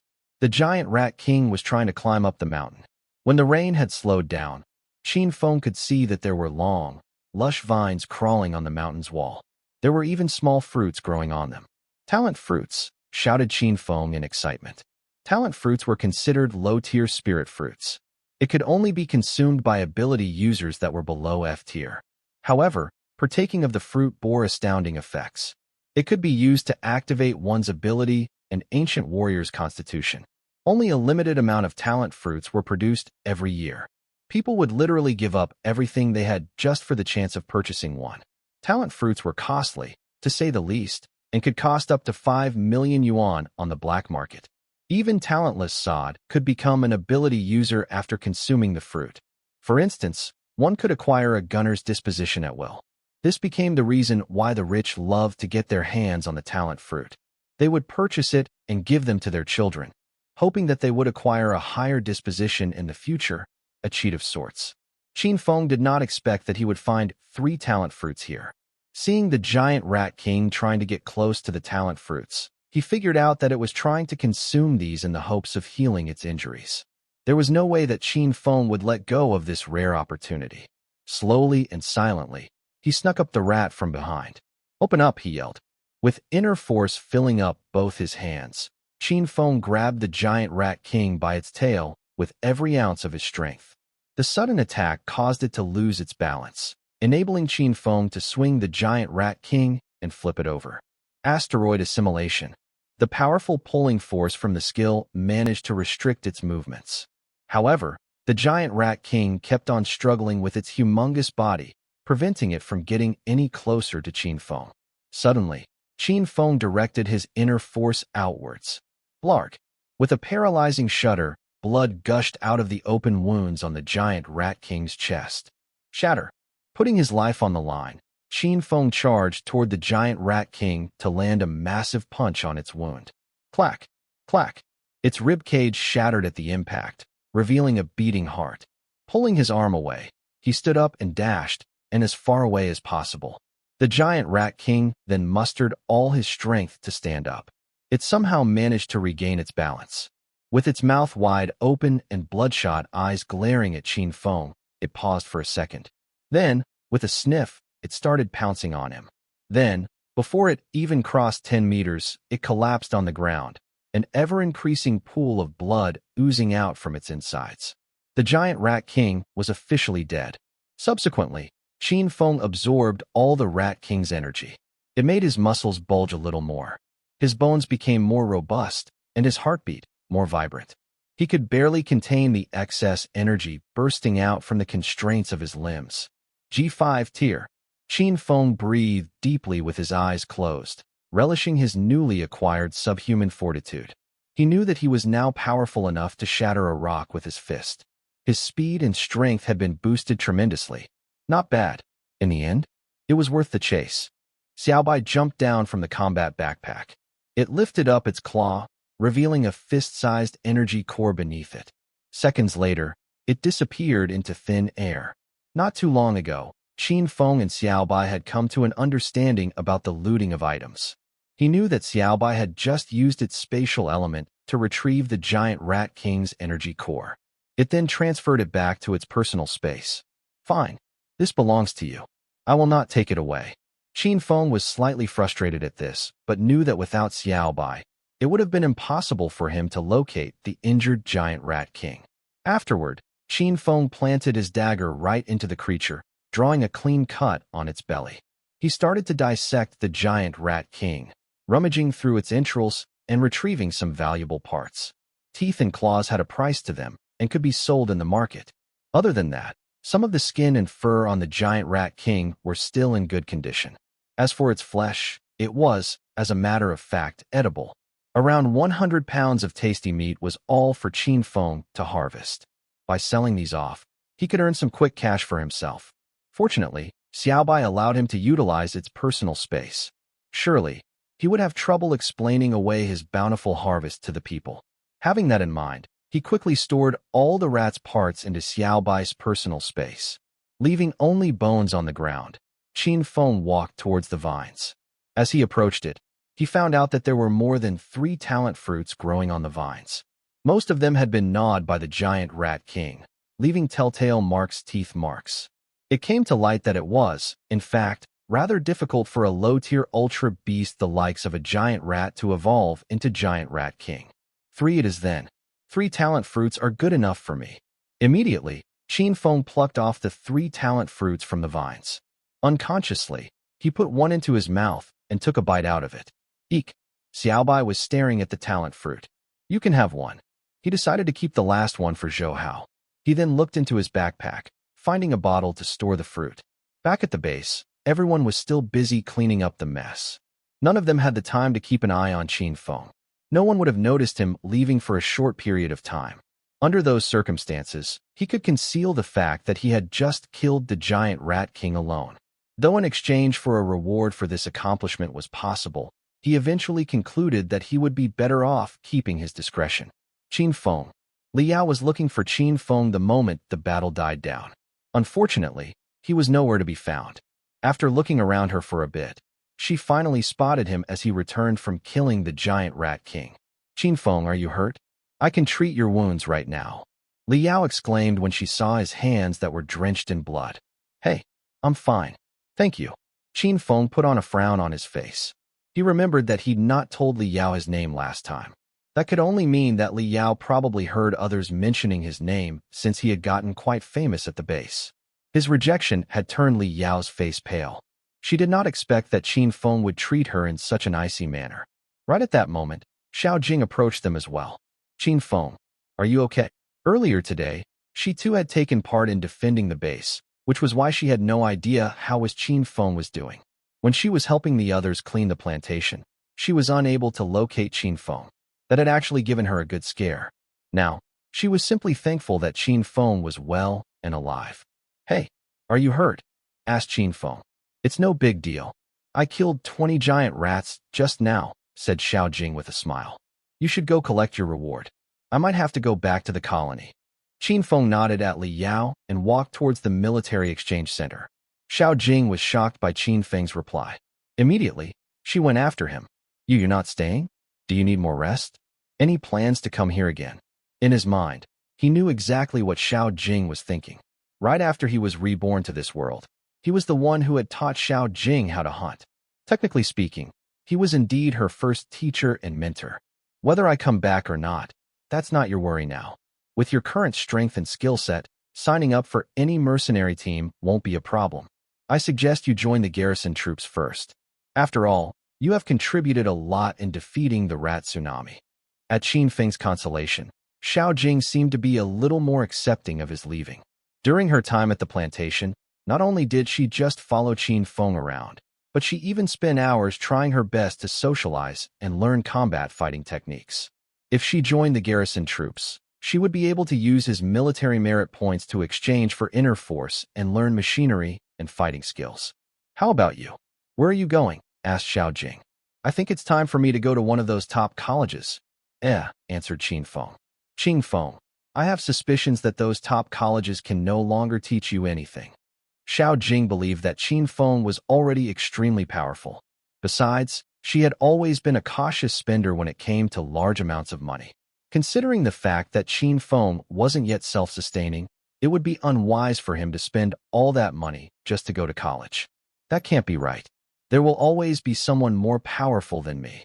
Li Yao followed silently behind them since they had started talking to each other.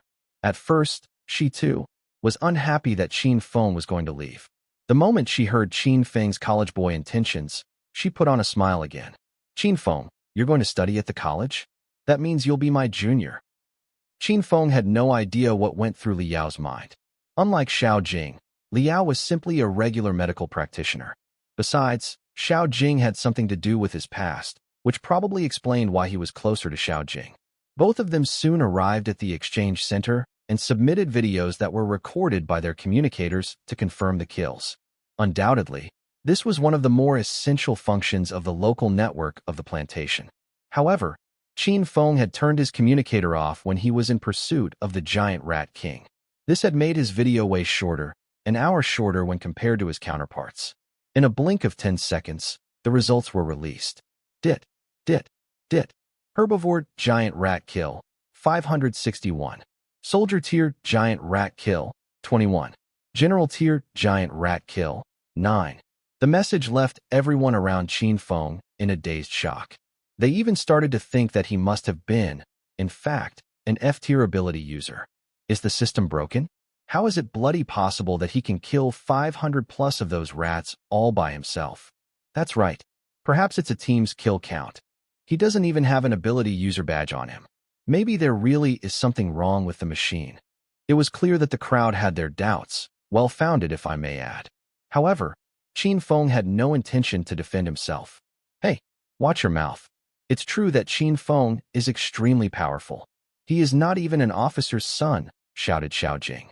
Unfortunately, her tiny voice was drowned by the groans and curses from the increasingly dissatisfied crowd, causing none to pay any attention to her. Ultimately, the staff decided to check the replay. Its results had left the staff petrified. The video was a recording from a first-person perspective.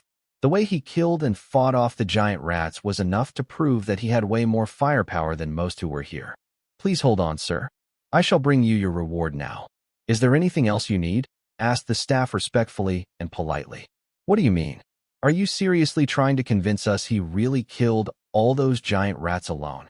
asked a mercenary standing behind Qin Feng, clearly filled with discontentment. "I assure you there is nothing wrong with the machine. The results are accurate. I don't believe you.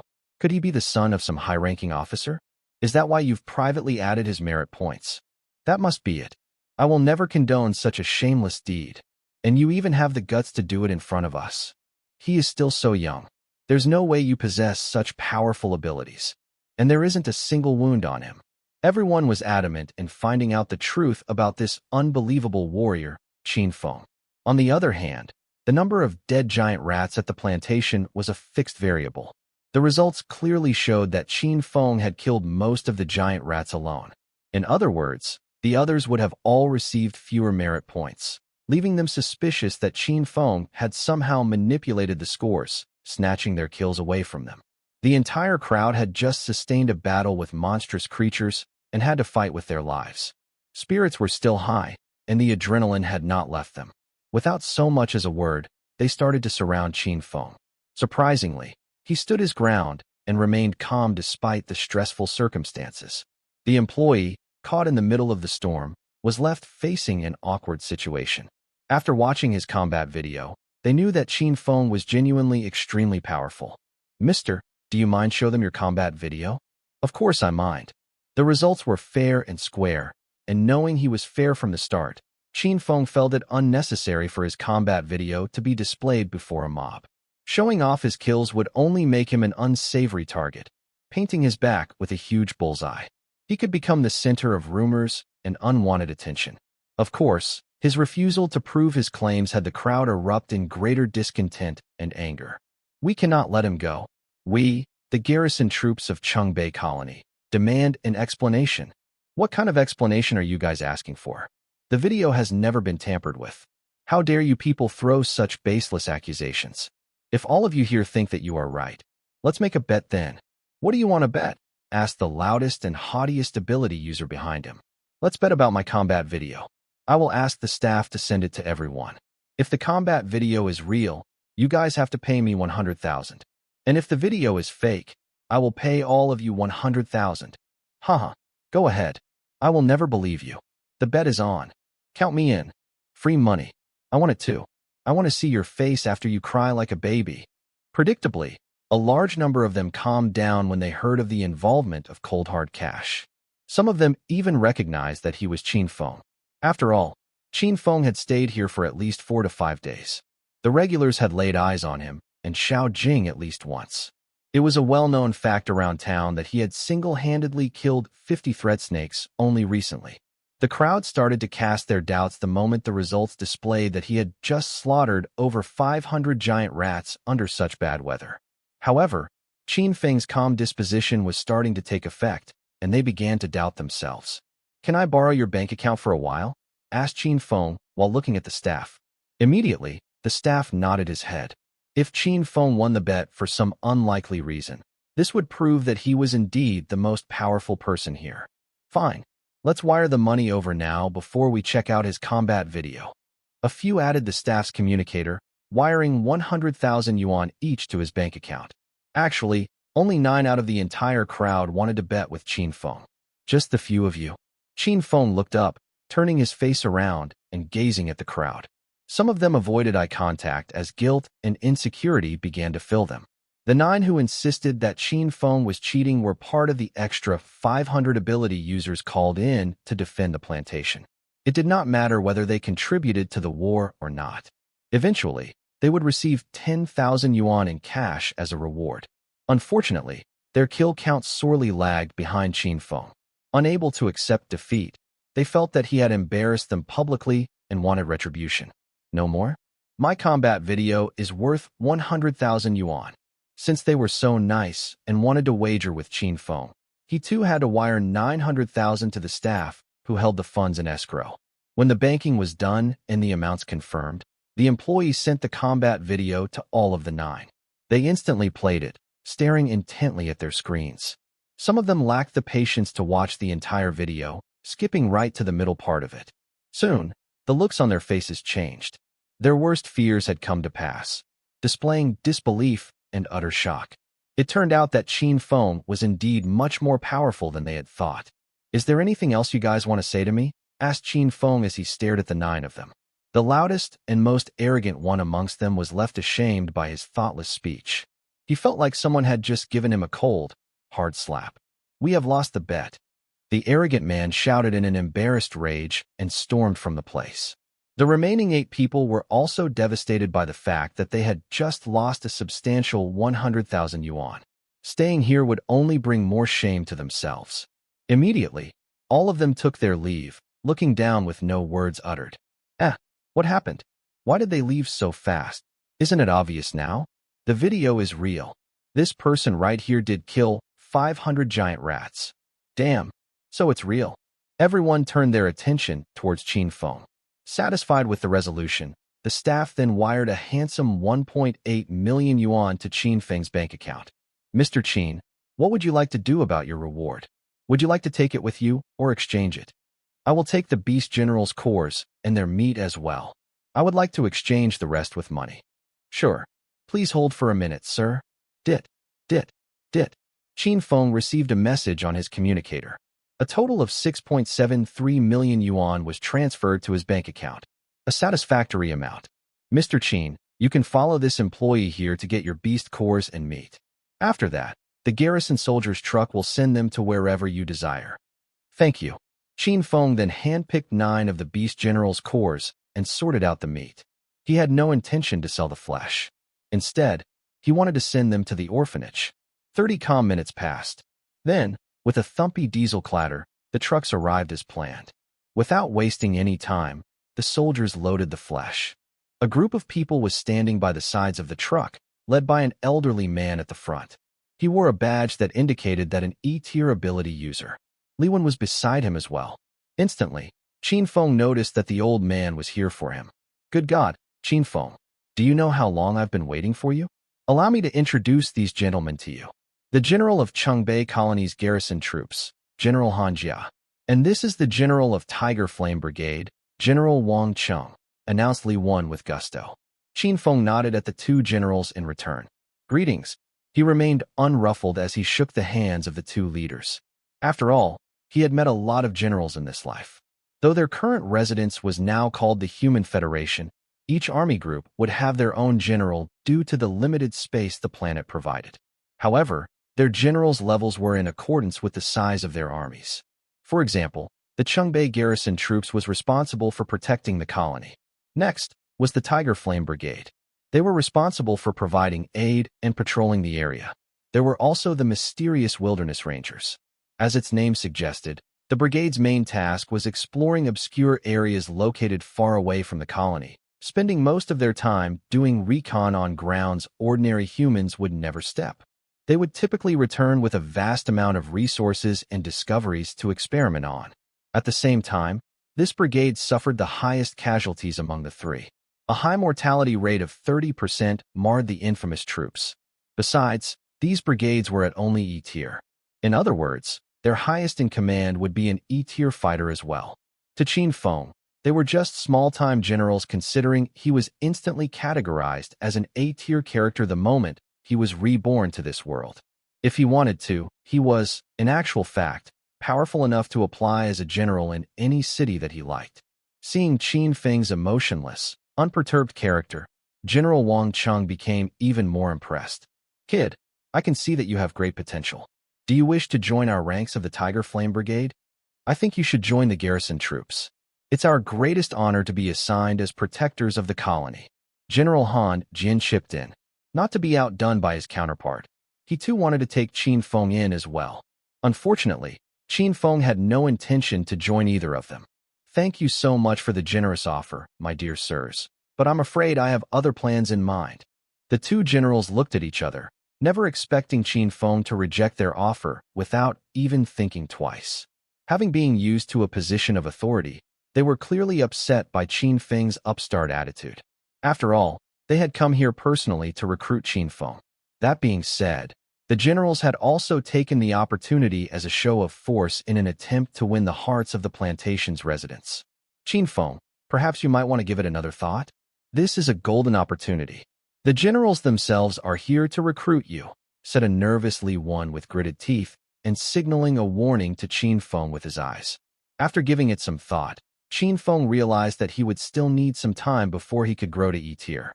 Not to mention that it was a very bad idea to offend generals. He would be shooting himself in the foot if he managed to get into the crosshairs of men leading legions of other men. Then it dawned upon him. he managing to figure a solution in the end. I'm about to enroll in a high-tier college really soon. That is why I won't be able to join your brigades. If the two of you still insist on recruiting me, perhaps you can wait 3 years. After hearing out Qin Feng out, their anger subsided. Old man Deng sure has a certain charm on him. I have no idea how he made kids like Qin Feng study at his college. Han Jin laughed. The old man Deng mentioned was none other than the dean of the high-tier college. He was also an E-tier ability user, holding a high position amongst the society of the entire Qingbei colony. Well-endowed scholars like him usually possessed a certain charm. Seeing that the generals were no longer mad at him, Qin Feng introduced Xiao Jing to them before taking his leave. This is my classmate, and she has awakened her ancient warrior disposition as well. She's hoping that she could join the army, said Qin Feng. Sure, little girl. Which of our fine brigades do you wish to join? Xiao Jing looked at Qin Feng with grateful eyes and turned to Li Wen again. I want to join the garrison troops. Okay, we will take her in. General Han Jian nodded his head. General Wang Cheng, however, did not try to grab her from him, mainly because he had not witnessed Xiao Jing's strength for himself. He was also not fond of recruiting female soldiers. A few years from this point, he would dearly regret the decision he made today. Get to the orphanage, please. Mr. Qin, are you sure that you want the flesh of beast generals delivered to them? Asked the doubtful driver. Yes, I'm an orphan myself. I'm merely repaying their good deeds. In his heart, though, Qin Feng knew that he was not exactly the kindest man in this world. Right before the rat tsunami, he had mercilessly killed 4 people. Dusk soon set upon them. The downpour had stopped, and the clouds had given way to a scenic sunset. The sky was bathed in orange, a crystal-clear evening. Although the sun had emerged, the air was cool, cleansed by a crisp, fragrant breeze rustling in the trees. When they arrived at the orphanage, children were playing at the front yard happily. Seeing the approaching truck, the kids stopped in their tracks in apprehension and innocently stared at the vehicle. Mr. Qin, let me help you unload all the stuff, offered the driver. That's all right, thanks. I'll just need you to open the doors for me. You are most welcome, sir. Indeed, the giant in the rat's name was justified. Although all its organs and flesh had been removed, its bones were still equivalent to an adult pig's weight. Fortunately, for the soldiers in Qin Feng, it was not a problem moving these around. Okay, Mr. Qin, I shall take my leave first. Thanks for your help. Seeing that the military truck was gone, all the children rushed to Qin Feng, inquisitive of their visitor. Big brother, are these for us? Big brother, what are those? Big brother, can we eat these? Driven by a child's curiosity, the kids could not help but instinctively peered into Qin Feng's large bundle of stuff. However, none of them laid their hands on the goods. Clearly, their guardians had taught them well. The only thing that lingered with them all this while was hunger. You guys will know later. Go and have fun now. Don't come too close to me. I'm filthy now. Qin Feng was still wearing his T3 battle uniform, his head drenched by the rain, and there were blotches of dirt on his body. He subsequently grabbed all 9 bags of flesh and dragged them into the orphanage. He then jotted his name on the registration book before putting all the goods into the walk-in freezer. The head of the orphanage wasn't present today, so Qin Feng left the place, not talking to anyone. Lin Durong only returned after Qin Feng was long gone. The place saddened him a lot, always being the receiving end of a new batch of orphans. To make matters worse, the meager funds allocated by the government to his orphanage was only barely guaranteed that they would not die of hunger. The malnourished kids were a heartbreaking testament to their suffering. Director, look, we have meat, exclaimed one of the teachers suddenly as he walked in. At that, Lin Durong's eyes widened, and he was lit with excitement. Someone donated the meat to us? How much? 1,000 pounds. Lin Durong managed to squeeze a smile from his weathered face. Not bad. Kind people still do exist in this world. We need to thank him. Put a mark on his name. We will repay his deeds in kind when our orphanage is in better condition. Still, Lin Durong was downcast. 1,000 pounds of meat was not nearly enough for the entire orphanage. He had to carefully ration it. That would mean each of the orphans would only get a tiny bit of meat every day. Director, please. Let me finish. That's not ordinary meat. It's the meat of a beast general. What? Lin Durong paused for a while, obviously shocked. The meat from an ordinary beast costs around 100 yuan a pound. The price of a beast general's meat was way beyond that. It was at least 3 times the price of regular off-the-shelf meat. In other words, this person just donated 300,000 yuan to the orphanage. Definitely not a small amount. Great, great, great. Give me his contact number. I have to thank him personally. Director, the person who donated is Qin Feng. As a student that had just graduated and left the orphanage not too long ago, it was unsurprising that a teacher would recognize him. At first, he had a hard time believing that Qin Feng was the one who donated the meat. In fact, at the sound of the name, the old director was left in even deeper sadness than before. This kid was different from the rest. He was the brightest kid that he had ever come across before. Now he was baffled.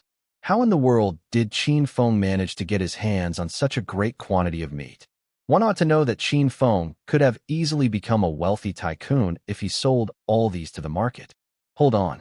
Don't touch the meat first. Let me call Qin Feng and confirm. Lin Durong quickly dialed Qin Feng's number. Qin Feng had just checked himself into a hotel.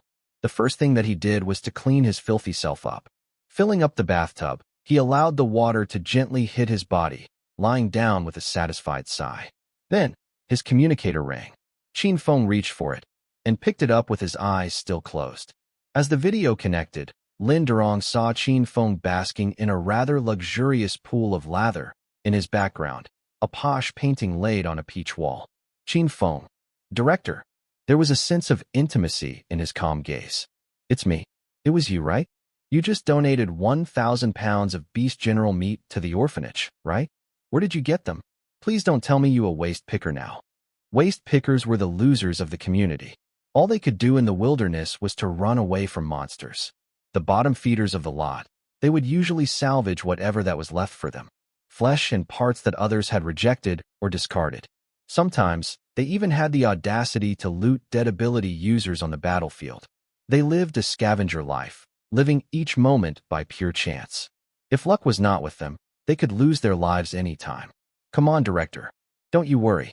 I'm not a waste picker.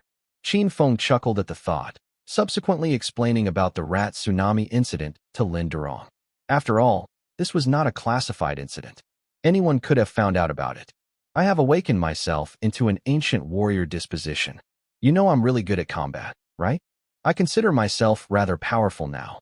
I have even managed to kill quite a number of giant rats. To be honest, I have earned myself quite a handsome amount of money.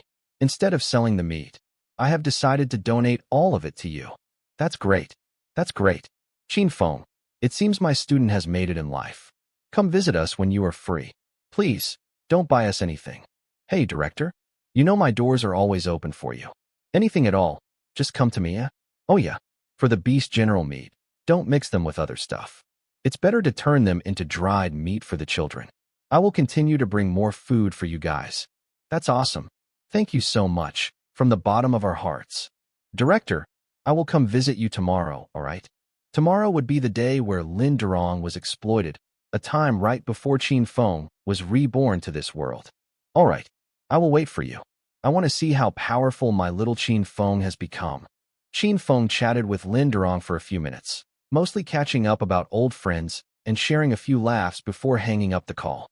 A few hours later, splash, Qin Feng stood up from the bathtub, a silhouette appearing on the foggy mirror. In only half a month, Qin Feng had managed to transform his scrawny figure to a toned, muscular body. He could feel that his bones had grown a bit as well. He was now 1.75 meters tall. The bath was satisfying, cleaning away the dirt and a lump sum of anxiety. He put on his bathrobe and started to shower Xiaobai without complaining. Xiaobai liked to shower a lot, loving to mess with the froth and soap bubbles. Qin Feng realized that without Xiaobai's help, he would never have gotten this far. He owed the creature a hell lot and felt it necessary to treat it the best he could. After the few days of non-stop killing, Qin Feng was exhausted.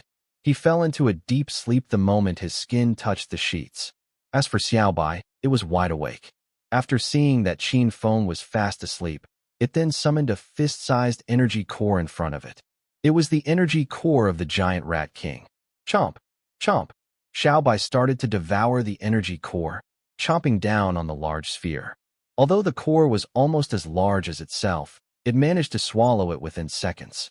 Nothing happened. There was no transformation taking place.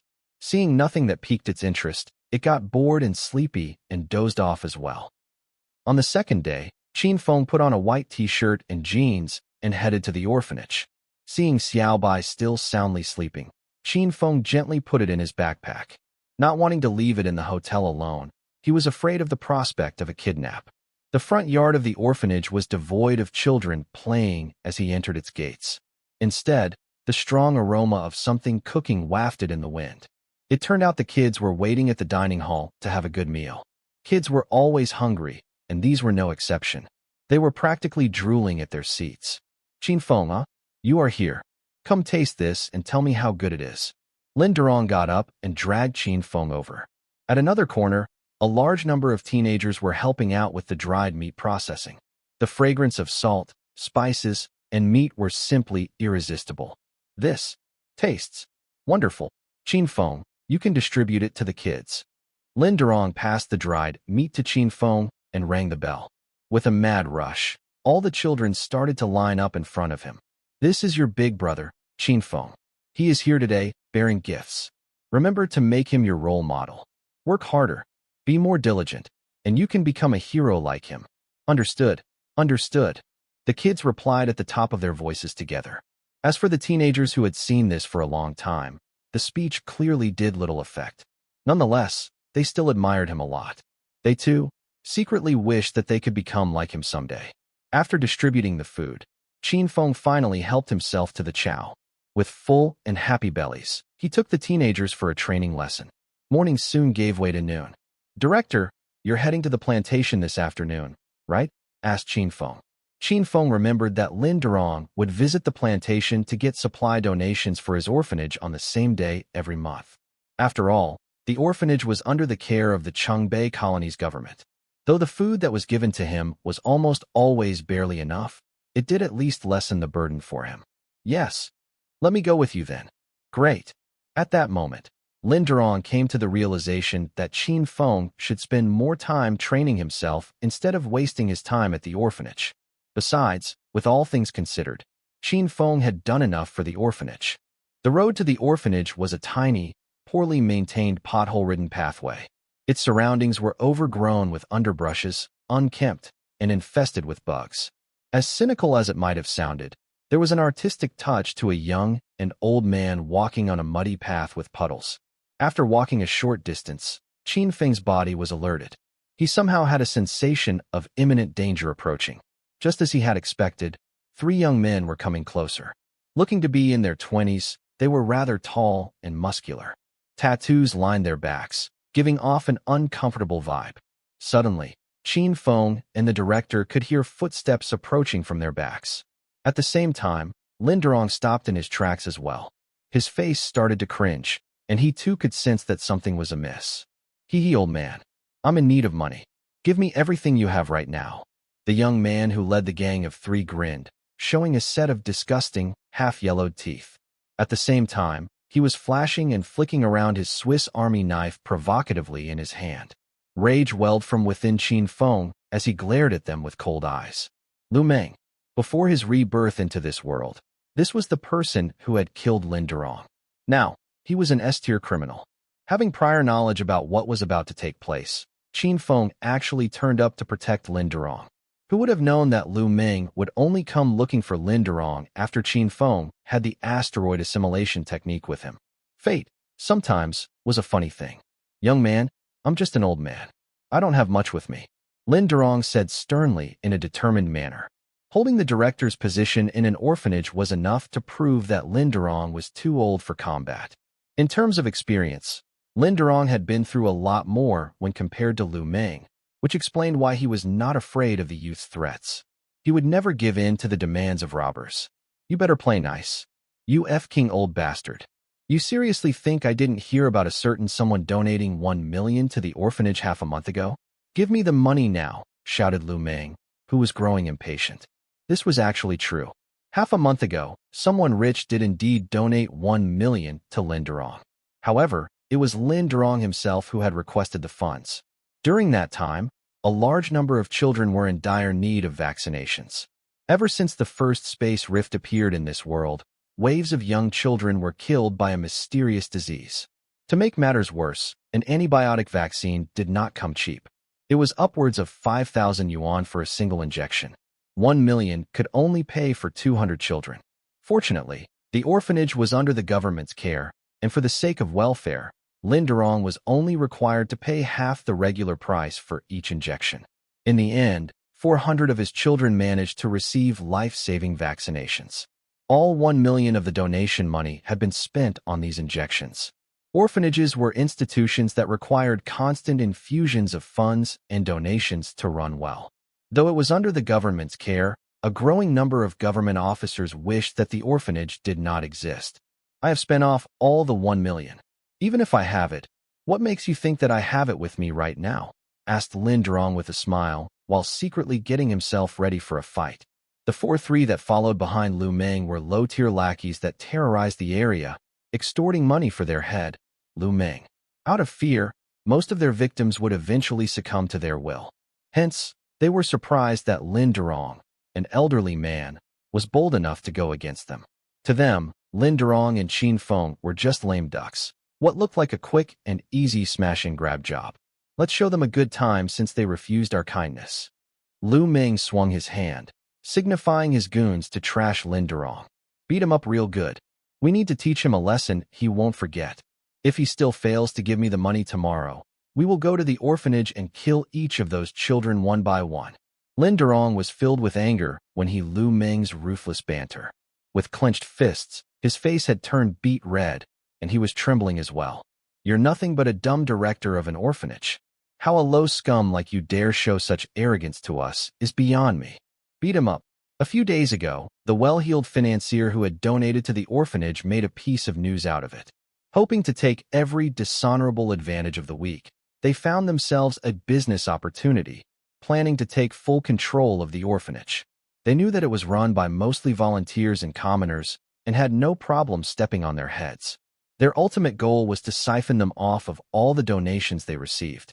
It was too much of a coincidence that these thugs came to him after the money had been spent, laying suspicion that everyone was connected to a one person, their generous benefactor. Before they could even do all of that, they had to first make sure to make that Lin Durong succumb to them. Immediately, one of the thugs charged at Lin Durong, attempting to land him with a tight slap. Considering that the thug had an ancient warrior disposition, a regular slap that was without inner force was already powerful enough to knock off a mouthful of teeth. Immediately, Lin Durong lifted up his arms in defense.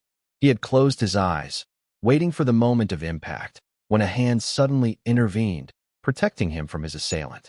Clack! Qin Feng broke the thug's arm without any hesitation. Arg! The thug let out a painful wail. He had never expected someone as powerful as Qin Feng would be here to protect Lin Durong. Qin Feng too had no intention of letting them live, and swiftly punched the thug's stomach with the great force of his left hand. Seconds later, the thug could feel his inner force being forcefully sucked away from him. Now, he lay there shaking uncontrollably as if being electrocuted by a bolt of lightning. Since his inner force had been drained by Qin Feng, he was left powerless and was sent flying. Bam! He landed 3 meters away from where he was standing. Motionless, he seemed to be dead. The entire incident happened within a few seconds. Before they could even recover from the shock, Qin Feng carried on his attack, proceeding to another thug. He lifted his leg and landed a head-smashing kick on the thug. At the same time, he thrust his fist on Lu Meng without any mercy. Hack! Lu Meng did not expect a seemingly impoverished young man like Qin Feng was actually an awakened ancient warrior, and his Nigong was way more powerful than his.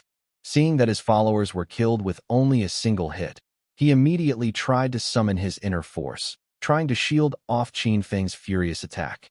"Kill this son of the itch!" shouted Lu Meng. "I dare you," retorted Lin Durong. The two thugs behind Lu Meng charged at Qin Feng with the intention of killing him. "This must be a joke. Let's who stays dead in the end. How dare you guys attack the director of an orphanage?" Asteroid assimilation. An enormous amount of inner force exuded from Qin Feng's body, steaming out with a greenish aura. With the skill now activated, his Nigong surrounded him like a raging vortex. The 4 persons that attempted to attack Qin Feng were unable to move with their hands halfway in the air. None of them could take another step forward. Some even started to move involuntarily. Qin Feng's current strength was at G5 tier, and the thugs that attacked him were probably G1 or G2 tier. That would mean their inner force was significantly weaker than Qin Feng. Resistance was futile. It was simply impossible for them to defeat him.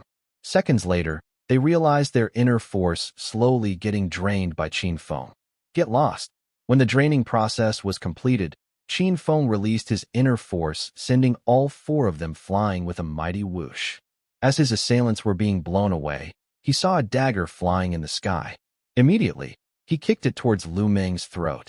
This time, Qin Feng was not about to suppress his murderous intention anymore. Lu Meng had to die, no matter what. The threat had been eliminated. Lin Durong simply stood still, left in huge shock. After not seeing Qin Feng for half a month, he felt like this was his first time meeting him. To his surprise, Qin Feng had become extremely powerful. Judging from the fact that Qin Feng could donate 1,000 pounds of Beast General's flesh to the orphanage, Lin Durong somewhat guessed that Qin Feng had become more powerful than before.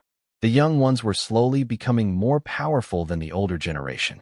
Qin Feng had just single-handedly killed 2 thugs and injured 3 more. The ones who were still breathing were lying on the ground, suffering in pain. Qin Feng's gaze moved toward Lin Durong, who was staring back at him. His heart did a few skips, wondering if Lin Durong saw him differently, thinking that he had turned cruel and had lost himself. With all things considered, however, Qin Feng hadn't the single ounce of regret having killed and maimed his enemy. So long Lu Meng was gone, he did not mind if Lin Durong hated him for being merciless. Qin Feng, don't be afraid. They are all dead now. Instead of showing any displeasure, Lin Durong somehow noticed a change in Qin Feng's look. In his mind, he believed Qin Feng was shell-shocked after he killed those thugs. No matter what the boy did, Qin Feng was forever his dearest child. You let me deal with it. Don't you worry, said Lin Durong while tapping on Qin Feng's shoulder. Lin Durong saw him no differently.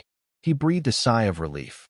I'm fine, replied Qin Feng with his head bowed. He wasn't about to let Lin Durong see his sunken expressions. With everything settled down, Lin Durong made a call to the patrol team. Minutes later, the patrol members arrived. Good God, Director. What happened here? Exclaimed the shocked leader of the patrol. Being an F-tier captain, he was mortified and started shaking when he saw the mangled corpses on the path. Qin Feng quietly shuffled behind Lin Durong's shadow, hoping to stay as inconspicuous as possible. These few thugs were armed and tried to extort me. Luckily, my kid was here to protect me. Otherwise, it would have been my body lying here instead of theirs. What? How dare those sleazebags come to my turf and pull these heinous crimes? Cuff them and throw him in the back. I want him off my streets. Yes, Captain. Everything had been dealt with real fast, with the officers dragging the 5 away in chains. Typically, members of the patrol had the highest authority in a colony. Considering the colony was inhabited by anything from the lowest of scums to the highest of palaces, incidents like this were fairly common. The death of 5 thugs had nobody bothered. I know you left the orphanage 5 years ago. Word around the street is that I'm super stingy. But, to be honest, I'm actually very well connected. Just come and look for me if you are in trouble, said Lin Durong. If it was the old Qin Feng, Lin Durong would definitely not give him special care. The orphanage usually had too much to handle, and the orphans were pretty much on their own. Qin Feng was different, however. Lin Durong knew that he would become someone great in the future. I will keep it in mind, Director. Everything Qin Feng did today had truly impressed the Director. It was also the first time that Qin Feng witnessed the softer, more human side of Lin Durong. In this cruel world, it was not easy to become someone like Qin Feng. After that, the Director was sent to the plantation courtesy of the patrol car. Qin Feng returned to the hotel as well. After enduring and braving battles from yesterday and today, Qin Feng's inner force was tumbling inside his body. He could feel that he was now stronger. However good that may sound, an experienced ability user like Qin Feng knew that this was actually not right. True inner force was usually calm in one's body. It would only start tumbling around when one started to channel it. After Qin Feng returned to his room, he sat on the floor with his legs crossed, focusing his entire mind on his Dantian. Just like his experience with the ability core, the image of the Dantian was materialized in his mind. The Dantian looked very different from an ability core. One usually imagined the ability core floating in a starry sky, but the Dantian looked like an empty space with four walls that were made of flesh. It was common to spot inner force floating within the walls and being transferred to other places. Ancient warriors had been through hundreds of years of evolution. Usually, a beginner could feel the inner force floating within their bodies, as fine as a thread. It could travel between the blood vessels and nerves, using this as a network to travel the body. This, in turn, could significantly increase one's power. When a person's NEI threads reached a certain amount, they would turn into chi orbs. This was the sign of the evolution into an F-tier ancient warrior. Under normal circumstances, a person who possessed 9 NEI threads would be automatically qualified to call himself an F-tier ability user. The amount of NEI threads determined the rank of the person in the group. In other words, there were varying degrees of strengths, where there could be a mighty ability user and also a mediocre ability user in the same category. I have about 15 NEI threads now. All 15 of his NEI threads were extremely thin. After summoning his willpower in an attempt to feel them, he found them all in different sizes. It was rather chaotic. He knew that things could take a worse turn if he did nothing about it. However, it was extremely troublesome and time-consuming work tidying up one's messed-up inner force. Suddenly, he remembered a hypothesis he made earlier. Qin Feng immediately activated his special ability, Absorb. Subsequently, all his NEI threads were being absorbed by something, gradually becoming thinner and thinner. Eventually, all of them had disappeared. All the inner force he had with him had come by really easy. All he needed to do was to defeat a few foes that were weaker than him. This made him feel a little better, ignoring all the NEI threads that were gone from his body. On the contrary, he was actually worried about the somewhat bizarre side effects messy NEI threads could bring. After his NEI threads were being absorbed, he could feel that his veins were filled with energy, and they expanded as well. Veins were typically the foundation of channeling inner force. With them becoming bigger, it would be easier and faster for Qin Feng to absorb inner force that was around his body. After his veins were expanded, all his inner force came charging out from his dantian to the upper dantian located in the middle of his forehead. Though the ability core was thought to lay in one's consciousness, there were schools of intellectuals that argued it was actually located at the upper dantian. All of Qin Feng's inner forces were trying to enter the ability core, but it seemed like the ability core was rejecting them. As they attempted to penetrate the ability core, they were ejected and sent back to the lower dantian. This process had converted 15 NEI threads into 5 NEI threads, albeit extremely tough and stable ones. Success. I can stop worrying about side effects of the asteroid assimilation skill. This will become my most powerful skill. Qin Feng was lit with excitement as he thought about these things. All of a sudden, he could feel a surge of energy bursting out from his mind. When he tried to figure out where it came from, he discovered that it was actually from Xiaobai. Xiaobai. Qin Feng turned around to look at Xiaobai, which was currently lying on the bed. In total, it had been asleep for 16 hours. The qi around it was undergoing some major transformation. It still looked like a small beast, but it was most definitely about to evolve soon. By beast rankings, Xiaobai was born an ordinary beast soldier. After evolution, it would become a beast general. Qin Feng could also feel that Xiaobai's personal storage space had increased to 10 meters. Initially, it was only about a meter long. In other words, it was equivalent to a cubic meter. And now it had transformed into 1,000 cubic meters. That was as big as a house. Even Qin Feng himself felt that Xiaobai's ability of rapid expansion was grossly overpowered. Inside Xiaobai's space, Qin Feng could spot some other things lying around. There were 2 front teeth, nails from paws, and a pile of fur. All these belonged to the giant rats. Of course, some flesh had been left there as well. Qin Feng came across an idea when he saw all the unused materials. Undeniably, a T3 uniform was really tough and practical. It was made with skin and fur with the latest technology. It could be used to keep someone warm or cool them down, not to mention that they almost always came at reasonable prices. However, Qin Feng would not forget when Lu Ming got attacked by the jackals. A swipe from the jackal was powerful enough to tear apart her T3 battle suit. Luckily, she had inner armor, which protected her from the lethal attack. Inner armor of this kind was known as rune equipments. This type of rune equipment was made of the beast's skin and fur as well, each which required different techniques to craft them. For example, rune equipments with silver rays were made of a beast king's fur and skin. One would usually put on this kind of rune equipment with an outer armor. The armor type could be concealed with light-emitting paint, masking its real color. Beast soldiers would emit blue light. Beast generals would emit purple light. Beast kings would emit silver light. Beast emperors would emit golden light. I think all these materials here are enough to craft a rune equipment, he thought to himself. Qin Feng then glanced at his communicator. He had earned around 1.2 million. After the rat tsunami fight, he was rewarded with 6.73 million. Add that up with the 900,000 that he made from the bet. He now had a total of 8.8 million yuan in his account. That stash of money was almost enough to buy an entire rune equipment. After pondering over some thoughts, he decided he could significantly lower its cost if he provided the blacksmith with materials. And so, he decided that it would be the first thing he would do in the morning.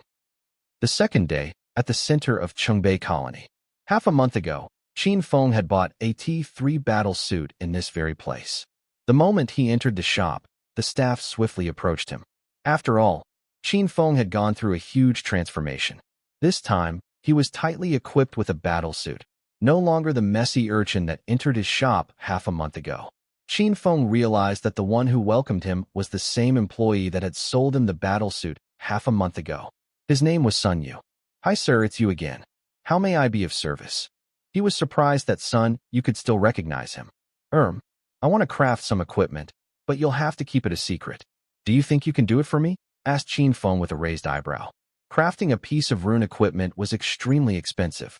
Seeing the opportunity for a handsome profit, Sun Yu was extremely excited. "Yes, I can do it. Please follow me." Sun Yu then brought Qin Feng to the guest room, where they both could be alone. Scanning around for a bit, Qin Feng did not find any camera around him and was eventually satisfied. Finally, he took out the materials that he had in his backpack and showed them to Sun Yu. "Take a look at all these materials," said Qin Feng. Sun Yu's heart was thumping in his chest. Though he was still young, he was an enthusiast and had delved deep into crafting equipment after landing himself this job. There was a total of 3 floors at Wanzhong Organization. Considering most of the people from Qingbei Colony could afford them, the battle suits could be easily found on the first floor. The second and third floor was where the good stuff was. Here, a large amount of high-tier equipment could be found. That included rune equipment and G-tier equipment. They had at least 100,000 pieces of equipment lying around. "Sir, if I'm not mistaken, this is the skin and fur of a beast king. Judging by its size, it should be sufficient to make a shirt. If there's material left, we can craft them into gloves, arm guards, and knee pads." Sun Yu was ecstatic, being his first time getting such a big business opportunity. "Prioritize the shirt. I want to craft combat sabers with those tusks. Of course, I know I have limited materials here. The dagger doesn't have to be big. Just make sure that the quality is top-notch." "No problem, sir. The total for both items comes up to 3 million yuan. You'll need to pay 10% up front, and you can come and collect the product in 10 days. "Great." Qin Feng then signed a contract with Sun Yu and paid 300,000 yuan. After that, Sun Yu brought over a safe that resembled a box with a password-secured lock and stored all the materials in front of Qin Feng. It would then be sent to Wanzhong factory, where a camera would record the entire process of crafting the equipment. This ensured that every piece of material could be traced and would be accounted for. Having gotten himself a deal, he opened the door and exited with a smile. Upon leaving the shop, a car advertisement that was playing on the big screen on a building caught Qin Feng's attention. All the while, he had no intention to purchase one. However, Xiaobai's storage space had grown exponentially all of a sudden. Now seemed like the right time. "Let's go take a look," he grinned while rubbing his hands together. Immediately, he walked towards the showroom conveniently located below the giant billboard. Before he was reborn, all the cars around here were luxurious sedans. After all, he was an A-tier ability user. He would need to drive to dangerous areas from time to time, which was why he skipped all the cars that were not practical. Due to his limited funds, Qin Feng did not have many options to choose from. Soon, he found his target. Hovering Phantom series. This one was a looker. It had the sexy curves of a supercar and was so low it almost scraped the ground. Its wheels were concealed, with only part of them visible from the outside. One look would tell such a car wasn't equipped for the off-road ruggedness of the wilderness. What made it so in demand was that it was powered by a wind attribute energy rune, allowing it to float at least 3 meters from the ground. With this technology, the car could actually drive over whatever terrain it encountered. And of course, the latest in technology did come with a hefty price. Carrying a ridiculous price tag of 8 million yuan, it was almost impossible for ordinary people to procure. To the ability users and ancient warriors, on the other hand, this car severely lacked in defense.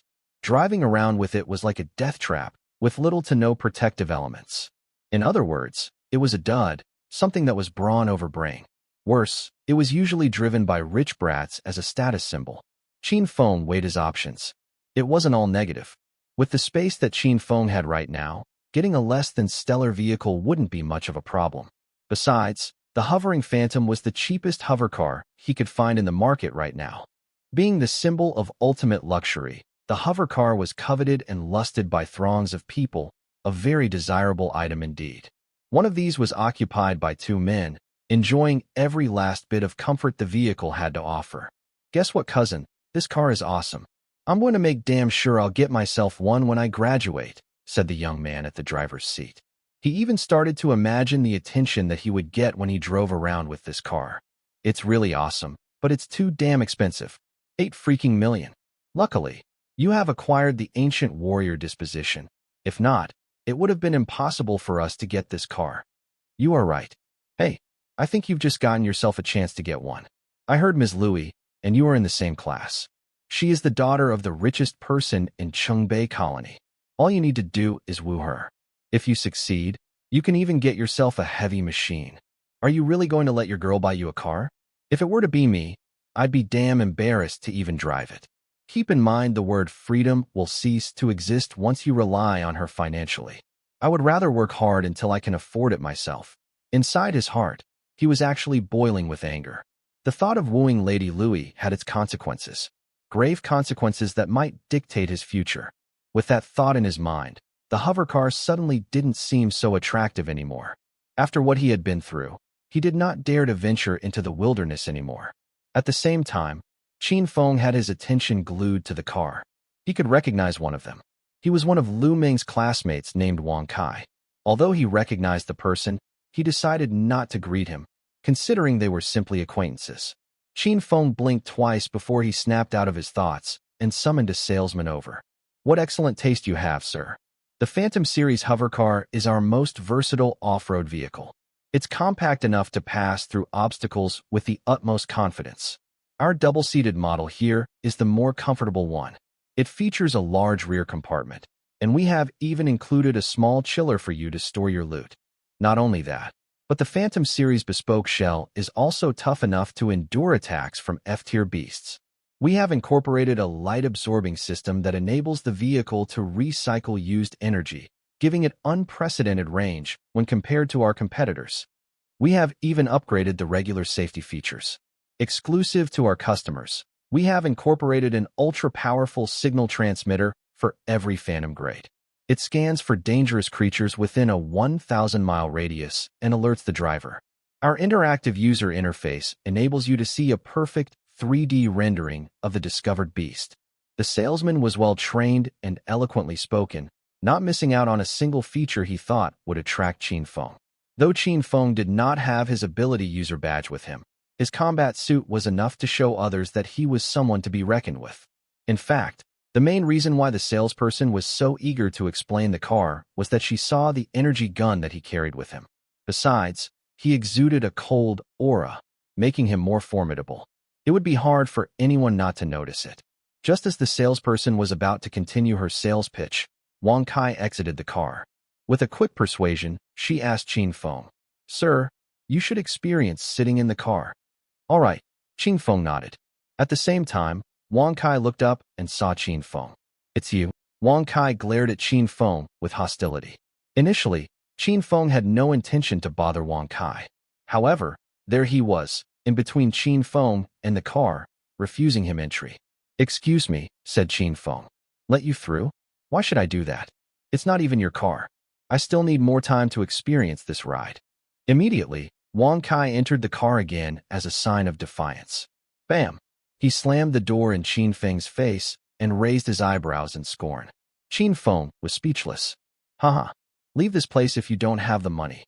Who do you even think you are? You really thought you could afford this, said Wang Kai. Let's go, said Qin Feng to the salesperson, ignoring the provocation. I'm really sorry. Please, sir, allow me to introduce another car to you. In embarrassment, the salesperson apologized profusely to Qin Feng, secretly disgusted at Wang Kai's childish antics. Wang Kai, on the other hand, was smug with the thought that he had managed to embarrass Qin Feng in front of a woman. All it took was a few seconds for Wang Kai to immediately regret his impulsive actions. I don't need to look at other cars. Go get the paperwork settled. I'm buying this car now. What? The salesperson's jaw suddenly dropped. This car will be mine soon. I want it clean. I'd hate for others to damage it, said Qin Feng. Wang Kai instantly knew Qin Feng was referring to him. Truth was, he could never afford to repay Qin Feng if something terrible did happen to the car. In a blur of rage and impulse, Wang Kai refused to believe that Qin Feng was about to purchase the car here and now. FCK? Are you trying to scare me off? I will eat the tires in front of you if you can afford to buy this car, shouted Wang Kai.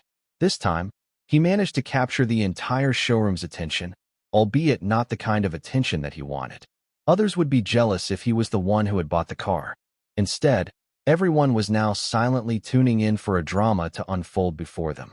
After a while, as Qin Feng did not return, he started to smile, relieved but at the same time, still wild and reckless. FCK? I think the bastard played us. Wang Kai figured that Qin Feng would leave him there and let him embarrass himself. He smirked in a moment of victory. The moment he got down from the car, however, he saw a man in a black suit. The man turned out to be the security detail of the car gallery. Wang Kai also noticed that there was a G3 medal on him. An ability user. Mister, I'm sorry, but this car belongs to someone now. Please stop fiddling with the vehicle. Your cooperation is most appreciated. What? Cousin, is that person your enemy? I checked him out just now and saw that he seriously just spent 8 million yuan on the car.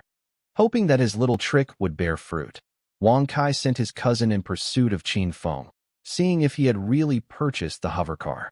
If so, the two of them would further embarrass him. After all, his family had to rely on Wang Kai's family.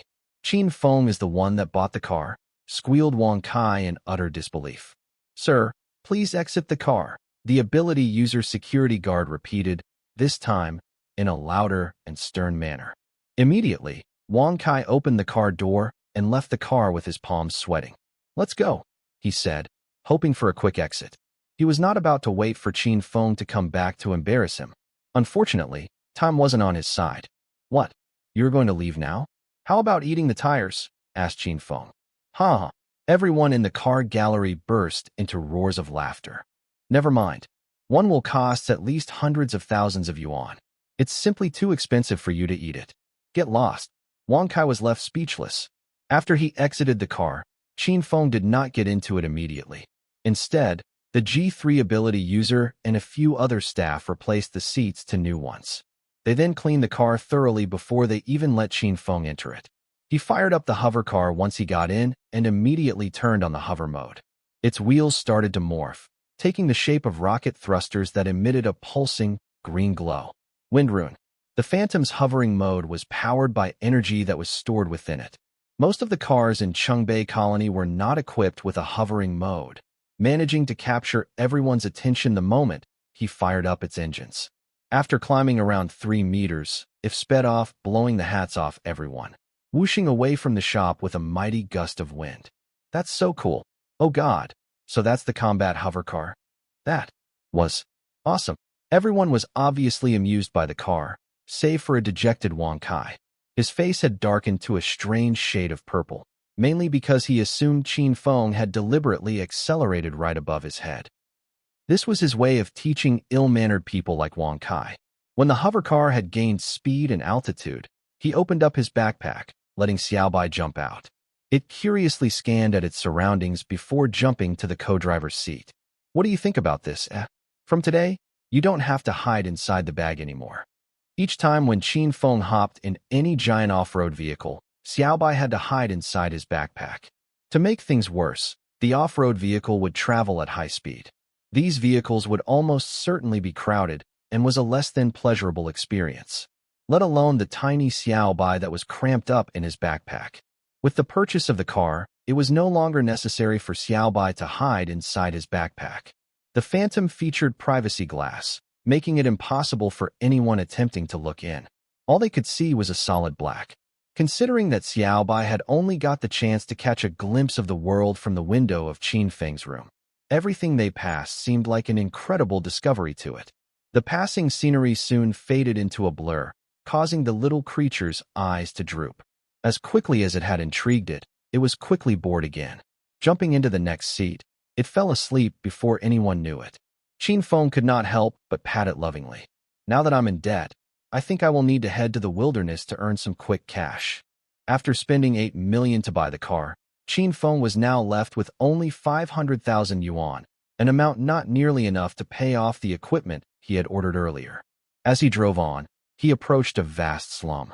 It was a cesspool of cramped, unimaginative high-rise flats that sprawled from every inch of available space. The place was somber and suffocating, but for the orphans, it was a place to live of their dreams. "Zhou Hao, come down for a bit. I brought something for you," said Qin Feng. What thing?" "It's a delight to see you hang on. I'm coming down right now." Zhou Hao kept his questions a minimum. Being best friends with Qin Feng, they both had meals together all the time at his place. As a return, Qin Feng would work hard to find some extra cash to buy food Zhou Hao's family meals from time to time. The kindness they had for each other had strengthened their friendship through the times. Soon, Qin Feng saw Zhou Hao running out of his residence. He was now taller and more muscular. Sporting an oversized singlet and a pair of slippers made him look rather sloppy. Seeing the guy drenched in sweat, Qin Feng knew that he must have been working out. After looking around, Zhou Hao managed to locate Qin Feng. Getting off the car with a smile, Qin Feng waved to his friend. "Zhou Hao." One look at the luxurious ride caused Zhou Hao to be at a loss for words. He could only open his mouth in amazement. "Did you go rob a bank or get married to some rich old lady? How did you manage to buy yourself a car like this? Hold on. This is a hover car, right?" Zhou Hao had a silent urge to kiss the car as a gesture of how much he liked it. "What are you talking about?" Haha, you should head back now. I brought you some good stuff. Eat it immediately when you get inside. Let me see what's in here." There were 2 items inside the black plastic bag. The first was meat. Though Zhou Hao had no idea what creature the meat came from, he could feel that it was packed with energy. The second item was a glass jar with a piece of fruit inside it. His eyes suddenly bulged at the realization of what he had at hand. "This is a talent. Sure, I came across a bunch of it when I was in the wilderness. I sold some and saved one for you." As a matter of fact, Qin Feng only told a half-truth to Zhou Hao. An individual could only consume a single talent fruit. Hence, it was logical for Qin Feng to sell the rest of them. That was why Zhou Hao was suspicious of nothing, thinking he had used the money from selling the fruits for the hover car. "How dare you? Got a new car, and you didn't call me on an adventure? Huh? You are one lucky bastard. Look at what you are wearing right now. Others might even think you are an ability user. You should go back now before someone robs you. Remember to eat up the meat and fruit." The meat came from a beast king and was able to fill one with a massive amount of energy after consuming it. Even if Zhou Hao failed to get his special ability awakened, he would at least acquire an ancient warrior disposition. "All right, I will head home and continue training." Zhou Hao grinned widely, waving at Qin Feng while holding the plastic bag tightly. His anxious and suspicious looks made him seem like a thief who had just stolen something. Qin Feng giggled nonstop at his antics in the car. He then turned around and drove to the main road. "I remember this place. I'm afraid some unexpected event might just happen here soon." This was the very event that had thrown Chongbei Colony into a dire crisis. The essential thing was that this event had a silver lining and could actually solve his problems. Soon, the car was back in the flow of traffic. Although he did not trigger any of the car's cool functions, its exquisite exterior was itself enough to make heads turn. As he exited the colony, a truck full of people passed him.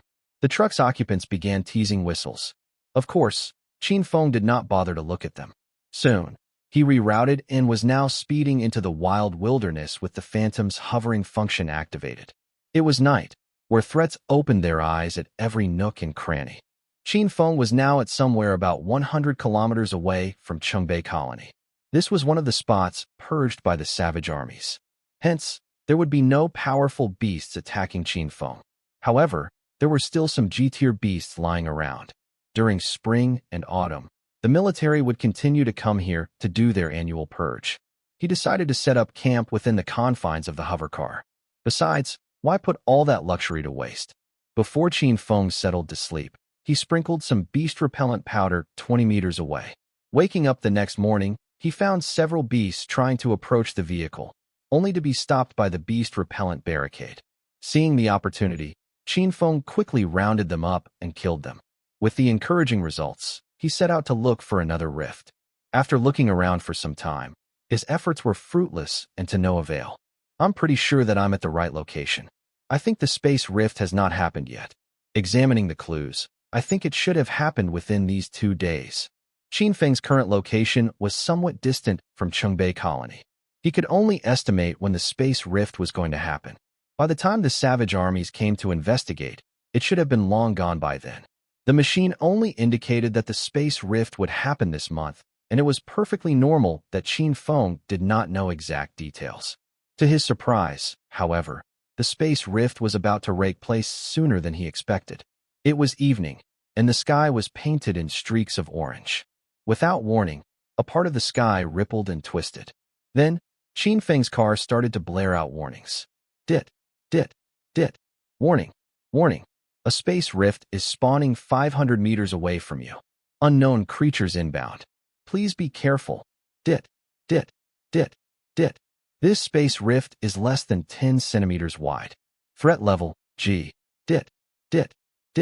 A huge surge of energy has been detected. You are recommended to leave your location as soon as possible. Qin Feng quickly lifted up his head to scan his surroundings. He saw cracks appear in place of the ripples, and it suddenly shattered like glass getting hit by a bullet. Typically, space rifts were extremely unpredictable. They could either contain fortunes or threats.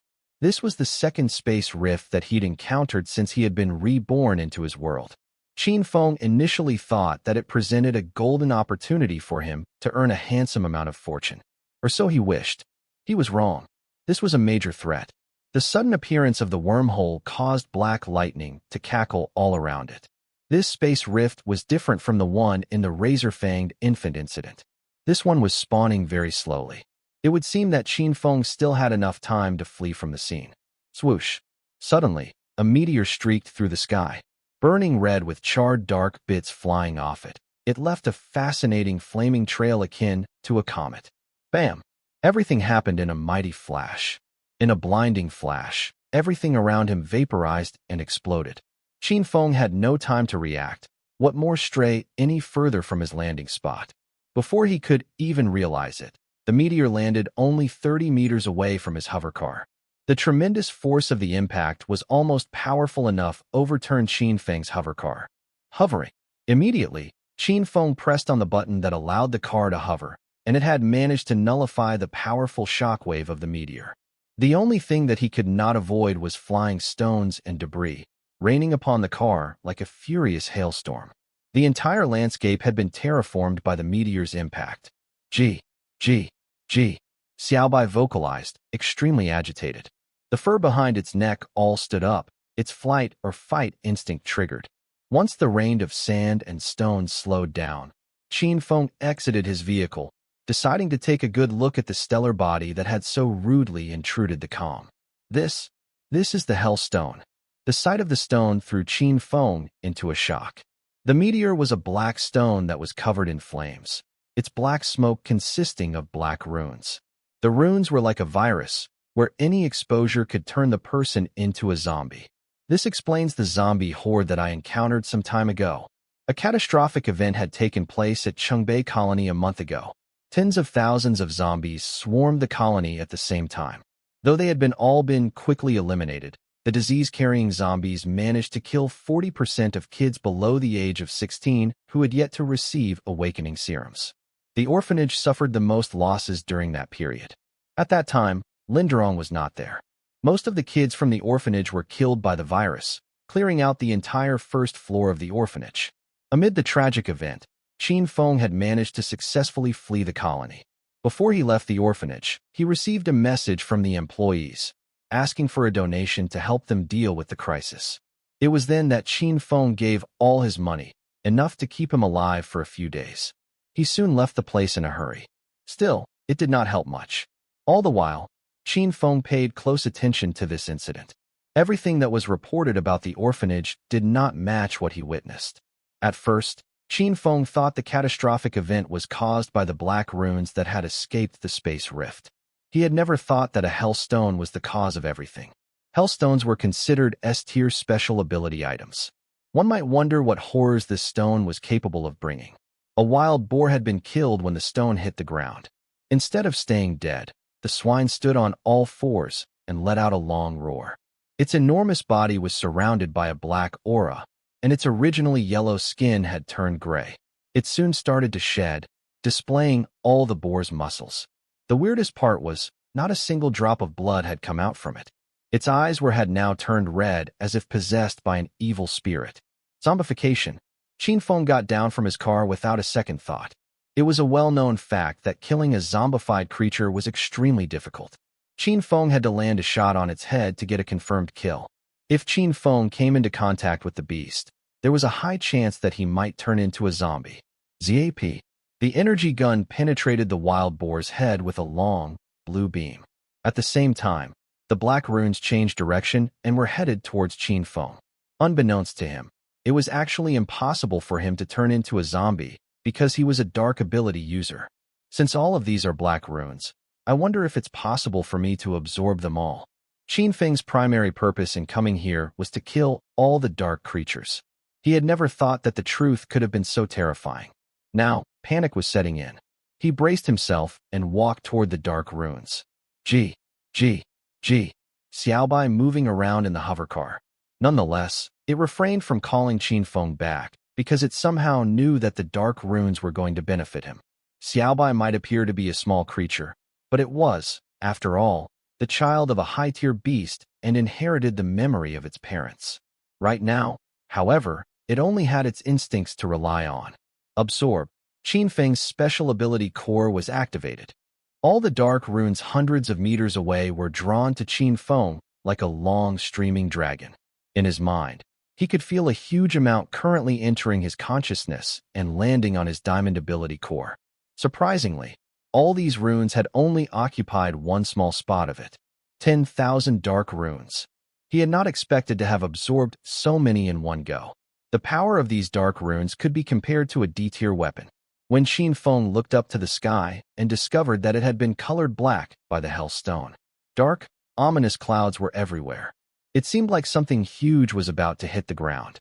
I cannot let this happen. Thinking about all the children that had lost their lives during the last dark rune catastrophe, Qin Feng was determined to stop the events that were about to take place. He immediately ran to the location where the meteor had crashed. A 50-meter-wide crater dug deep into where the Hellstone landed. Qin Feng was dumbfounded as he saw it lying there silently. No one knew the origin of Hellstones. Since the first space rift had spawned on Earth, there were already too many mysteries left unsolved. A long time ago, a fingernail-sized Hellstone landed on one of the cities in a country of the West. Thus began the Great Apocalypse. The entire city was infected by the virus and turned all its residents into the undead, mindless, disease-carrying zombies. The place was ravaged beyond belief, turning into a living hell overnight, hence its name, the Hellstone. Until today, the city had been ruled by a Beast King-tier zombie. All that cacophony had been caused by a stone no bigger than a quarter. Now, here Qin Feng was, staring at a fist-sized Hellstone. He was incredibly anxious. Hellstones were usually bad news to most people, as it was a well-known fact that dark runes that exuded from it almost always brought forth devastating effects too. On the other hand, this logic did not apply to Qin Feng. To him, this was something that he longed. He stood only 5 meters away from the Hellstone. At such close distance, Qin Feng had a good look at the rock. Apparently, there was a fire burning around it, its temperature so high that the ground around it sizzled and liquefied. It seemed like the surrounding land was about to turn into magma. Qin Feng had no time to hesitate anymore. Absorb. Qin Feng's special ability was activated, allowing him to devour the Hellstone with ease. Seconds later, the Hellstone was gone, and the dark runes stopped spawning as well. Soon after, he felt something unusual going on in his body. Without going into mediation, he could see that a giant satellite had surrounded his diamond planet. It was like the Earth and its moon, both connected. Dark runes kept pouring out of the Hellstone to his diamond planet. Soon, it turned his diamond planet into dark red. He could also sense that his dark ability had enhanced by at least tenfold. This is crazy. 10 folds of improvement. I wonder how many dark runes I absorbed. Just as Qin Feng was about to bask in his excitement, a palm-sized space rift appeared at the sky, and within its confines, a pale hand adorned with black fingernails came out. It seemed like a hand of a corpse, where no blood flowed through it. That had made it look extremely terrifying. Gee, gee, gee. Suddenly, Xiaobai screamed, and it activated the space rune without Qin Feng's consent. Bloop. Qin Feng disappeared into the thin air. This was Xiaobai's special ability after its evolution. Not only could it teleport to a certain place, but it could also bring Qin Feng with it as well. At the same time, the pale hand that appeared in the sky started to swing around. Seconds later, countless bones were summoned, with all of them beginning to combine to form a giant skeletal hand. Qin Feng managed to witness the whole thing. It was at that moment that he realized that it was not a skeletal hand, but the claw of a giant beast. The giant claw suddenly landed at where Qin Feng had stood earlier with force comparable to the Hellstone that crashed. If it were not for Xiaobai, Qin Feng would have surely been killed. After that, the skeletal claw grabbed a handful of dirt from the ground, thereby forming another giant crater. This was absolutely terrifying. Judging by its immense strength, this creature was more powerful than an S-tier creature. The skeletal claw brought the soil back to the pale hand, which started to wave around. It seemed like it was trying to summon something, but it was fruitless. Qin Feng knew that something bad was about to happen to him. Clearly, the owner of this pale hand was looking for the Hellstone. Fortunately, the space rift that the Hellstone came out from was extremely small, the reason why the creature could not squeeze through it. Considering the strength of the giant skeletal claw, the creature should be S-tier Beast King. After searching frantically for a while, the creature let out a roar in frustration as it could not locate the Hellstone. Who dares mess with my holy dark stone? A booming voice roared from the heavens. SHD. The creature tried to squeeze its other hand into the space rift. It seemed the rift would surely expand due to the extreme force exerted by the powerful creature. It was determined to look for whoever that had so brazenly taken its Hellstone. I can't let him out no matter what. Qin Feng knew that it was useless to run away now. Meanwhile, he managed to come up with the idea that might deal with it. Qin Feng turned on his communicator and sent out info that he'd gotten from his hovercar. Reporting back, Chengyang City's Space Rift Station. A space rift has spawned 300 kilometers northwest of the city. There is a massive amount of energy unleashing from it.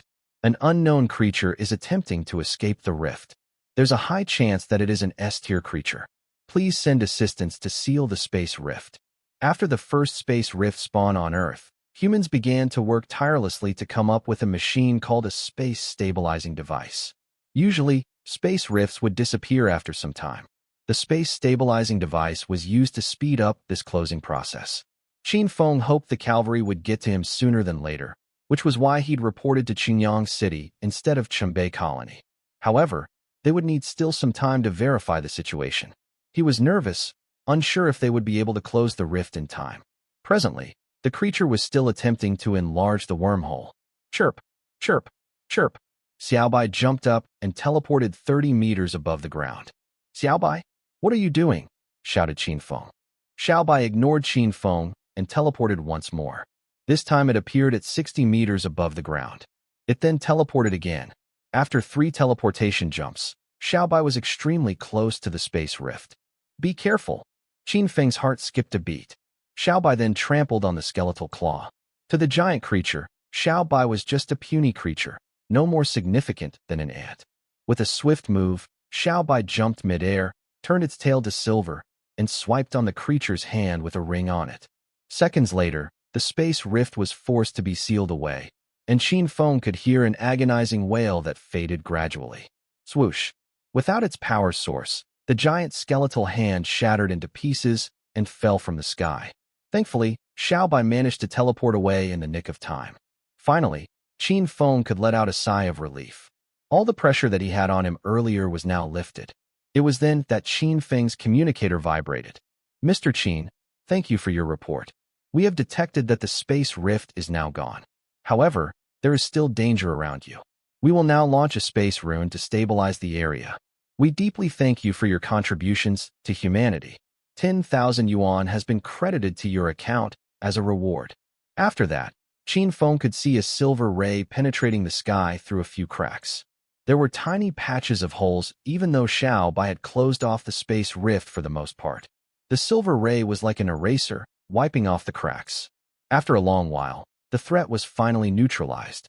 Eek, eek, eek. Xiaobai then jumped on top of the hovercar with a broken hand in his mouth. It was the hand that had fallen from the sky when Xiaobai forced the space rift to close. Miraculously, the hand was still in one piece even though it was cut off from the creature. Silver rays emitted from it as Qin Feng took a closer look. Eek, eek, eek. Xiaobai continued to shout. "Are you asking me to devour it?" asked Qin Feng in surprise. Xiaobai nodded its head enthusiastically. After signing the contract, both Qin Feng and Xiaobai had a better understanding of each other's abilities. Otherwise, Xiaobai would not have brought the hand to him. All right, without wasting any time, Qin Feng triggered his special ability and started to absorb the energy inside the hand. Even since he was reborn to this world, his special absorbing ability had gradually become more and more powerful. Now, he was able to absorb something without life force with ease. The effect that came with it, however, was potent. He could feel the energy significantly strengthening his bones. Then, a cracking sound came out of his bones, and silver light blasted out of them. With his bones becoming stronger, Qin Feng's speed and strength were also boosted at the same time. His entire body had received upgrades too. G6 tier. What a surprise of a reward. Soon, his excitement and happiness turned to frustration. There were around 20,000 dark runes in his ability core. However, he would need a mighty consciousness to fully utilize all of them. Right now, his consciousness was still a G tier, which meant he could only utilize 1,000 dark runes. He was frustrated by the fact that he could not fully utilize all 20,000 of them when he had them ready in his body.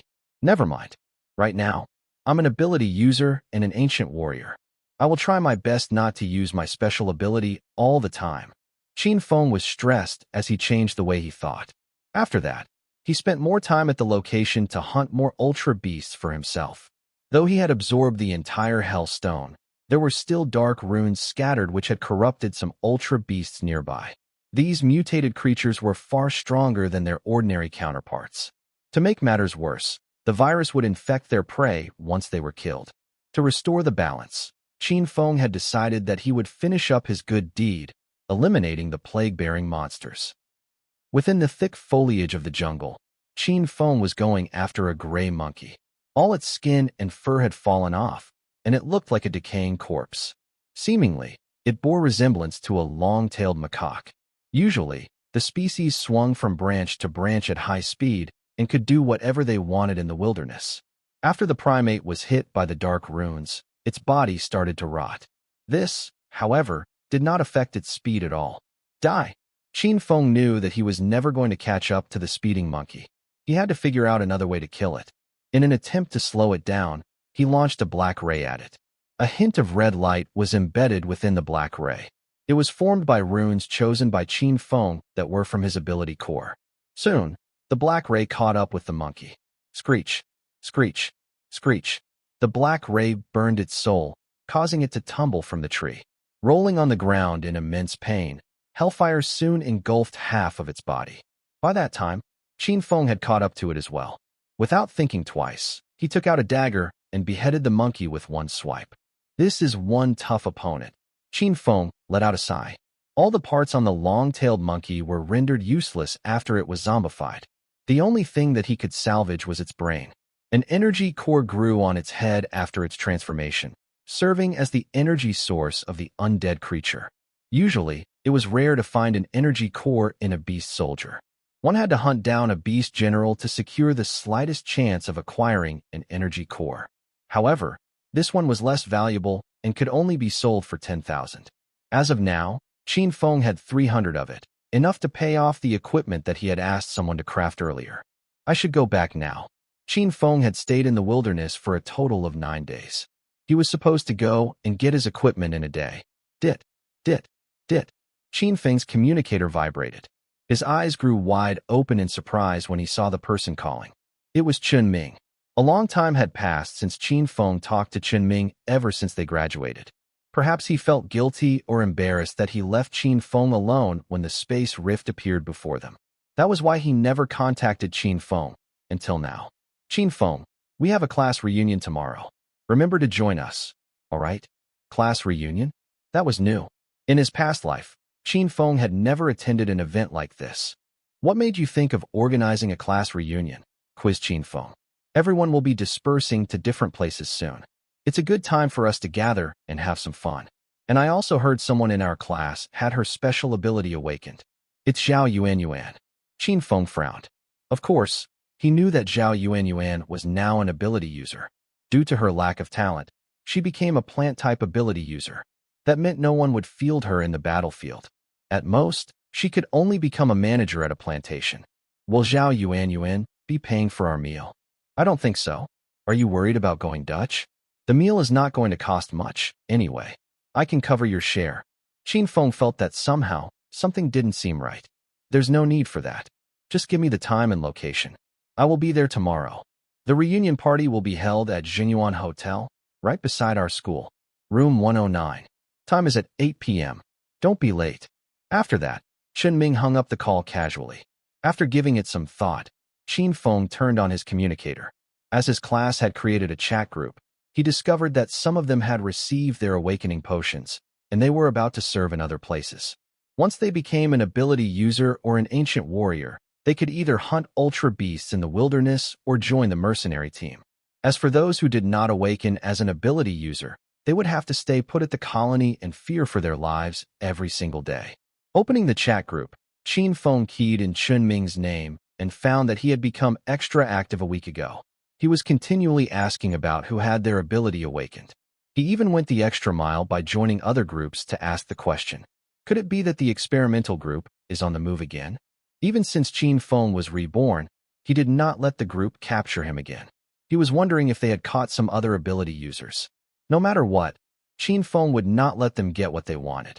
After a quick packing, Qin Feng got into his car and returned to the city with Xiaobai. Soon after that, he received Zhou Hao's call. Qin Feng, have you heard about the reunion party? Yes, I know about it. Chun Ming is doing pretty well. He now has an ancient warrior's disposition, has joined a mercenary team. I heard that he has earned a handsome amount of money. I think his inner force is at least at E tier now. Clearly, Zhou Hao didn't sound too happy. The three of them used to be close friends, where Qin Feng shared a good relationship with two of them. However, Zhou Hao had never liked Chun Ming, who in turn could do nothing about it. Truth to be told, Chun Ming behaved like a hypocrite. After the space rift incident, Zhou Hao knew that Chun Ming was no longer on good terms with Qin Feng. The two of them did not argue about it because they were too busy after they were awakened. Let's not talk about him. You should be awakened as well, right? With the G-tier enhancing potions and talent fruit that Qin Feng gave him, Zhou Hao should have been awakened by now. I'm just not happy that he is acting so arrogantly. He must be thinking that he's the most powerful one among us.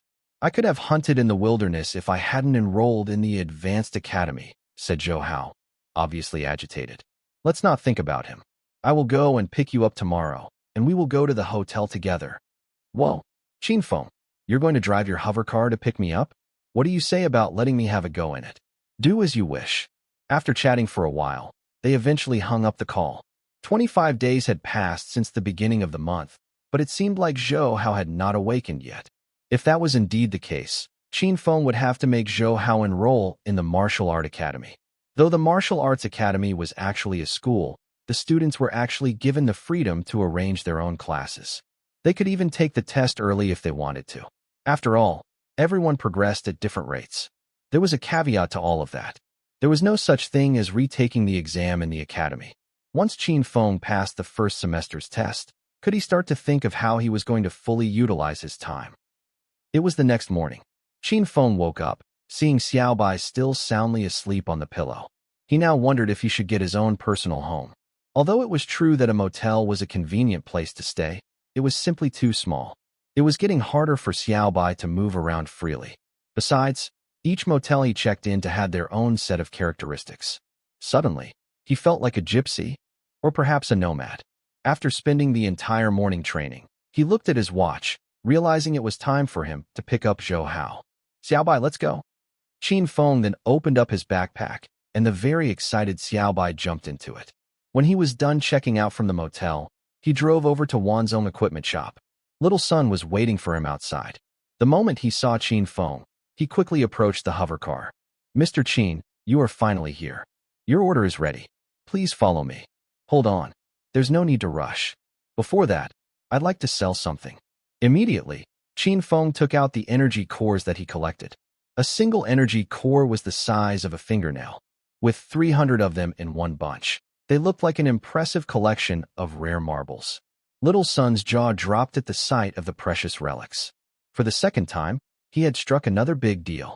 Hold on, please. Let me help you count them. There was no way that he could do it alone. There was another middle-aged woman in the shop, but Little Sun avoided bothering her as she was the store manager. Thankfully for him, another employee was available the moment he was done serving another customer. Come here and help me. I will give you 10% of whatever I earn. Deal. No one said no to money. Immediately, Little Sun and his colleague produced some tools to assist in counting the energy cores. Psst, this is nothing. The store manager saw that the two of them were sweating as they counted the energy cores. She seemed to be completely calm and unbothered, but in actual fact, her heart started to grow green with jealousy. To make matters worse, Little Sun didn't even blink twice at her. Half an hour later, they were done counting the energy cores. Mr. Qin, the total we can give you for 300 energy cores is 4.13 million yuan. Please confirm it. Qin Feng took a quick look at it and signed his signature approving the count.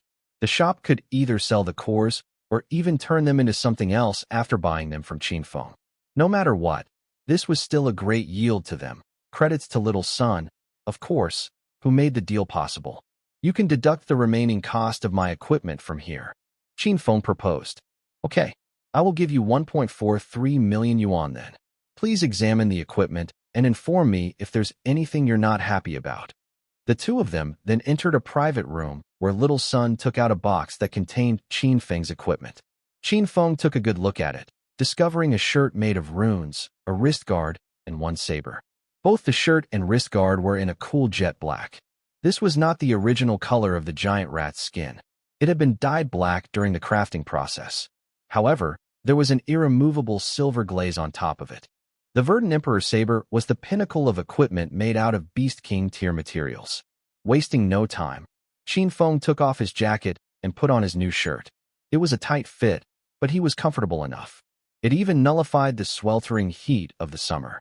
As a bonus, this shirt was extremely durable as well, being able to withstand the rigors of a G-tier Beast King. Not bad. Qin Feng nodded his head and put on his jacket to cover the shirt.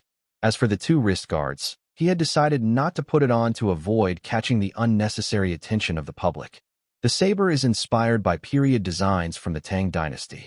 Every designer would name a weapon that had been made with Beast King tier materials. This saber is called Verdant Emperor saber. The sheath of this saber is made from the remaining leather that you passed to us. I believe this leather sheath will be able to preserve the saber well. It is 65 centimeters long in total, its hilt 20 centimeters, and its blade 45 centimeters. As for its width, it is 3.2 centimeters. Its special blade is 0.7 centimeters thick.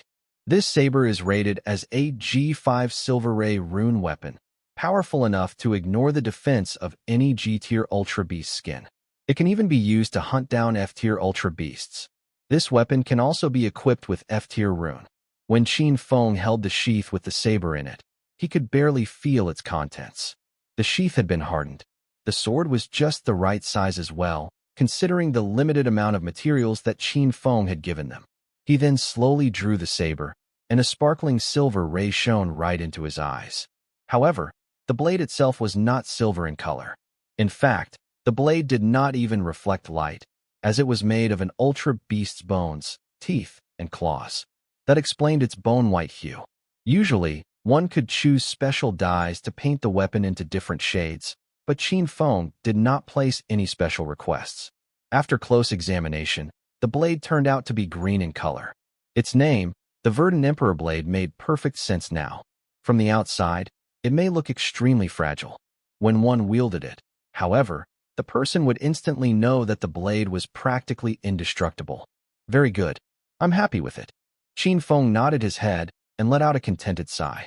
Our customer's satisfaction is of utmost importance to us, said Little Sun while bowing. Next, he passed Qin Feng a cylindrical container that was 1 meter long and 10 centimeters wide. It seemed big enough to fit his newly minted saber. A strap had also been conveniently attached, enabling it to be slung over his shoulder. It was essential that Qin Feng concealed his new equipment since he was in the colony. The place was known to fester with people of ill intentions, and he would be their prime target. As he finished up with the shop, Qin Feng then drove to Zhou Hao's place to pick him up. The moment he arrived, Zhou Hao, who had put on a combat suit, ran to Qin Feng in excitement. In this era, one's status was determined by combat suits, not the conventional suit and tie. A set of golden combat suit would literally set the hearts of everyone in the colony on fire and jealousy to soar. What do you think? Am I handsome? My dad bought this for me to celebrate my awakening into an ancient warrior's disposition. Huh. He had already obtained this suit for almost a week, but there was no place for him to wear it. And today, an opportunity had presented itself. He finally found the right occasion to put the set on. Super handsome. Qin Feng, I don't wish to criticize your attire, but you have just bought yourself a car that cost you 8 million. How could you not buy yourself a new battle suit? If I remember correctly, you are still wearing the same set as the last time I saw you. It doesn't really matter. It's just a reunion party between classmates. It's not like we are going to compete against each other. Well, others might look down on you if you dress like that. Since when have they looked down on me? Asked Qin Feng while twisting his wrists. If it was not for the experiment that he had gone through before, he was not to be messed with. Qin Feng had spent his entire childhood at the orphanage, and so was forced to mature faster than ordinary kids. Being forced into adulthood before his time, he would never allow others to take advantage of him.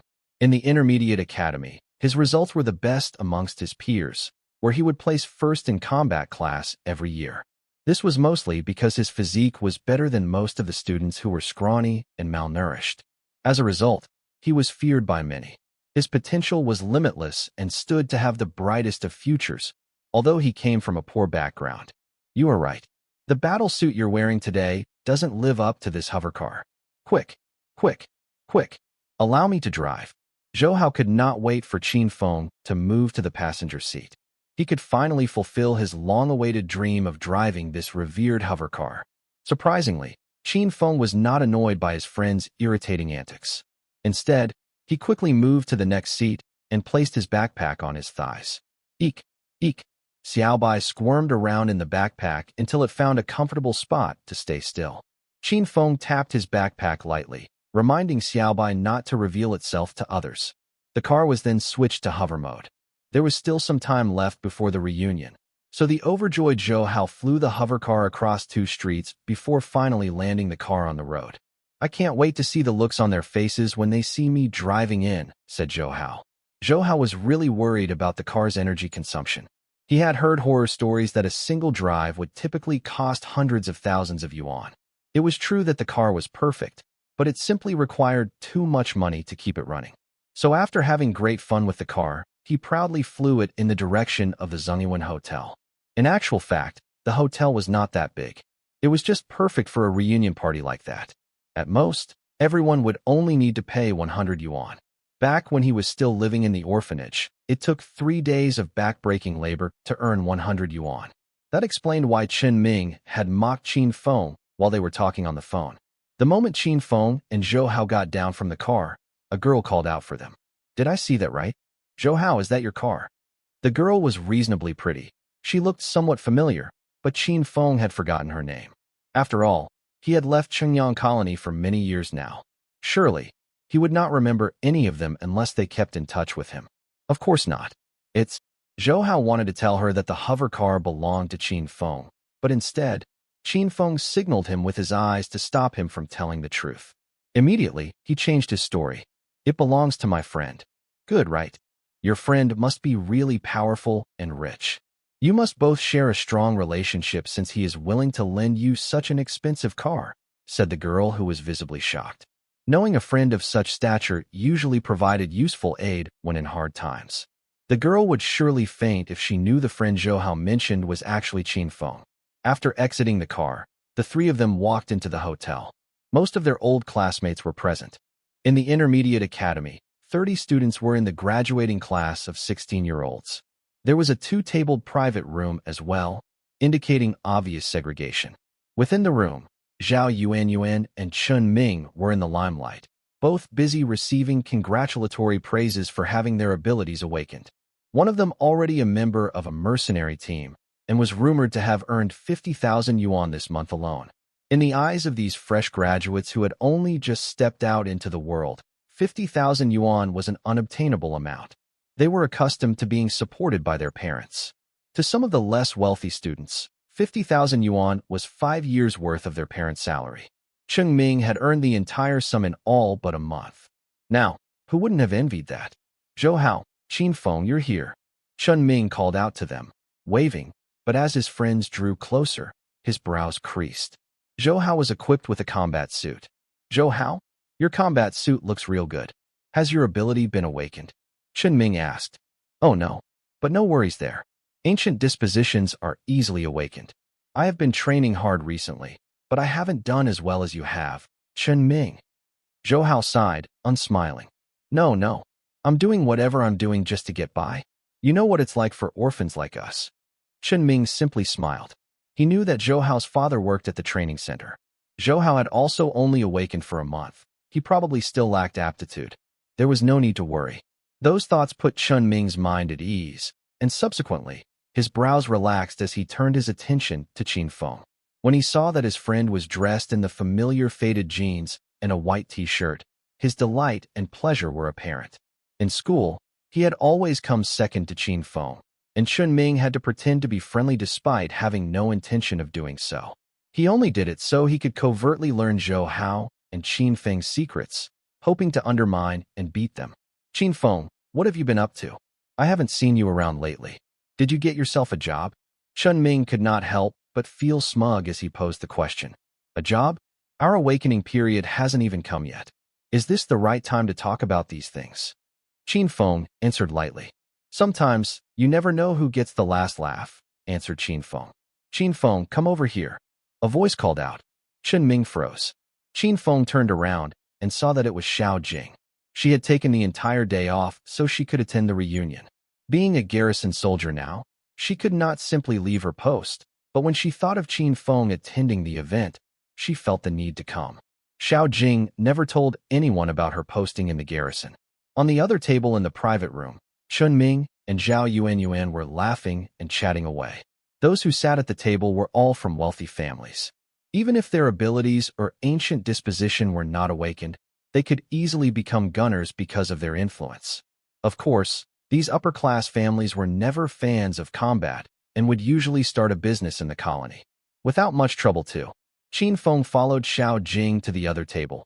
Zhou Hao went along with them. Hey, Qin Feng, since when were you so close to Xiao Jing?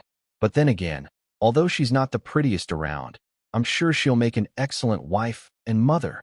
Qin Feng elbowed Zhou Hao, giving him the eye and indicating him to shut up. Xiao Jing's ancient warrior's abilities were awakened, so she could definitely hear Zhou Hao's jeering with her improved hearing abilities. Zhou Hao, it looks like things have been going well for you. Let's compare notes when you're free. My ancient warrior's abilities have just been awakened, and I'm short on a partner to practice with. She said it under her breath, but just loud enough for Zhou Hao to hear, a scowl visible on her face. Is this still the Xiao Jing that I know? Zhou Hao chuckled. Have mercy, your highness. Spare me. Thankfully, the friendly jibe eased the tension between them. Soon, the dishes were served, and the classmates chatted amiably with each other.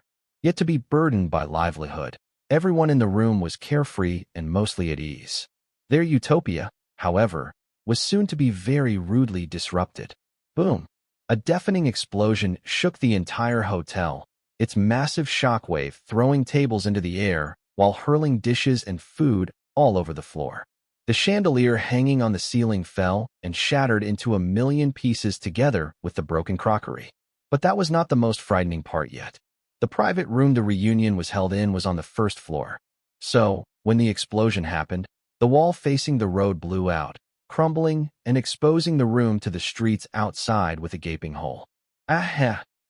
Students were scattered all over, screaming in fear and confusion.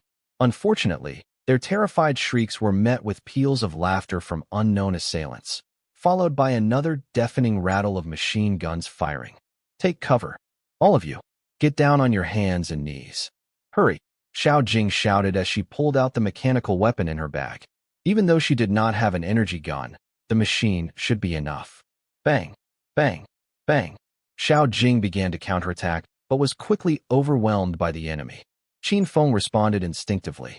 Without so much as a thought, he lifted the table made out of solid wood and hurled it towards the massive cavity in the wall. Bang, bang, bang. The table was perforated with a row of bullet holes. Ah! The people in the room screamed. Thankfully, with the table acting as a barricade, they managed to make a run for it. The person who was attacking them kicked the table aside in a fury, breaking the wood into tiny pieces. An ancient warrior. One kick revealed the enemy's strength. It was then that a whole group of them entered the room.